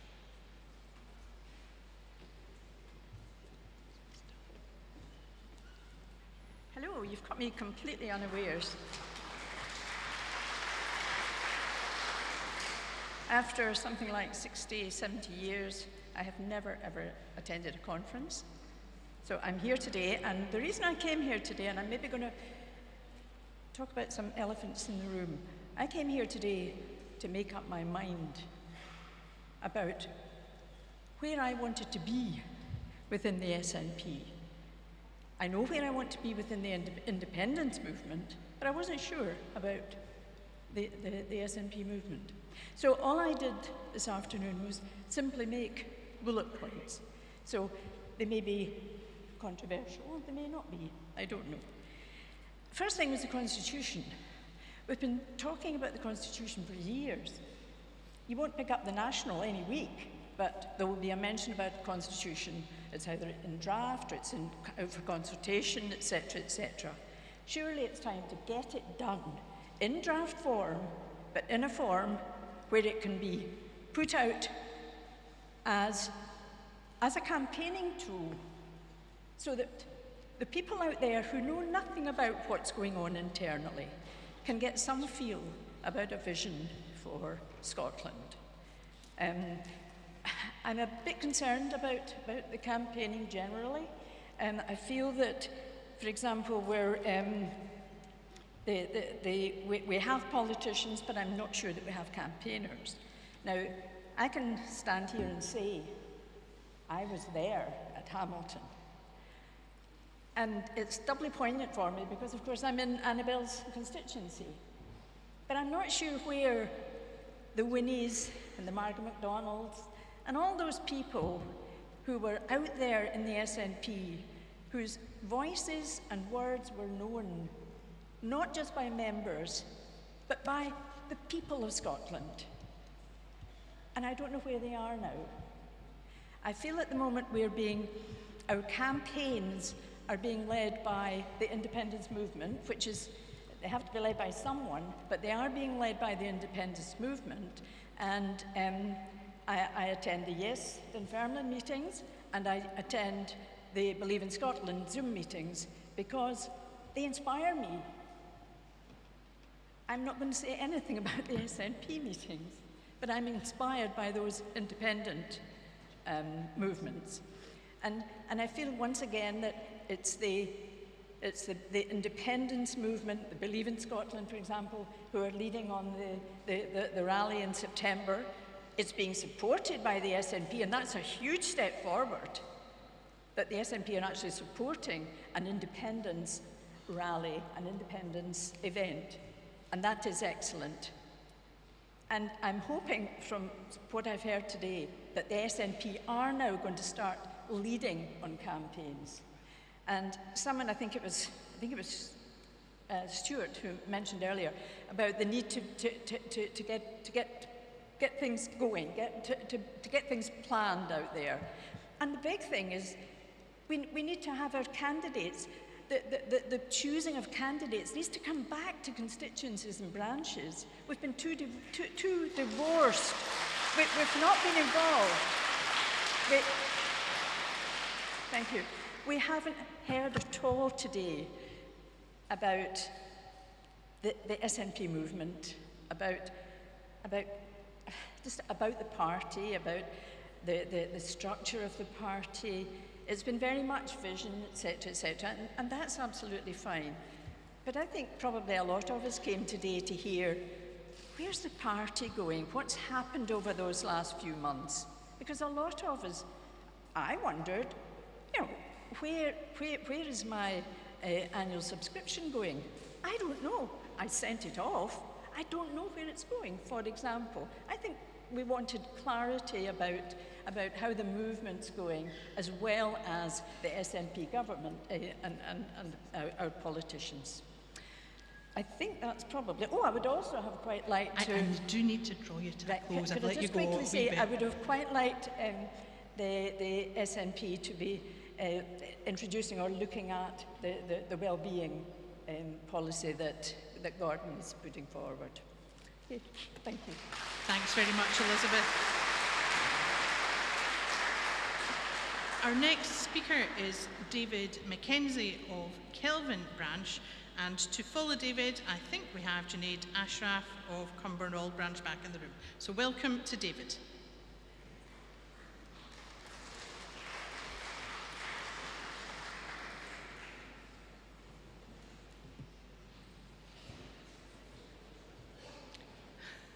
I don't think I'm doing very well up here. I don't see David at all, so if anybody can give me a wave if David is there.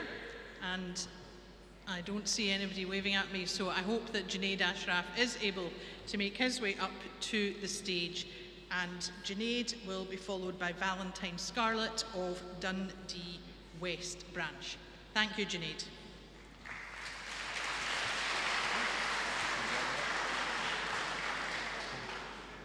Oh, I should speak like this perhaps instead. I hope you'll forgive me, conference. I don't know if you've realised, but it's a wee bit in here, so I was out for a wee breather. I have a very short point to make. We have a vibrant and inclusive movement through the independence campaign.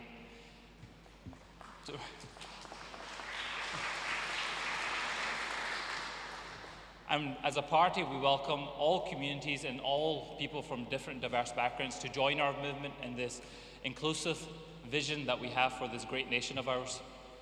However, I believe we could be doing a considerable amount more to welcome and include a lot of these communities to get involved in the independence campaign. During the 2014 referendum, there were a number of events that were taking place, Scottish Asians for Independence, or inclusive of African voices and welcoming of refugee communities. However, there's a considerable amount more I think we could really be doing to revitalise these communities And I think it's at the heart of this new independence campaign, because as we don't have the information from the new census yet, but from the previous census, minority ethnic communities, visible minority ethnic communities, make up about 4% of the population and could be making up as high as 8% of the population when we get that new data. So it's almost, I know I'm stretching it a wee bit, but about 1 in 10 people, or 8 out of 100 people. And I feel as if it's a really, really easy argument to make for New Scots, for migrant communities, for minority ethnic communities, when the choice is between a Prime Minister that stands in front of a podium that says, "Stop the boats," and a First Minister that has stood on the shores and welcomed refugees to Europe who are running and fleeing away from conflict. We have a completely different vision, we have a completely different direction, and in this new independence campaign, we need to ensure that we are actually engaging and including the voices of these minority ethnic communities, these refugee communities, and these New Scot communities within our new independence movement to ensure we achieve our vision of an independent Scotland. Thank you very much.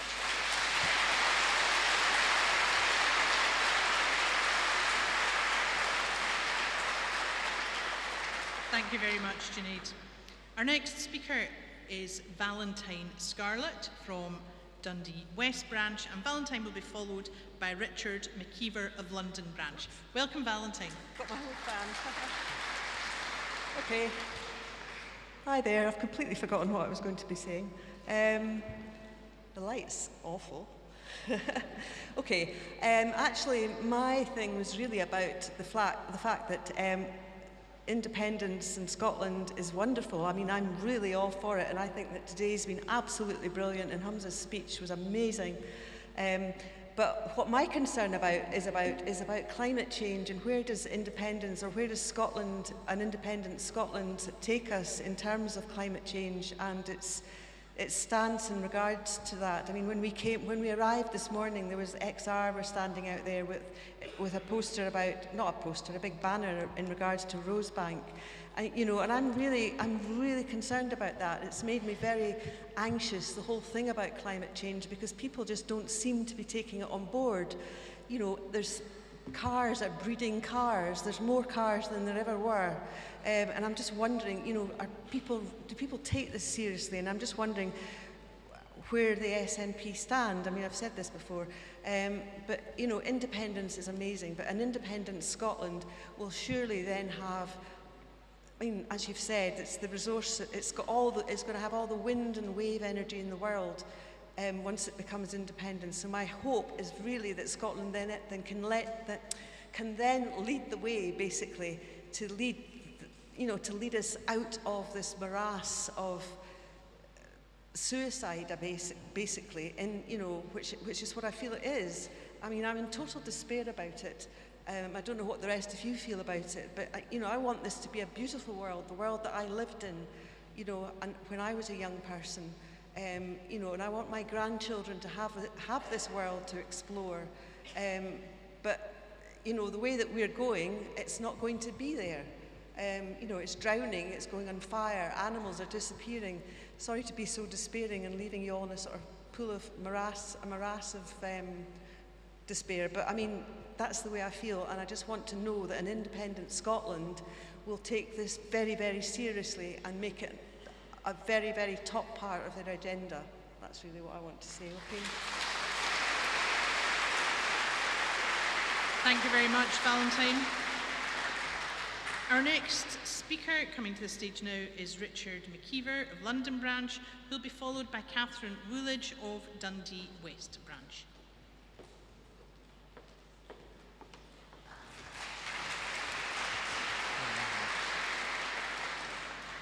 Hi, so this is my first time at an SNP conference. I've just come up all the way up from London. So to start, I was born in 1998 as both a British citizen and a European citizen in what was South General Hospital in Govan, Glasgow. After I was born, like hundreds of thousands of other Scots that we can't forget about in this movement, we moved down to England for economic opportunities, the same economic opportunities that I wish for Scotland. Growing up, all I had ever known was living in the European Union and all my citizenship rights that came along with it. I have been fortunate enough to have spent almost a quarter of my life, or somewhat brief life thus far, studying and working in the European Union, which was only made possible by Erasmus and Scottish Government funding. It hurts for me to say that I currently represent the last generation of the UK to have gone on an Erasmus scheme before Brexit. When Brexit officially happened, against Scotland's consent, I was left with only a British passport, and all of my rights as a European citizen that I was born as, my freedom of movement to study, to work, was gone. My future stolen from me. Brexit forced shut so many doors on me as both a student and a young professional, where I had no other choice but to return to the UK. And now I don't like to paint myself as a victim, but I can't shake the feeling of feeling kidnapped from my European family. And now when I look down the Anglo-centric path that Westminster has taken us down, I'm genuinely scared for my future. Not scared, I'm terrified of how we dehumanize refugees in the UK, how we dehumanize hard-working migrants who call Scotland their home, and how we dehumanize our transgender neighbours. Being here amongst you all, it fills me with so much hope and values, with all the shared values that we have, that I thought we had once lost. I now live in South England for my career, where independence isn't very well understood or, more concerningly, cared for. In the South, I don't feel like I can voice this without being, in effect, told that us Scots have a chip on our shoulder and that we just have to suck it up and move on, and that I should know my place for turning my back on the Union. To which I would respond with three things. One, Westminster's Union turned its back on Scotland, and we did not turn our backs in 2014.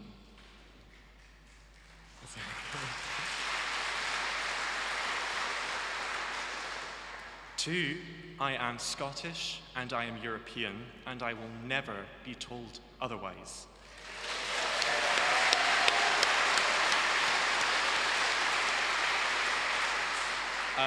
Three, when we talk about moving on, I agree, that's exactly what an independent Scotland is for.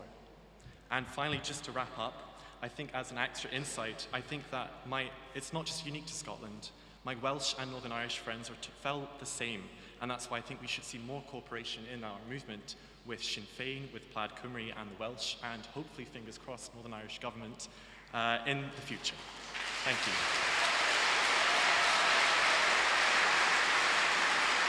Thank you, Richard. Our next speaker coming to the stage now is Catherine Woolidge from Dundee West Branch, and Catherine will be followed by Lachie McNeill from Glasgow Shettleston. Welcome, Catherine. Thank you.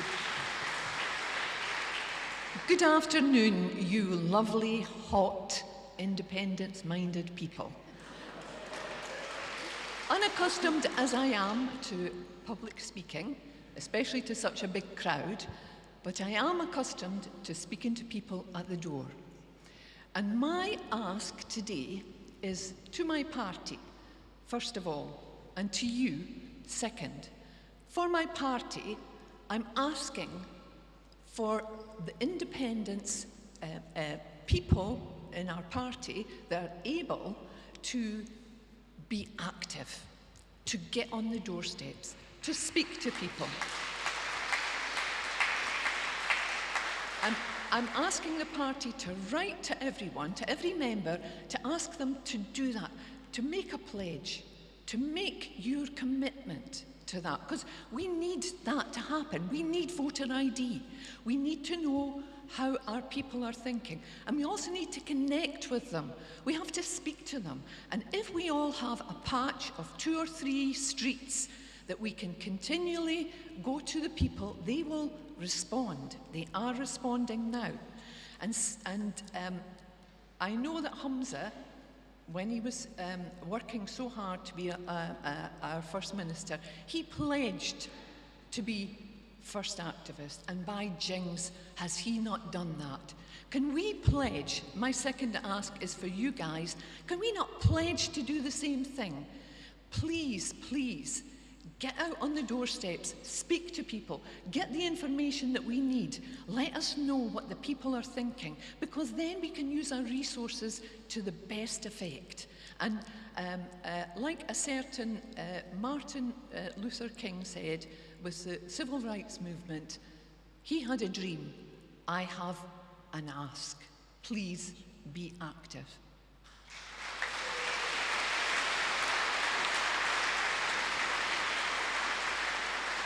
Thank you very much, Catherine. Our next speaker is Lachie McNeill of Glasgow Shettleston. He'll be followed by Irene Danks of Falkirk South Branch. Welcome, Lachie.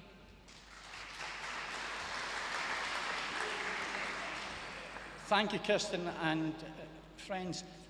I'm slightly surprised to be called here because I had thought my question was specifically relevant to the first session. And primarily it was, but I think I can introduce it in this particular context. The question I think I have to ask is, if we are going to go into the next Westminster election on the basis that a vote for the SNP is a vote for an independent Scotland, I think we at least have to ask ourselves the question and answer it. We're ready to answer it at least by conference. I know there's going to be national assemblies, and that's great, and we can discuss it there. But I think I need to raise the question, as that election comes, in order to give real weight to whatever majority we achieve, assuming we do achieve a majority, are we prepared to say to the electorate of Scotland, if we haven't persuaded you of the case for independence, then please don't vote SNP. It's counterintuitive. It's exact opposite of what we've been doing for the last 20 years, 23 years in effect. But we may have to consider to ourselves, if this is the way we are going to treat this election, to give it weight, do we need to make it absolutely clear that this is an election about independence? And therefore, I think we at least have to consider the question, are we truly prepared to say, if you don't believe in independence, if we haven't managed to persuade you, then don't give us your vote? I'm not going to try and answer the question whether that should be approached, but I will say this.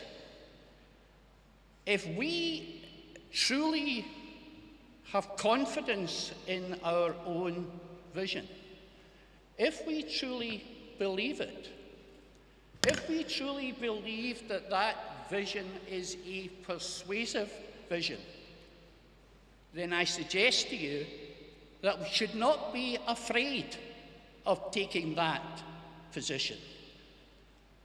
I've never quite understood when politics, and I'm just not referring to SNP, it's all over, seem to abandon the idea that if you've a good enough vision to preach to your nation, you might well be able to convince a very substantial majority of your nation to believe that. I don't understand why politics has abandoned that simple concept and that simple belief. If you've something worth preaching, believe in the power of your message. So I turn it into that positive approach. Lachie, can I draw you to a close, please? The question was simply to that, but I do raise the question, and I think we need to have an answer to it by conference time. Thanks very much, Lachie. So our next speaker is Irene Danks from Falkirk South Branch. If Irene is on her way to the stage, I wonder if somebody could signal that to me. And the next person I was going to call was Stuart Dixon from Tweeddale. So if Stuart could make his way to the stage, that would be appreciated. And again, a wee wave to let me know somebody is on their way would be really helpful.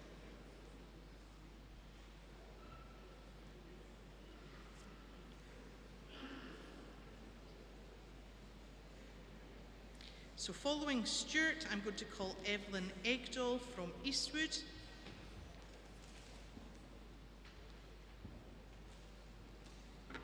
Welcome to the stage, Stuart. Thank you.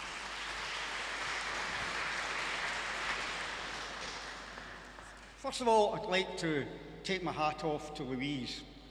It kind of takes me back to the 1960s, but you're the future, and that's what I'm fighting for.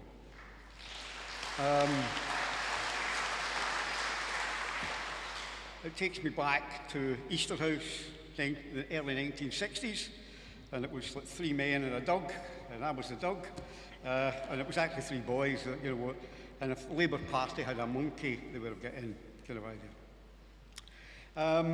So it's all about journeys, and I remember being in, we were talking about Winnie Ewing, I remember being in the Central Station, 1967, when she was piped aboard the sleeper down to Westminster. 2014, we had 28%, or prior to 2014 referendum, we had 28% of the pro-independence vote, and now we're at 48%.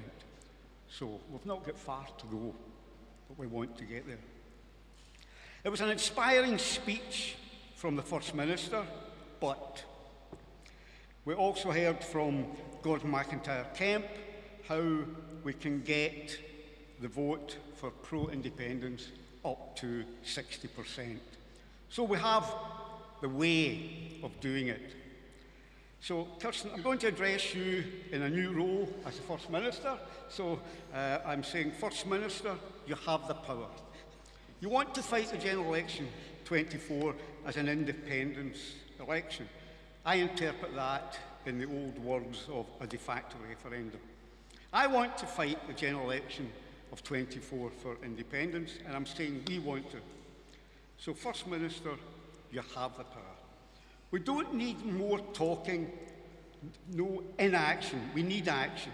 I question the assemblies, they're great. I question the council.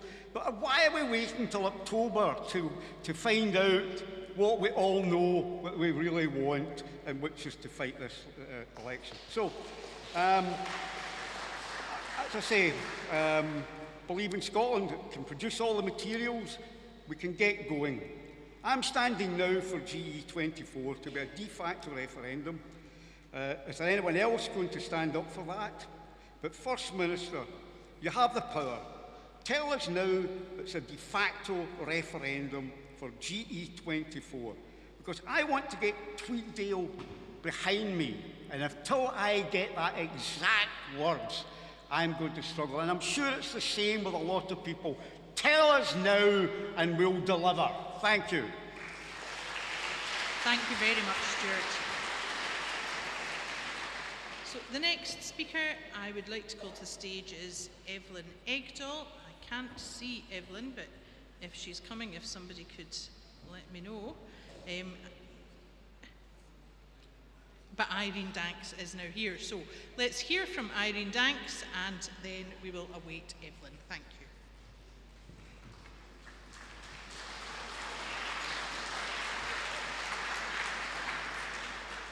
Welcome, Irene. Sorry about that. Call of nature. Anyway, I've almost forgotten what I put down on the paper, but just a couple of small points. Yes, the de facto referendum, fair enough, but we have to remember that the machinations of Westminster are cutting the number of MPs. They are seriously stretching the constituencies to breaking point, and also we have, there's the people who vote in a general election are not the people who vote in Scottish elections. No 16, 17-year-olds, no EU citizens, whatever. But having said that, we're quite happy in my branch with a two-pronged attack, if you were. there's nobody, while we cannot have a referendum constitutionally because, oh no, you're no allowed, because it's know your place, Scotland. There is an act in the Scotland Bill which says we can have a referendum not on constitutional issues. So I would say, why not go for the belt and braces and have one on how would you like to have a referendum about whether you want to have a referendum on constitutional issues. And I would say, get it right up you Westminster, but that's just me.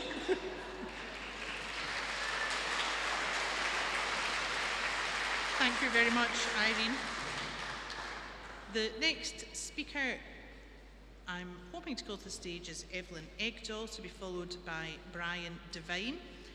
Brian, if you are in the vicinity, you may want to come forward now, and I'll then be calling Jean Rowland from Inchkeith branch.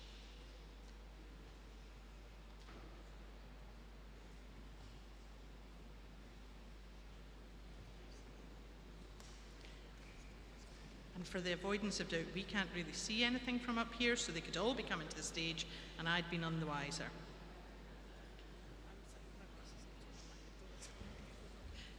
So I'm looking for Evelyn Egdahl, Brian Devine, Jean Rowland, and then I will look to be calling Jim Finlayson of Deeside and Upper Donside. So I'll be delighted to see any of these members.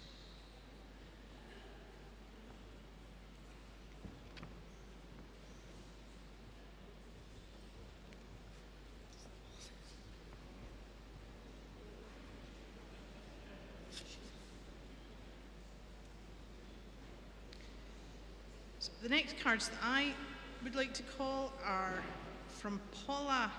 And Paula, I'm very sorry, I cannot read your surname. It may be Gander of Clackmannanshire branch and Simon Jones of Dumfries East and Lochar branch. So if any of these members are here, if they can make themselves known, that would be super. Simon, fantastic. So Simon is going to come to the stage, followed by Jim.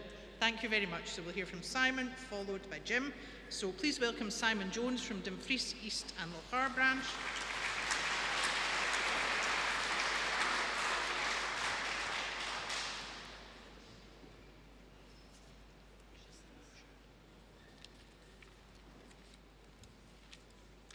Hi. I want to talk to you about the south of Scotland. We lack support, we lack elected members, we lack activists. When we engage with the public, most people simply haven't heard our arguments. One time, I was on the street stall, and a man came over, rather drunk, and challenged us. I asked him about his hopes for the future, about who will get the benefit of Scotland's resources. After our conversation, he said, "I only came over for a laugh, but you've really given me something to think about." This is fertile soil for our message.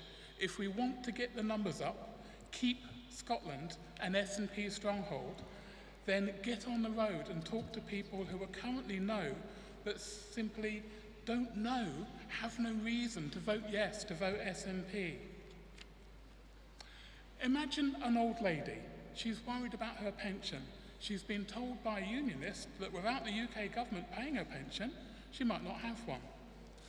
Don't you just burn to talk to her and to thousands of others just like her in the south? This morning, Humza showed us how it's done when he stopped the convention to talk to a heckler. Listen to people who disagree, look to persuade people, and come south because we have loads of persuadable people just waiting to hear your case. We are going to win by campaigning in places that don't support us. Come and help us campaign in the south. We have a South of Scotland regional SNP conference on 26th of August, and you're all invited. Add a few days over, make it a holiday. We have scones.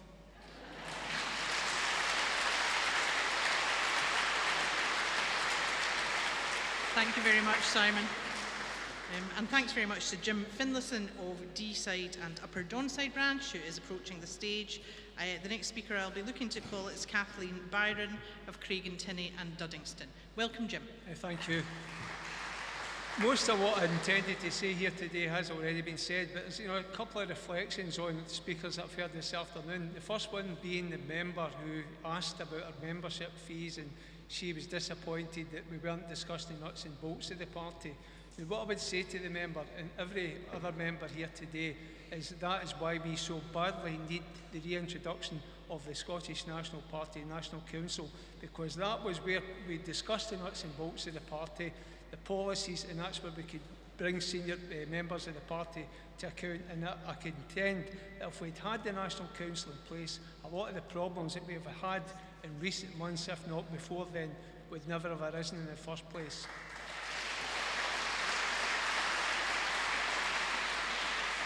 Now, another thing I wanted to speak about was in relation to the mandate, and the speaker from earlier on today from London who spoke about a two-thirds majority, which drew an expletive from me at the back of the hall.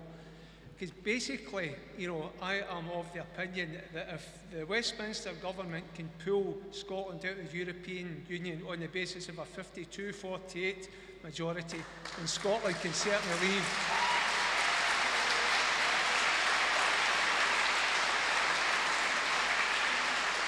And Scotland can certainly leave the Union on the basis of that same majority, if not, even slightly less.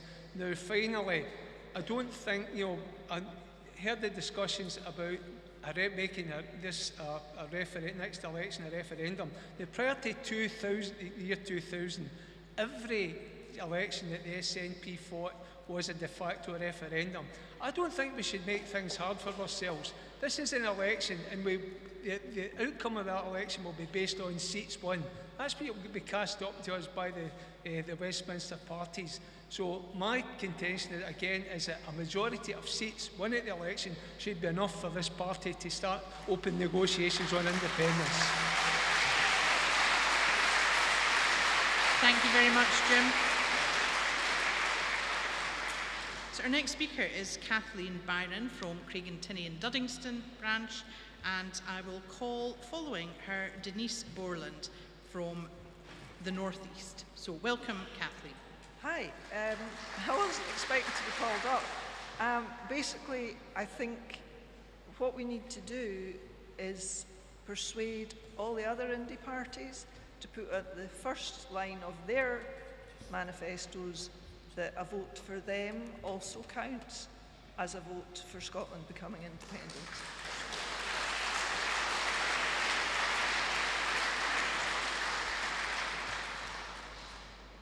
Thank you very much, Kathleen.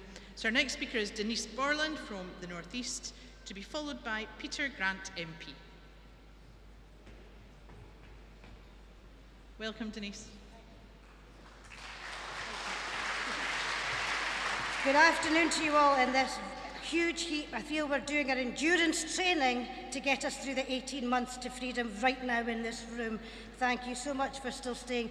I'm a first-time speaker here anyway, and I'm taking my life in my hands, but I've got something I have to say. So it says about being creative, it says about how we're going to get our independence. For me, it's a local issue. The local issue is people, not pylons. Pylons are not progressive. I have not heard anything about that today, although my neighbours are completely devastated by it, and I see them all over the country.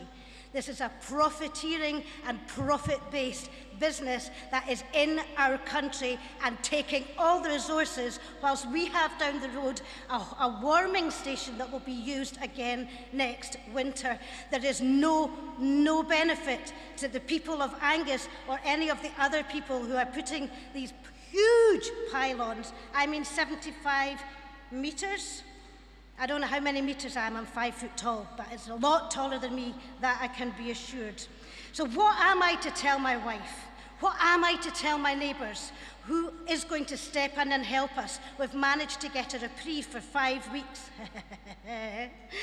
And the word on the street is that it's in the hands of the Scottish Government. The First Minister has the answers on this. It is our domain. Yes, the power is going out. Yes, the network's going out. If that's not true, I need somebody to come and speak to us on that, because it's not just this. I think the biggest point is, oh gosh, where are the red things?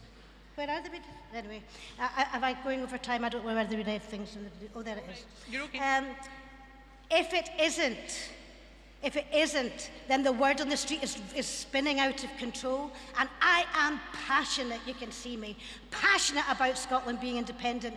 I am wanting to go round to my neighbours, but we're all greeting, we're all feared, and these big things are going on around us of which we have no control. And I do know about well-being, I do know about trauma recovery, and trauma recovery and well-being comes from stability. First we get the trauma recovery and the stability, get our resources back under our control, and then we can move ourselves into a well-being economy, which is being so beautifully outlined by everybody who was here already today. So I'm hearing lots about green, I'm hearing lots about the different kinds of power. We know tidal power is the way forward, and yet you don't need to go very far up the road in order to see that the issues in this area are about pylons and about who is holding power and who is not saying and holding fully accountable for themselves who is responsible. We have to take accountability, it feels to me, in this next 18 months and do all the difficult bits. And I now see where it is. It's down there, it's red. I need to go. Thanks so much for listening to me. Thank you. Thank you very much, Denise. Our next speaker arriving now on the stage is Peter Grant, MP, followed by Mary Finlayson of Inverkeithing. Welcome, Peter. Thanks very much, Kirsten. You know, a lot of people would think that my next move should be to volunteer for the idea of standing SNP candidates in English constituencies, because apparently the rules of that place down there are that should a sitting MP decide they don't want to be an MP anymore, just hypothetically speaking, if they stand in an unwinnable seat and get humped, they get more of a payoff than if they just retire gracefully like I was planning to do. The only difficulty with that is that if the messages that we get every day from people and organisations in England are anything to go by, any of you that are thinking of standing for an English seat, be careful, you might win. But it seems to me that I genuinely feel that we are turning a corner today. We've had some bad times recently that we don't need to dwell on. But I think there is a broad consensus emerging about what we need to do. There's three things that we have got to take on over the next few months. First of all, we've got to be on the doorsteps every minute of every day that we can to persuade as many people as possible to vote SNP at the next election, whenever that comes. Second, we need to make sure that the message that we put in our manifesto and in the ballot paper has got to be so unequivocal that even the British government can't ignore it. A vote for the SNP, a majority for the SNP, is an independence vote in Scotland. And yes, we should be asking the other independence parties to put it in the manifestos. We should all be putting it explicitly on the ballot paper. SNP, Scottish National Party, for an independent Scotland. Scottish Green Party, for an independent Scotland. Alba Party, for an independent Scotland. All the rest, so that people know they are literally voting.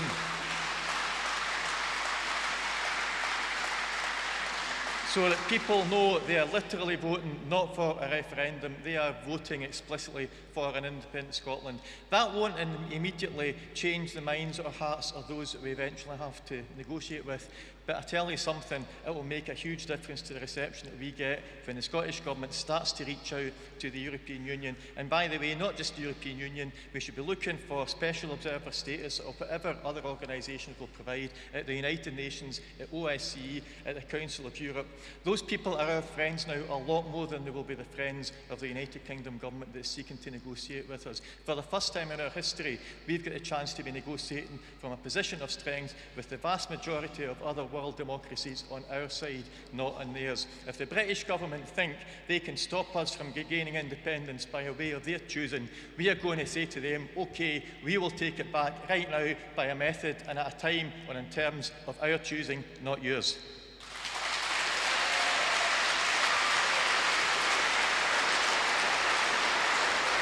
Thank you very much, Peter. I'd like to call to the stage now Mary Finlayson from Inverkeithing branch, who'll be followed by Ian Murray, not that one, from Falkirk South branch. If either of them are in the hall, please come forward. And the next person I would then be seeking to call is Joe Hughes from South Ayrshire. Struggling to see you all again.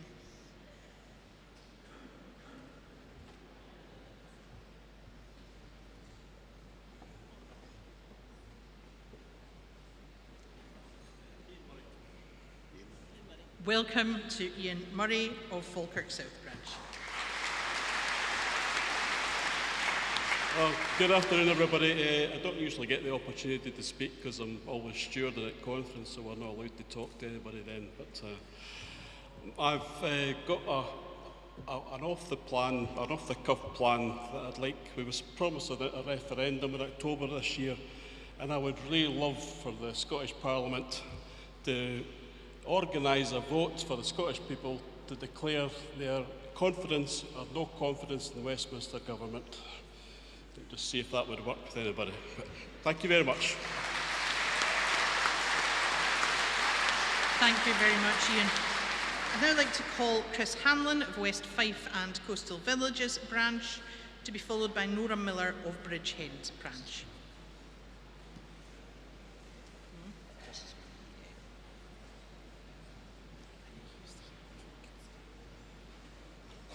Welcome, Chris. Thank you, friends.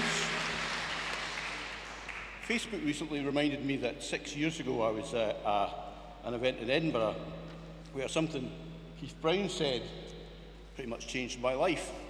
It was at the Deputy Leader hustings, and I had asked him, what can we do to hold you to account if all the promises you're making here turn out to be worth less than the paper they're printed on? And he turned to me and he said, well, come October at conference you can stand against me. And fortunately, I've not had to do that yet. He's doing a pretty good job. One of the strengths of the Scottish National Party is that it's members that make policy. It's you that decide policy. And I was fortunate to be elected to the NEC a couple of years ago as the Policy Development Convener. I had a fantastic time helping members across the country pass some absolutely amazing policies. And earlier this year, I was very concerned when the NEC delayed and essentially cancelled this conference, the special conference. And so I went to one of the hustings to speak to the candidates, to look them in the eye and say to them, look, you know, it's not the job of the leader to decide policy, it's the job of the leader to implement policy. All of party policy and nothing but party policy. Because I was concerned I was going to have to do the same thing to one of them later on. And much like Peter and Tommy, I'm very pleased with what I've heard here today, that I'm not going to have to do something like that in October, that this looks like we are heading in the right direction. But what I really want to say is that I've heard a lot of nuanced, technical, detailed opinions about exactly how we go about running an independence election. And I think it's important that whatever consensus comes over the summer through the regional assemblies and actually listening and working with individual members and branches to come to a consensus, that the resolutions that come to conference in October come from the grassroots. They don't come down from the NEC, they don't come down from Scottish Parliament ministers, they come up. They come up in the names of branches so that we know in October when we're voting for the specific details of how we put an end to the Union, that it's your decision that we're voting for. Thank you very much. Thank you very much, Chris. I'd now like to call Nora Miller from Bridgehead branch. Do we have Nora in the room? And following Nora, I was going to call Councillor Martin Shepherd from Arbroath. Is Martin in the room? Well, he is, and I think he's moving towards us at a good speed. Thanks, Martin.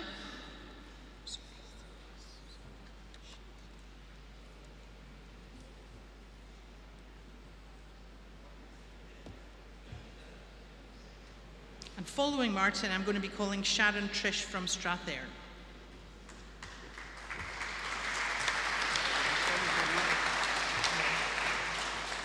Good afternoon, everyone. I just wanted to come up today because I know we're all on the journey to independence together, and a reminder that there's been a lot of focus on getting more facts and figures, and that is a big part of it. But is someone really going to be persuaded by telling them your state pension's going to be X a month? I don't really think so. You know, I joined the party because when I watched the news when I was younger going through, I could clearly see that the UK politicians, Westminster, were not serving and did not have Scotland's best interests at heart. And to that, what I want to tell them is, and I keep telling people through conversations I have daily, you know, not SNP people, work colleagues, friends, family that aren't convinced yet, I tell them about broken promises. In the referendum, big investment promised to Peterhead, carbon capture, didn't happen. MPs, when's the last time you saw all the Labour MPs coming up on a train to Scotland? I've not seen any since 2014. Why? Because real power was on the table, and that's why Westminster want to put us in our box, to deny us the real power. I'm 36 years old, and only one day in my lifetime have I been sovereign, the 18th of September 2014. And everyone today, I can't exactly tell you the exact road to independence, but I know that we're not going in our box and no one is going to put us in our box. And to that, it's not just about facts and figures. I don't think that'll win us the day. What will is shining the light on every single thing that Westminster does to hurt the people of Scotland. So on that note, each and every one of you, tell your individual story of why you joined the party and why you want independence and the wrongs that Westminster do. And keep telling them, 'cause it's amazing the amount of people that do not know. So tell them the wrongs of Westminster. We'll get there, everyone.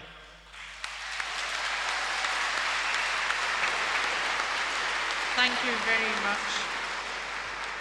The next speaker I'm looking to call to the stage is Sharon Trish of Strathern branch. Do we have Sharon with us? She had to go out. Oh, well, I'm sorry to have missed Sharon.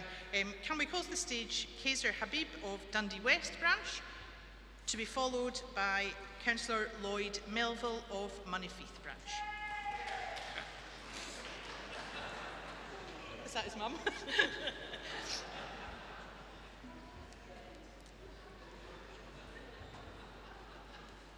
Welcome.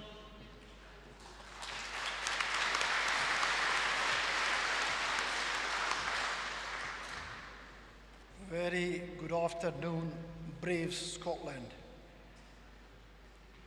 Thank you very much, Christine, giving me this opportunity to talk. I'm a Kaiser Habib. People know me by Kaiser Chief, Kaiser Susie. So these words, people remember me like that. I'm the convener from the Dundee West branch, and Dundee is the city of discovery. We had very good discussion, talks, and nice speeches, but I'm here to tell you my own personal experience. Being a Asian, proudly Asian Scot,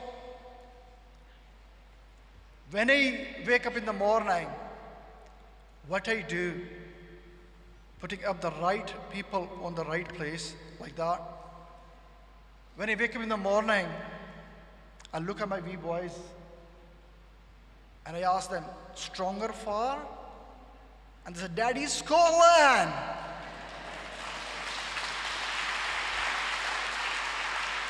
So this is the reminder we have to start from our own families, from our own doorstep. And I can assure you, Keith Brown and SNP, the ethnic minorities are working shoulder to shoulder with you until we get the independent Scotland.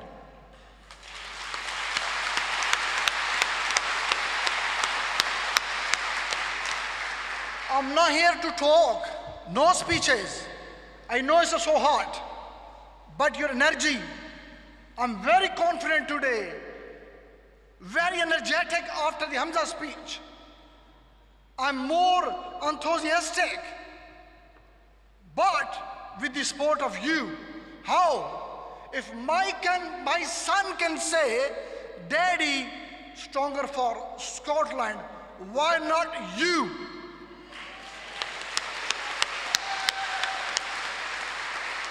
So no, this is a time in Dundee just to make a witness of these walls, this media, and you can tell, make a witness.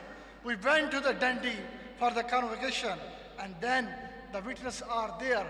I'm gonna say stronger for,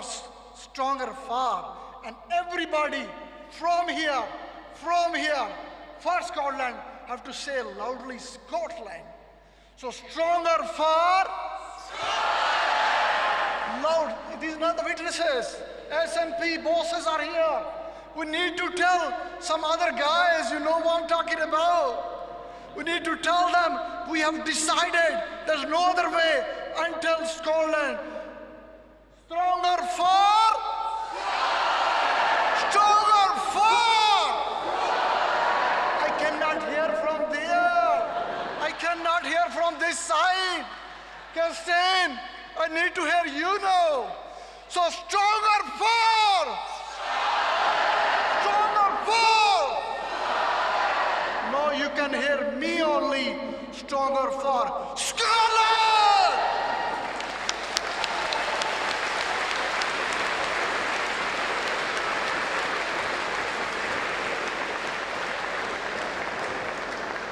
Thank you very much.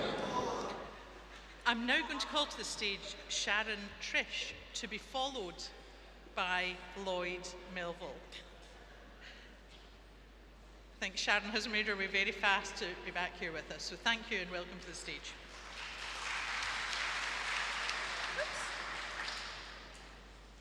I almost gave up. I was going out the door to get some water, so I'm sorry. And there were so many things I wanted to say. I guess I was talking to an SNP member a couple weeks ago, and she said, how are we supposed to know this stuff? And it was things that I know because I'm involved in the Yes movement, I'm involved in the National Yes Network, I'm involved in Believe in Scotland, and I'm involved in SNP. It's my life. So more and more we need to get involved on the local level. And we can't expect people to do it for us. Somebody said, we were supposed to have a day of action. What's going on? Well, go and ask. Go and get involved. And we need to do this on the local level first and get involved with if there's a Yes group near you, as Gordon talked about this morning, if it's an affiliated Believe in Scotland group, get involved with them. We have to start crossing our own borders, that the party isn't all, and the Yes movement needs all of you to be involved in that. The other thing I wanted to say is that I'm sensing, and I think somebody just said it, a sea change in the party, in the leadership. I'm very, very impressed with Hamza as our first minister. Absolutely.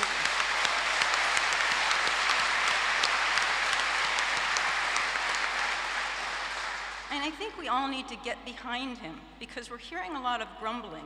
I have no time for that grumbling. I want to be positive.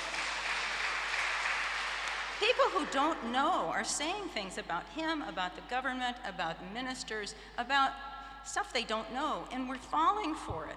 So we gotta stop listening to that. My husband is notorious for getting online and arguing with people within the movement, and it's going nowhere.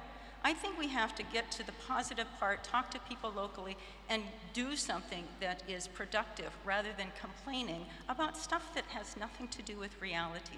So thank you for this. This has been brilliant having all the punters up here, you know, an occasional politician. But we need to be doing this more often.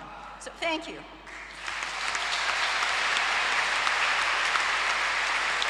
Thank you very much, Sharon. And our final speaker of this session, and we have fitted a lot of speakers into this session. So before I call Lloyd, I'd like to thank all of you who put cards in and all of you who got up to speak, because it has been fantastic to hear what you've all had to say. So the last word goes to Councillor Lloyd Melville, Monifee.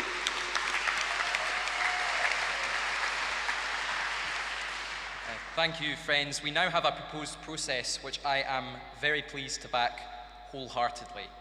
But independence, as we know, is so much more than process. Because the people of Scotland overwhelmingly agree with our diagnosis of the problem, and our diagnosis is that Britain is utterly, fundamentally, and irretrievably broken.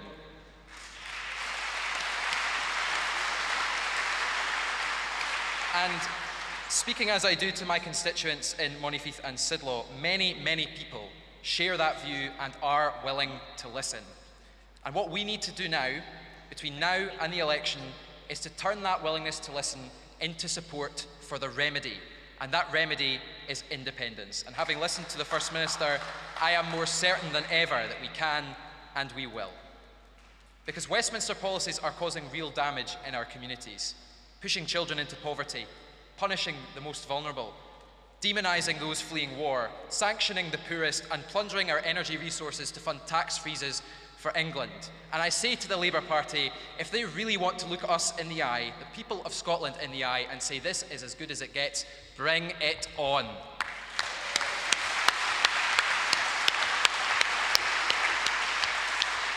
But our campaign cannot be just about how bad Westminster is, although we know it is bad. It's got to be about the good work we do here in Scotland and our Scottish Government, led by our fantastic new First Minister, Humza Yousaf, is doing. And I can speak to that, because kids in my ward will be getting a transformational new high school, thanks to partnership with the Scottish Government. And that is a testament to what we can do when we align vision and investment, and that's something we can do a lot more of with independence. I just want to close by saying times are tough just now, and our opponents are underestimating us, and they think we are down and out. In the words of a hero of mine, every accomplishment starts with the decision to try. None of us here should be giving up. We should all be trying our hardest so that we can achieve independence. So let's get out there and win. Thank you.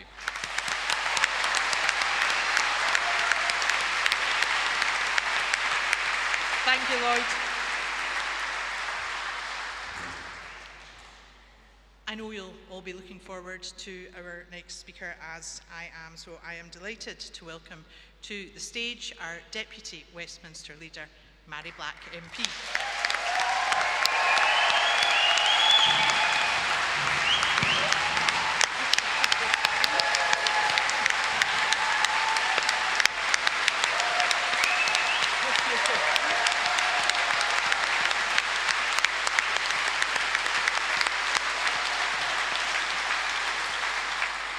Thank you, thanks everybody. It's always good to get a standing ovation before you speak, isn't it? And I'm very conscious that my colleagues before me have told everybody the last time that they were in this room, so I feel like I need to share with you. I think it was the Singing Kettle in 1997.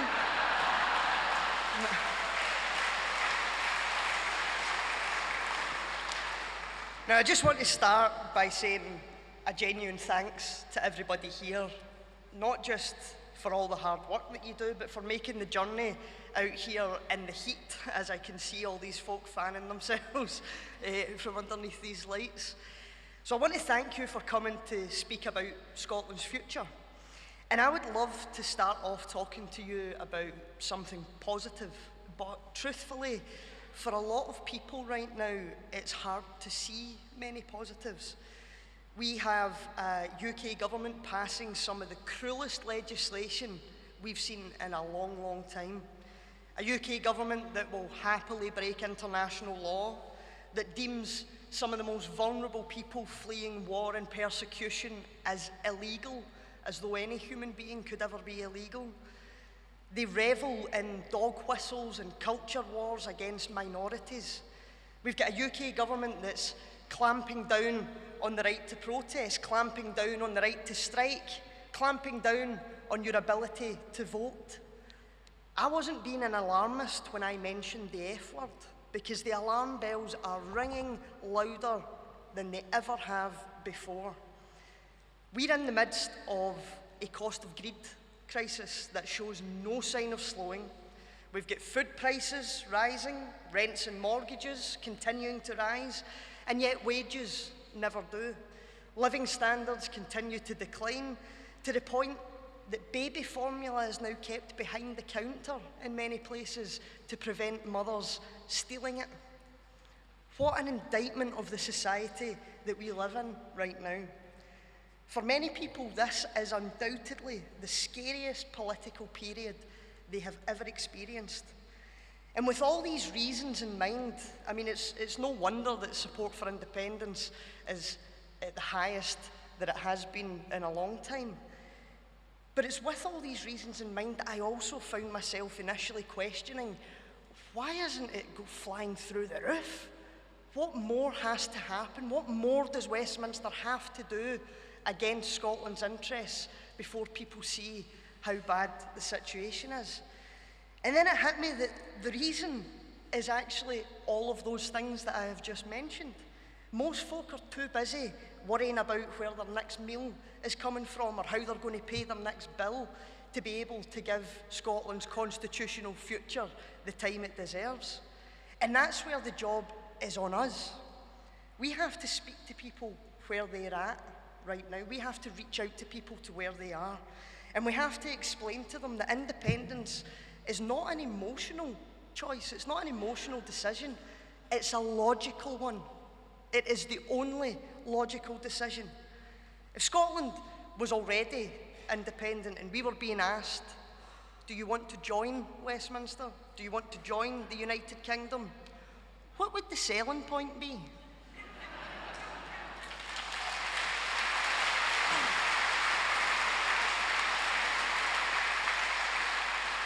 We have suffered decades of unelected Tory governments deciding the economic policy of Scotland. We have a Labour Party in opposition that's too busy with their pound shop Blair Tribute Act to do much opposing. And just take the biggest elephant in the room as an example. We know that Brexit is breaking Britain, and yet Labour still support it. They still claim we'll make it work, but they won't tell you how they'll make it work. Their deathly silence proves that just like the Tories, they hope that if they ignore stuff long enough, it'll just go away. Well, Scotland deserves better than what Sir Starmer is offering.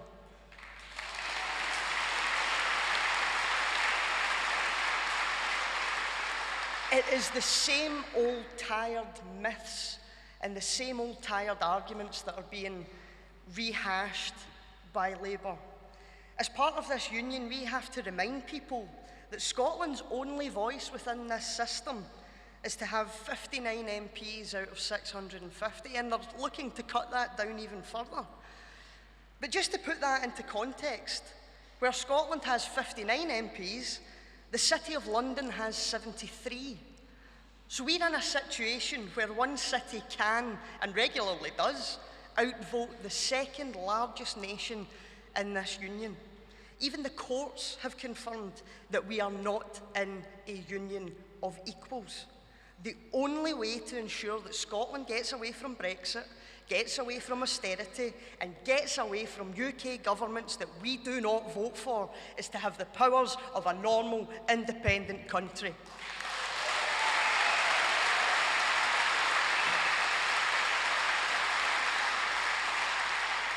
Now, I'm really proud of the record of our Scottish Government, and there will be a lot of people who tell you that we shouldn't be.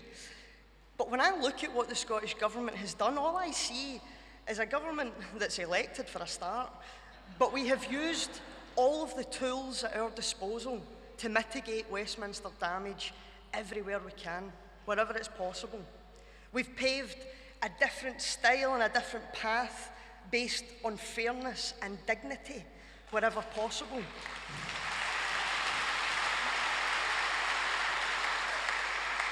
Just this morning, we seen it in action. We had Hamza, our First Minister, stop mid-speech to go down and listen to and comfort someone who was in distress. Do you think you'd see Rishi doing that? We literally spend millions and millions of pounds every year trying to protect people from policies that they never voted for in the first place. So we have to help people imagine what more good we could do if we were able to better spend that money without one hand tied behind our backs. We have to communicate the importance of investing in and controlling and managing our own natural resources so that we don't see history repeat itself and watch our great assets being squandered. We have to help people question whether this is truly the best that Scotland can be. Because frankly, our current setup is unsustainable.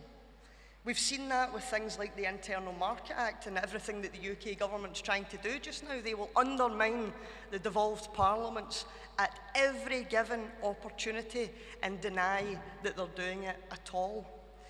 So what we have to do is help people reevaluate the definition of broad shoulders. And when the penny drops, we have to be there to offer them a greater vision of what's possible. We have to show them that the answer to a lot of the problems in folks' lives right now lie with getting the governments you vote for. It's only with mass public support that our independence is going to have legitimacy at home and internationally. Because ultimately, we have to be frank with ourselves. If other countries don't view us as independent, then we are not yet independent. So legitimacy has to be at the heart of everything we do, and only the public can give us that legitimacy.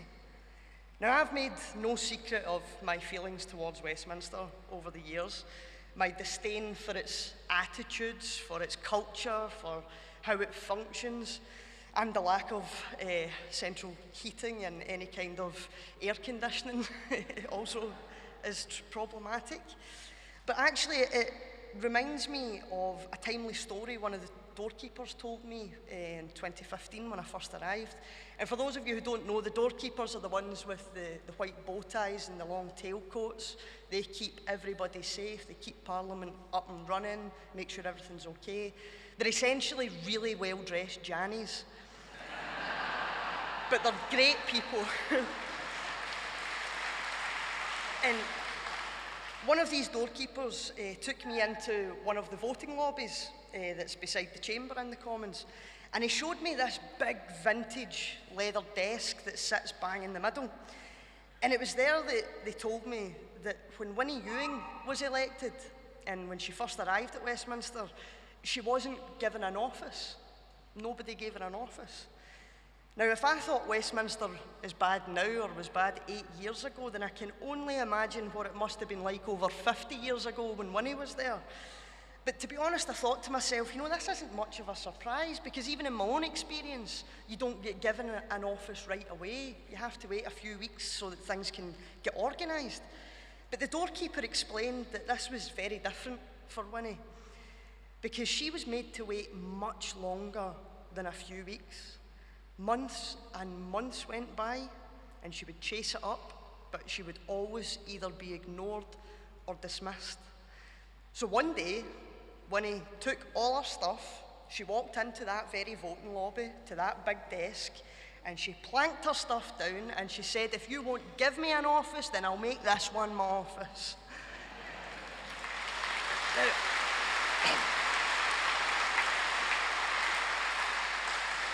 Now, to be clear, these voting lobbies are not quiet places. They're pretty busy. They're filled with people walking through them throughout the day, folk plotting and chatting to one another.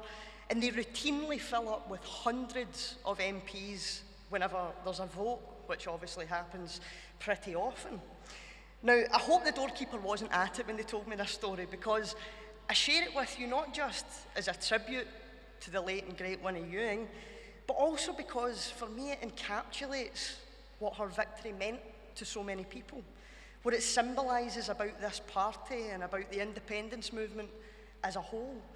Because in many ways, it's arguably an analogy of where we are right now, being ignored and disrespected by Westminster, watching lots and lots of very entitled people scoff and look down their noses at us and what we're trying to do.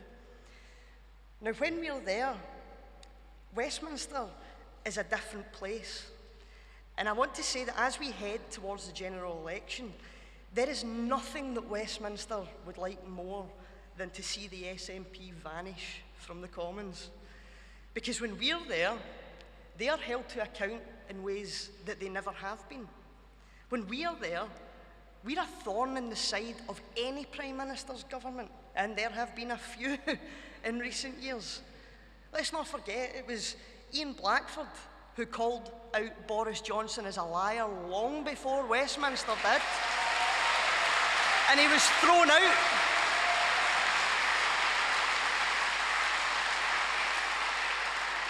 Now, as appalling as it was that Ian was thrown out of the Commons for stating the truth, we also can't forget that Westminster eventually, reluctantly dragging its heels, admitted to be true the very fact they originally chastised us for. So when the Tories and Labour walk through the lobbies together to back Brexit, we're there to stand against it. When they both vote through austerity, we're there to stand against it. When they both stuff the unelected House of Lords with their pals and their cronies and whoever else is in their WhatsApp chats, we are there to stand against it.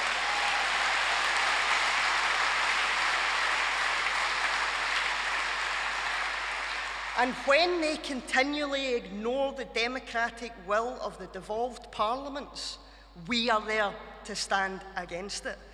Because the only reason more folk are wakening up to the potential that independence gives us is because they are seeing us highlight how powerless Scotland truly is as part of this union. Because of us being there in Westminster, we are able to drag them to the dispatch box to publicly justify themselves, to justify the damage that they are inflicting on Scotland. And this is crucial because, as somebody said earlier on, the world is watching. Let me assure you, the response that we got and get from our international colleagues is very different to what it was when I first arrived in 2015. They are watching the UK tailspin, and they see how Scotland continually strives to take another path, continually strives to take a logical path and a fair path. There is a reason that James Cleverly wants to stop the SNP talking to any other countries, and that's because they are listening. They see how democracy is being undermined. But most importantly, they see the fact that every unionist wants us to forget or not notice. They see that no unionist can answer the question, how do you leave this voluntary union? How do you leave it democratically? Because the truth is, they don't have an answer. They don't have one that will stand up to any scrutiny whatsoever. And that's why the main tool in the unionist arsenal right now is to hope that we get tired. That's all they have left, is to hope that we will fight amongst ourselves and chuck it and give up. Now, I've no doubt that many in here probably do feel tired, but I also have no doubt that Winnie Ewing felt tired all those years ago, sat in that lobby being bullied by an establishment.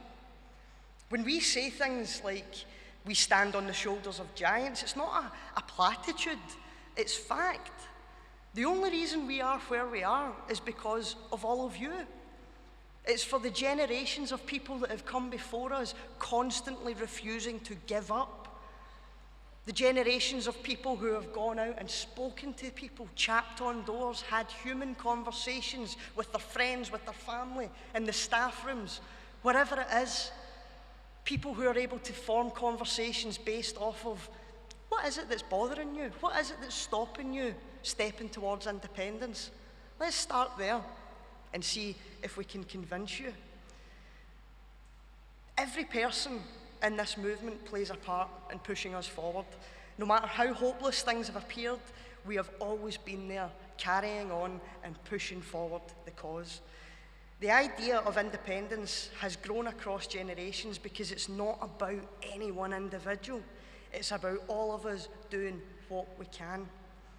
So before I finish, I want to leave you with a statistic that Westminster can actually be proud of. I know it's ironic, but this is one that they should wear a badge of honour for. According to the Guinness World Book of Records, the UK is the country from which most countries have gained independence.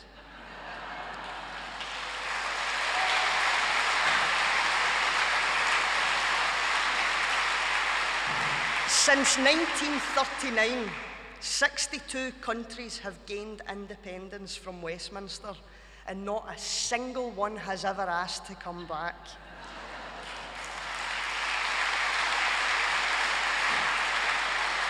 So we do what those before us have taught us. We pick ourselves up, we dust ourselves off, and we keep chapping doors and winning hearts and minds one at a time. Because if we do that, Scotland will be the 63rd country. Of that, I have no doubt.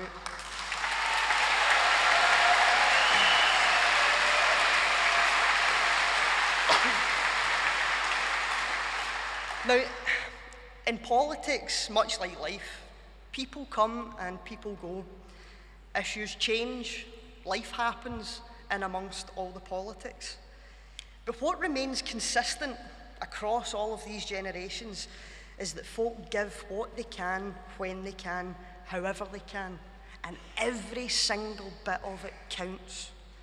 There were those who thought that 2014 was the end for us, and yet here we are, in 2023, nearly 10 years on, with more support than we had then. Our electoral success as a party has ensured that independence stays on the agenda no matter who is in number 10. Independence is no longer seen as a ridiculous fringe idea. Now it's undoubtedly a mainstream idea. It's a mainstream political thought in Scotland. And it's not because of any one person or politician, but it's because of all of us. And even just today, we've heard some of the excellent ideas. And the last thing I would leave you with is that for me, certainly, even just as deputy leader of the Westminster Group, for me today has been primarily a listening exercise for us in the leadership of this party. It's obvious that we have a job to do, not just out there in the streets, but for you, we have a job to do. We have to learn from the mistakes of the past and embrace what works. We need to make sure that we have a headquarters that is organised, a headquarters that supports its members, that embraces our members. We should strive to provide better support and communication to our membership. We have to equip you with the tools to get out on the street. We have to convince you to get out there to convince others. And the only way we can do that is to make sure that we provide you with the arguments you need, to give you the confidence you need to take the case out there to other folk. Ultimately, in order for us to feel confident and energised, we all have to pull together, and we all have a role to play. But let me tell you this, after nearly 10 years being down at Westminster, together, I have absolutely no doubt that we are closer to independence than we ever have been before, and together, we're going to win it. Thank you.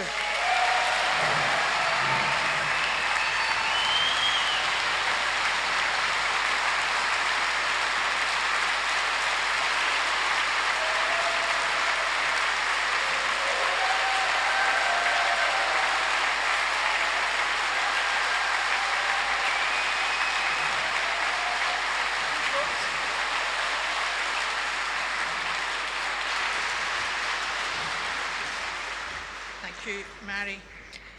Please now welcome to the stage to give the closing speech for today our Deputy First Minister, Shona Robison, MSP.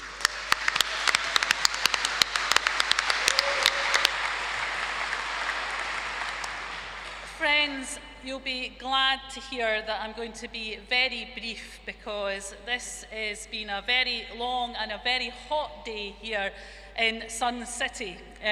But I know it's been a very productive day, and I want to give a couple of thank yous first of all. First of all, a thank you to conference organisers, headquarters staff, the wonderful staff at the Caird Hall who have kept us all safe and looked after. Thank you to them. And a big thank you to all of you who have come here to the great city of Dundee, and many of whom have spoken in what has been a tremendous event. And I can't think, friends, of a better place to have had this convention, because when Dundonians were asked if they wanted Scotland to be an independent country, they didn't just say yes, they said yes more than any other part of Scotland, and that makes me extremely proud of my city.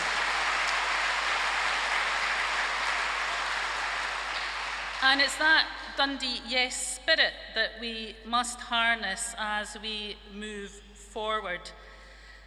Independence must and will be front and centre of our general election campaign. It's now more urgent than ever that people have the positive alternative of becoming a normal independent country.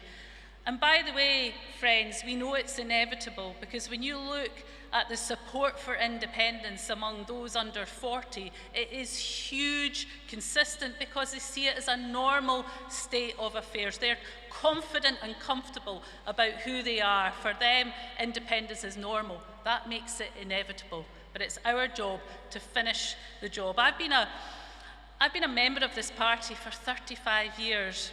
Hard to believe, I know, eh? Just a bairn when I joined.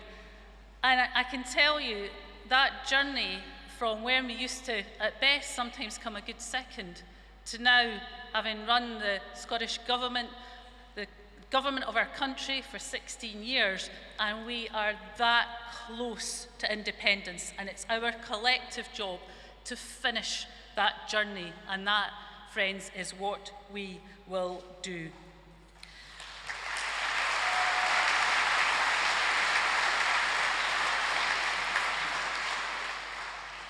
Far be it from me to say that Dundonians always know best, but I think as we move forward, we must make it our mission to spread that Dundee yes spirit into every single part of our wonderful country.